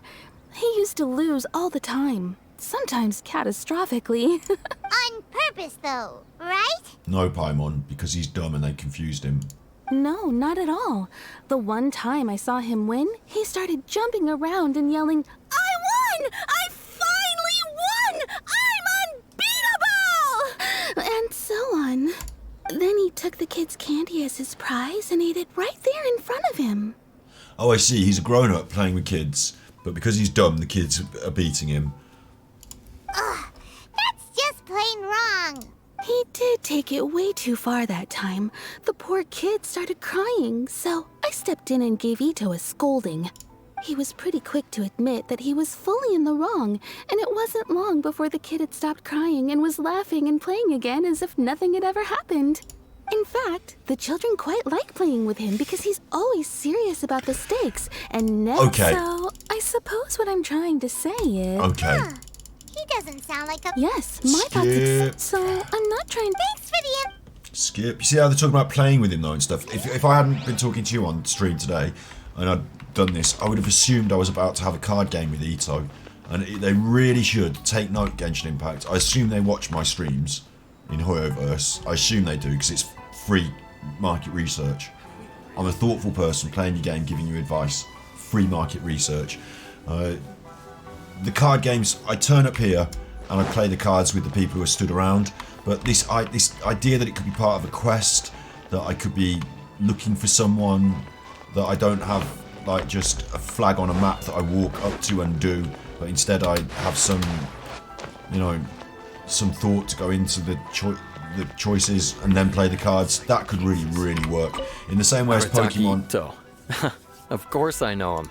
We know he's all... Catherine says that Paimon's Yes, of Yes. course. For starters, most Okay. thieves will try. At first, what's most I frustrating don't care about is this. that I just want to of skip course, it. he's never had a more after As for his psychological, at So the I want to play time, the cards, vision. so I need to skip it.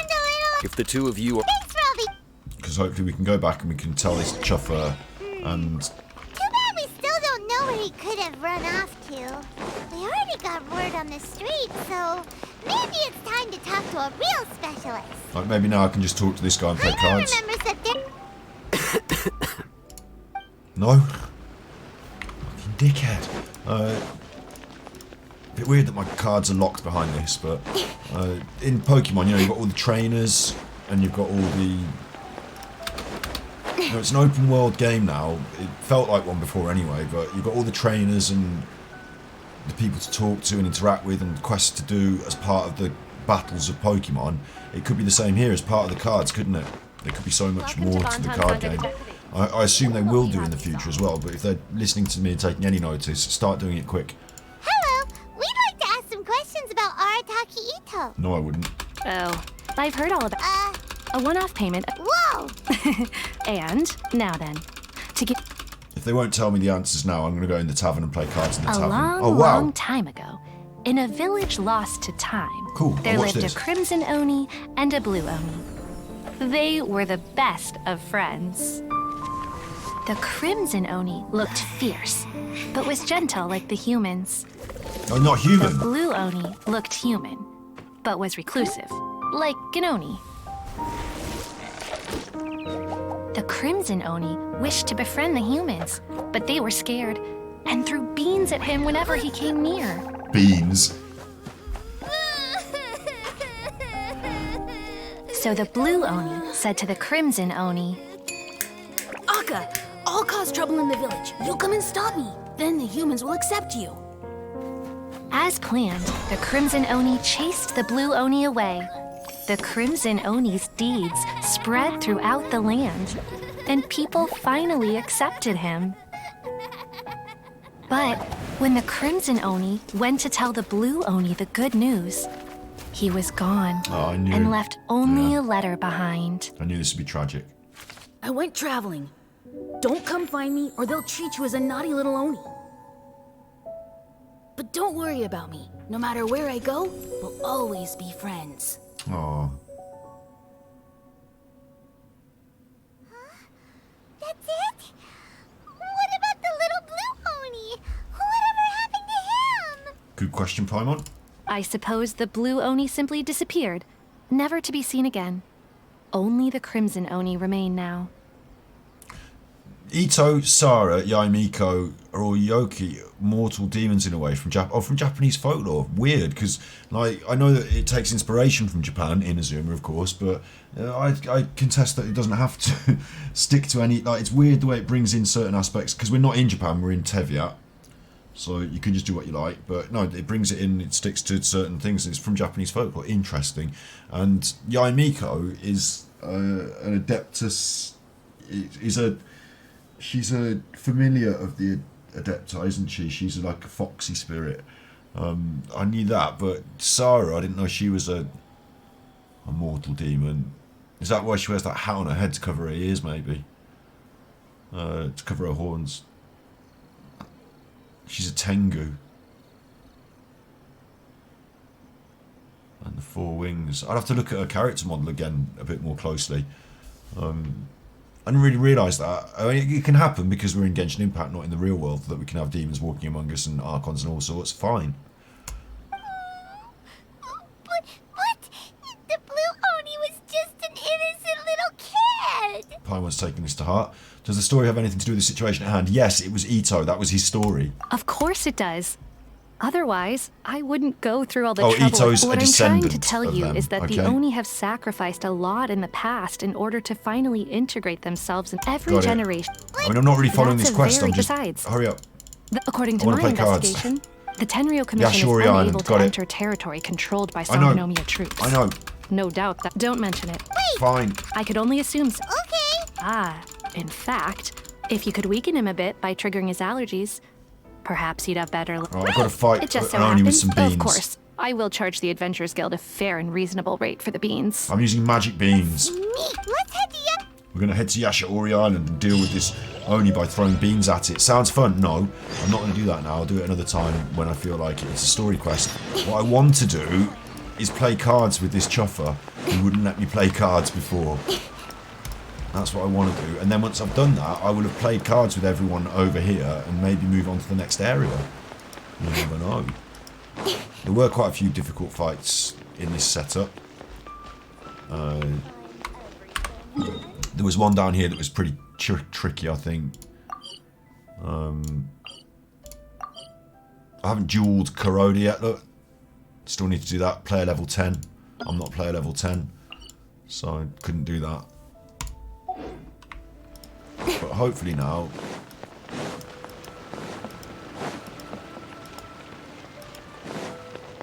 Where's he going? Did I run past him?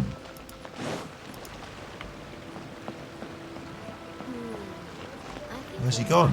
He's here looking at the notice board.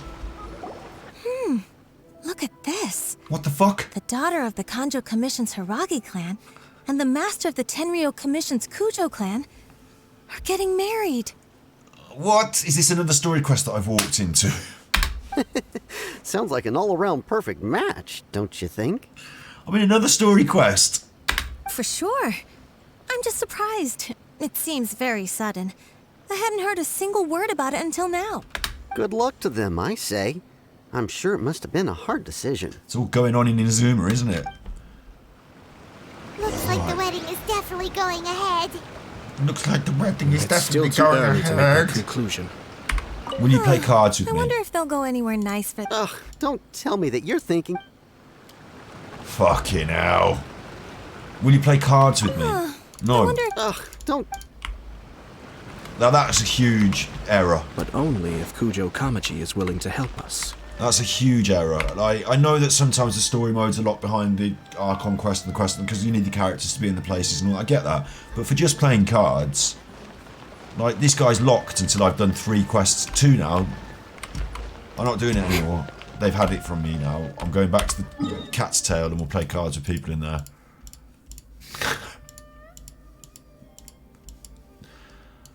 Fucking stroll on messing me about. You can teleport there as well, so... Check data. Oh, that's a good point, yeah. Check. I see what you mean there. Check when it's a different time of day, you might have moved. For now, we'll just come back here. I wanted to show you a bit of my progress as well. So on the invite character board, look, I've done quite a lot of them now. Jean, who else was new? Chongyun, sorry. We can invite these through. I've only got 1 letter left, so I'd like to ask you who you think is the most important to invite out of the last. I've only got 1 letter left. Jing Lang, Bennett and Barbara. I could choose one of them. Bennett, okay? Bennett it is. Final letter goes to Bennett. Let's fight Benny. I say fight Benny. I was starting to think that no one wanted to play with me. Shut up, Benny. Let's just play cards with him. What deck are we going to use? I've now got an Oceanid deck called Motionid, because it's not the size of the ship, it's the motion of the Oceanid. Motionid, but it's got Mona in and the Oceanid and a couple of those for 2Es. I've also got Hotning. Hotning, like quickening, Hotning, but Hotning because she's hot, isn't she? And she's sat there with her legs. Ooh. In fact, if I've got 1 more gold card to spend, I might spend it on Ningguang. And my deck is another one with Jean and some Electro, and I didn't give that a name, it's just my deck. But we might start with the Oceanid and see how... I don't know what my opponent's going to do. Sure. I was starting to think that no one wanted to play with me. Shut up, Benny. So let's just see what he's like and how we go with our Oceanid deck. We might get killed, but it might just be fun looking at the Oceanid doing its thing. It's not as powerful as when you fight it, I'll tell you that. The old Oceanid. That's not a bad hand, actually. I might just stick with that. Yeah.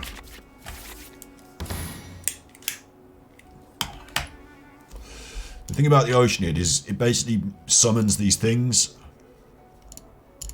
You know, it summons its Oceanid things.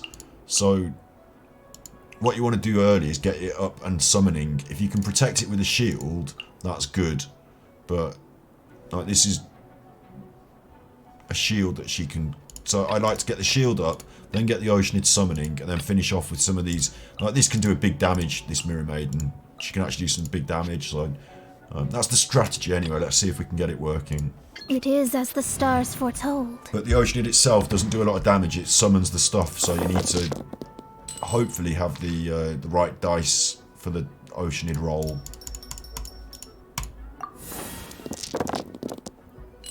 Because you really need to get your use out of it on your turn. If you don't, you end up getting your head kicked in, I feel. So let's see it in action. My turn. I'm going to... we're all blue. We only need blue dice. So I'm going to spend this early. Always get that up as soon as I can. And just only want blue dice. It's quite a good roll, that is, actually. Could have been on the Oceanid all this time. I could get Paimon out, maybe. We'll consider that. Could get that out, maybe we'll consider it. But first of all, I want to get my Hydro Reflection up. And this deflects damage. Let me scrap.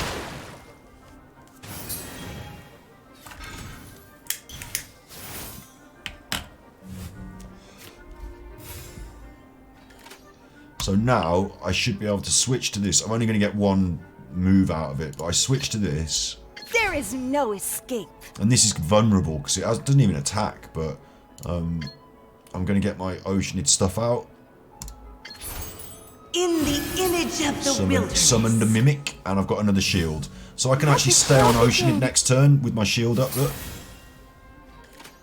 I'm going to end turn. So next round, I want to do as much Oceanid summoning as I can. Didn't get my Paimon dice up, so that's a shame, you know, because extra Paimon dice mean extra summoning. But I'm pretty sure I'm going to get loads of blues, because I've got a Paimon in hand that can give me more crystals, the right colour ones, and I've got the ability to re-roll. So I just want blue, blue, blue. Just show me the blue. This is awful. Terrible roll. Show me the blue. The waters of Chainsaw. Oceanid Burst is also powerful. More summons, the more damage. I haven't really got a chance to try it. Because in this strategy, I used her Burst and it fucking demolished them. So yeah, maybe we'll get to try it this time. Unfortunately, we've got an awful roll. So actually, that's a good time to get this Paimon card up, isn't it? Don't want that happening again. And I've still got a shield up, and it's 2 shields worth. So I'm actually going to stick on the Oceanid. I'm not going to worry about Paimon turning in those 2 this round, but I will get Catherine out. And another summons. I might get to use the burst damage, because you never know. In the image of the wilderness. But this is making sense, isn't it, as a strategy? I've got my shield up early with Mona. I mean, I didn't realise the Oceanid can produce its own shield, but it's random, so you don't always get that. So I get my shield up with Mona, then I start rolling Oceanid stuff, and then once I've got those kicking off, I tend to switch to Mirror Maiden, because her star generation for this powerful elemental burst, you only need 2 stars. So actually it's quite quick to get them going as well. And when you're dealing with lots of blue dice, switching to her and doing a bit of damage, it's just a bit of fun, isn't it, this deck? So that's the strategy. I've got them out again. I've spent all my mana. I'm ready to end round. Let's light it up! But up to this point, that was quite a big hit. I took a big hit there. Up to this point, I've not done much damage to my opponent.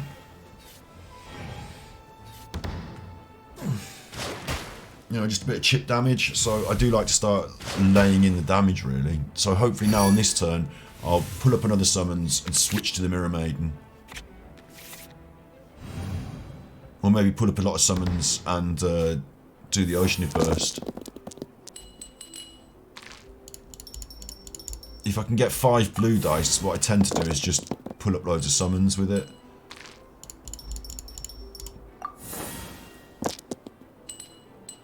Oh, only 4. But we get the Paimon dice as well. So, like, my options are then...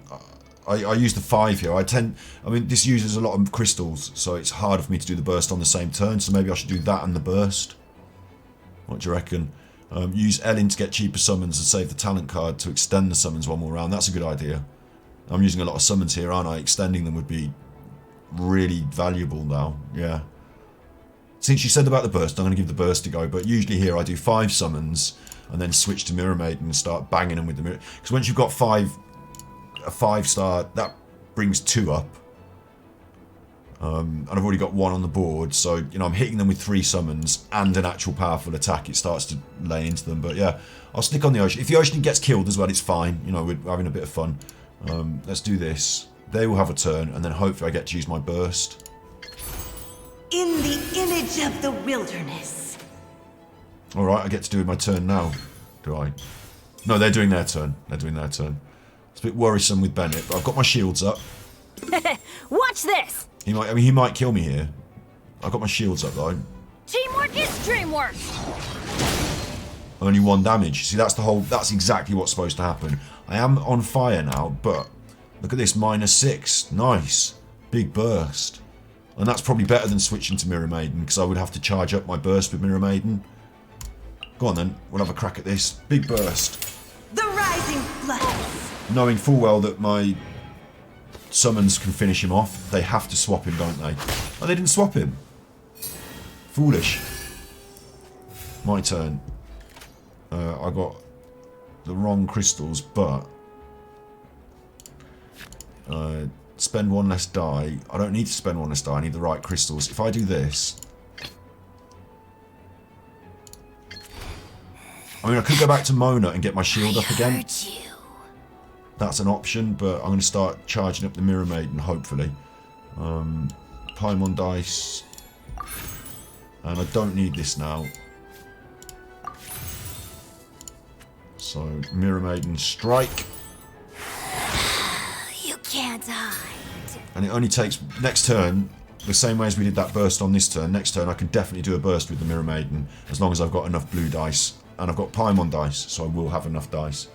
So Mirror Maiden can hit for 5 next turn, maybe even plus the 3, 8. You know, we can kill someone with Mirror Maiden, theoretically.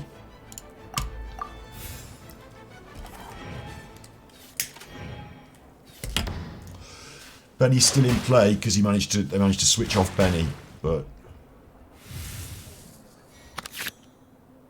right, bear in mind we've still got Mona in the pocket who hasn't been playing, and they've got their Barbara. So I think we're fairly balanced at the moment, but this should tip the balance. I get to go first, and if I can start really racking up the damage. Yes, see, the reroll makes a big difference. All those blue dice are looking lovely. There's another one. I think we're in business.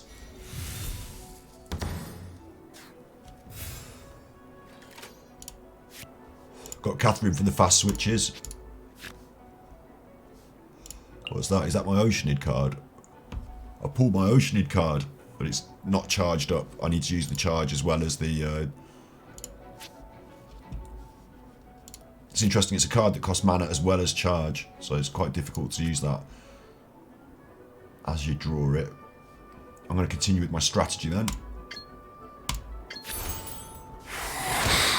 You can't hide. They've got to do something here, because you're going to die if you attack. Quite a big attack. And I'll give them that. Oh, 6, they've managed to heal up.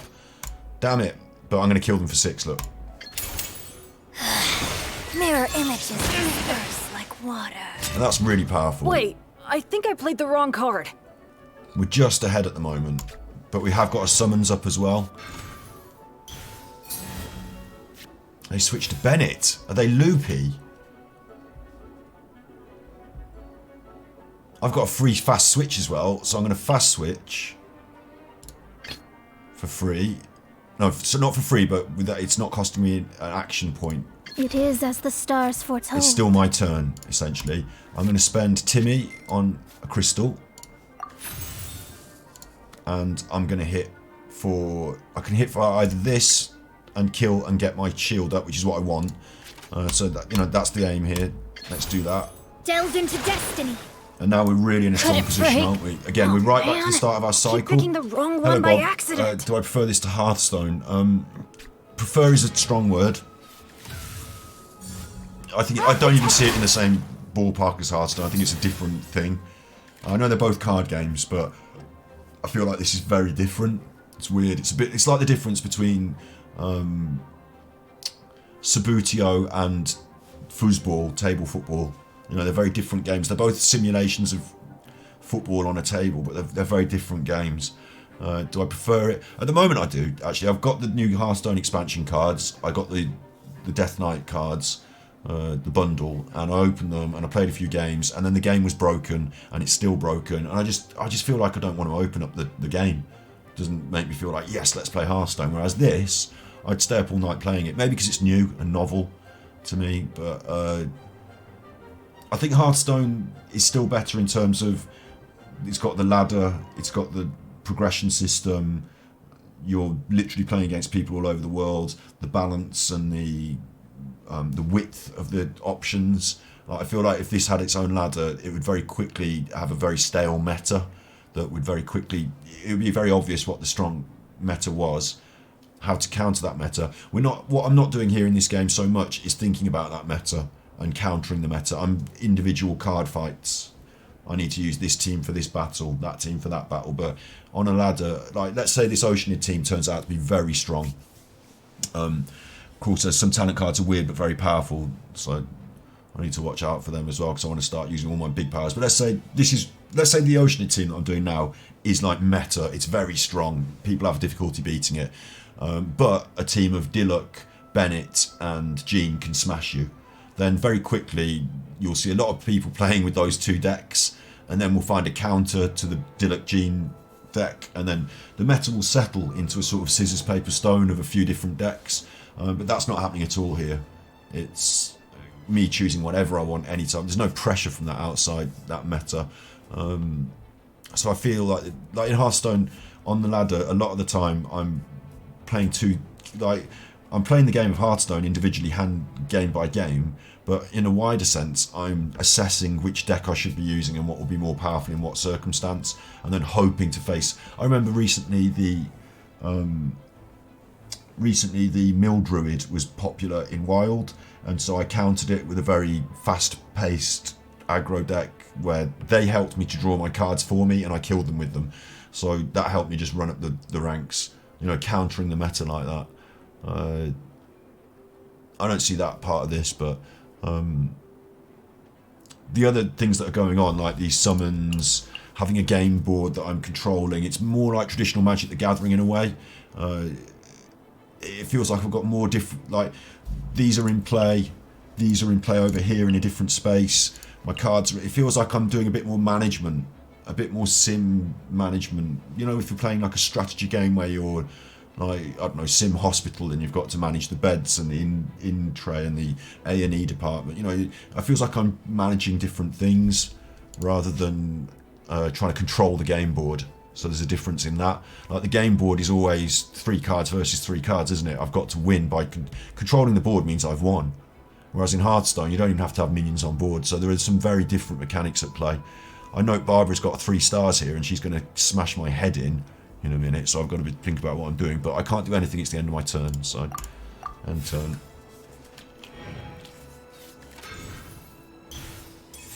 I'm going to win this one anyway, because 1 card versus 3, it's impossible for them to win.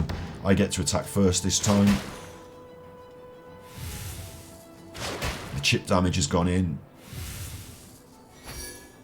She's healing.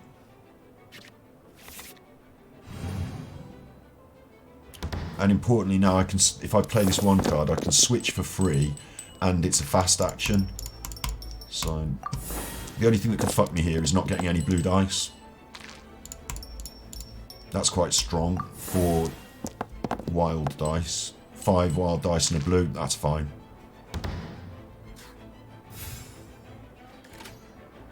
So I can choose whatever I want. If I put up one of these cards, I can change essentially for free, so I might. This is going to be strong. Play it. I might as well just charge up Mona, see if she dies. You know, if she doesn't die, great. I've got my shield out, so it should protect us, and it means I get to do my special move next turn. Ready, steady, go! And Barbara's special move heals her, so she's in trouble now. isn't she? She's definitely in trouble. I don't need to worry about rolling the correct dice because I can re-roll so many times here. If I keep that. Is re-rolling better than automatically getting 2 of them? Probably. Automatically getting 2 is better now, isn't it? Okay. Let's tune that one. And let's do a special. Decided by destiny. I wonder how long this is going to take. I wonder if Barbara's going to keep healing and if that's going to become an issue. Maybe I should switch to Mirror Maiden.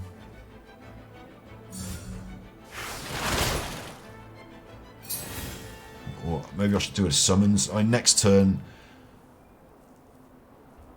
Who do I want to be starting on next turn? I need to soak up the damage, so I'm just going to start on her. I can switch for free. I can switch as a fast action. So it doesn't matter. My only concern here is that Barbara's going to keep healing herself and that I might have to win this within a certain number of rounds. And whilst I'm definitely going to win, I might not get all the cards because I didn't win within 5 rounds. I don't know if that's the case. Let's just see. Where's my 2 dice? Oh no, I didn't play the card. Oh.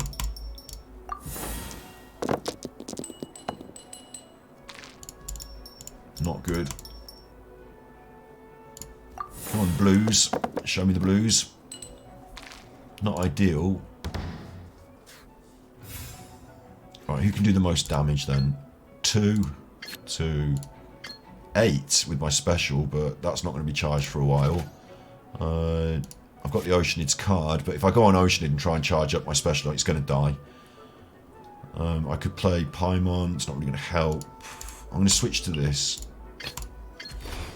We're just going to lay into her. I heard you. I'm going to kill the look. There you go. End Has of. everyone stopped singing? That Mirror Maiden's powerful, you see, just even on an attack there. And I got both cards, so that's all good in the hood. The card game is brilliant. It's totally different pace than the rest of the game. So where are we at with that? We've got all of these people apart from these 2. I've run out of letters.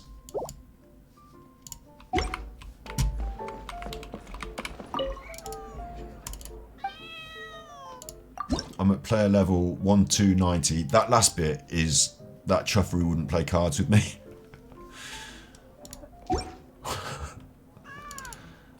The challenge is now we've completed 3, even 4. The Oceanid is now done. All of those complete. I'm waiting for these others to lock up. When I get the Magu Kenki, I've got his card in golden. Yay! So that one dude won't play cards with me though. And in terms of my card book, all this is in progress. I need some more lucky coins. 5 tavern challenges on Sirius. But I can't do them till I get level 7, which means that card man has to play me. Achieve victory in Sirius showdowns. 100 open world player challenges.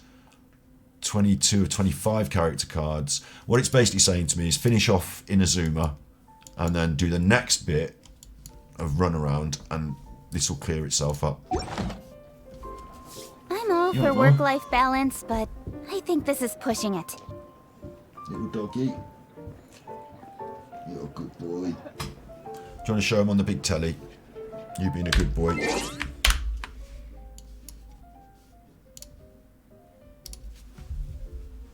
Come on, Ingmar. Come on, show him. Come with your daddy and show him. Show everyone on the internet. Oh, there he is. There he is.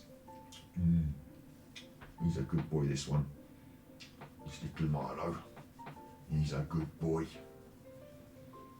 Milo on the podcast. Little Charlie was on it before when we set up the room the first time, wasn't she? Now we've really set it up. He's with his daddy. He's with his daddy. Yeah. He's a good boy.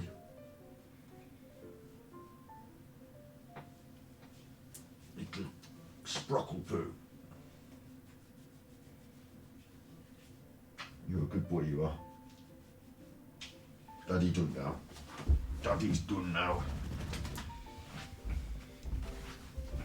Oosh. Daddy's done now. thanks for another awesome episode today. I've had a lot of fun, and obviously you can see this has all changed over the last couple of days. I'm going to keep improving it. The bit behind me. I'm not going to go on about it all again, but you know, we've got all that lined up for the future. So next year is another. This last year we've done has been about development, stabilization, learning a lot. Hello, Barnes Emma. Do you have a cat? Yes. I've got 2 cats. One of which turned up at the front door, meowing, needing food. The other of which was our cat already, and graciously allowed the new cat to live with us. So where are they? They do what they want. I can't. Shakima was in here earlier, but Omar and Shakima, they just do what they want. Omar, Shakima. You might notice a theme from the naming of the animals. Omar, Shakima, Marlo. They're all characters from The Wire. You've got a cat, Ijaya. That's a nice name, and he's on your bed. Yeah, that's probably... the cats do tend to go and stay in the most cosy, warm places. They tend to prefer them. The room I'm in currently is not the warmest, but yeah. Cats are good as well. The dog loves the cats. He's grown up with them, so thankfully they all get on really well. But Omar, you'd be surprised. Omar, the street cat, he scares the dog. He chases the dog around the house, and the dog's like ninnified of him. Your cat follows you around. Omar will come up to my room and, you know, he'll choose his times. He's still a little bit worried because he's being a street cat. I think he still sometimes thinks I'm going to try and chase him off. And Shakima will pester me for food. More than anything, she'll pester me. Like, oh, I want this. But yeah, I do love them. I do. Started chatting to you now towards the end of today's episode. That's fine. I don't mind. Basically, I was just going to say that we've done 4.5 hours today. We've looked at the new setup. In the future, things will happen, and they won't happen overnight. He keeps meowing. Meow. Things aren't going to happen overnight for us here. We've got... I need to put the buttons on the stream deck for this, actually. We've got the new setup. We've got the new studio space. I can talk to somebody in that space. It's all going to happen, probably next year. Leading up... Where do I want? I want this screen now. Leading up to Christmas. If I type in my calendar.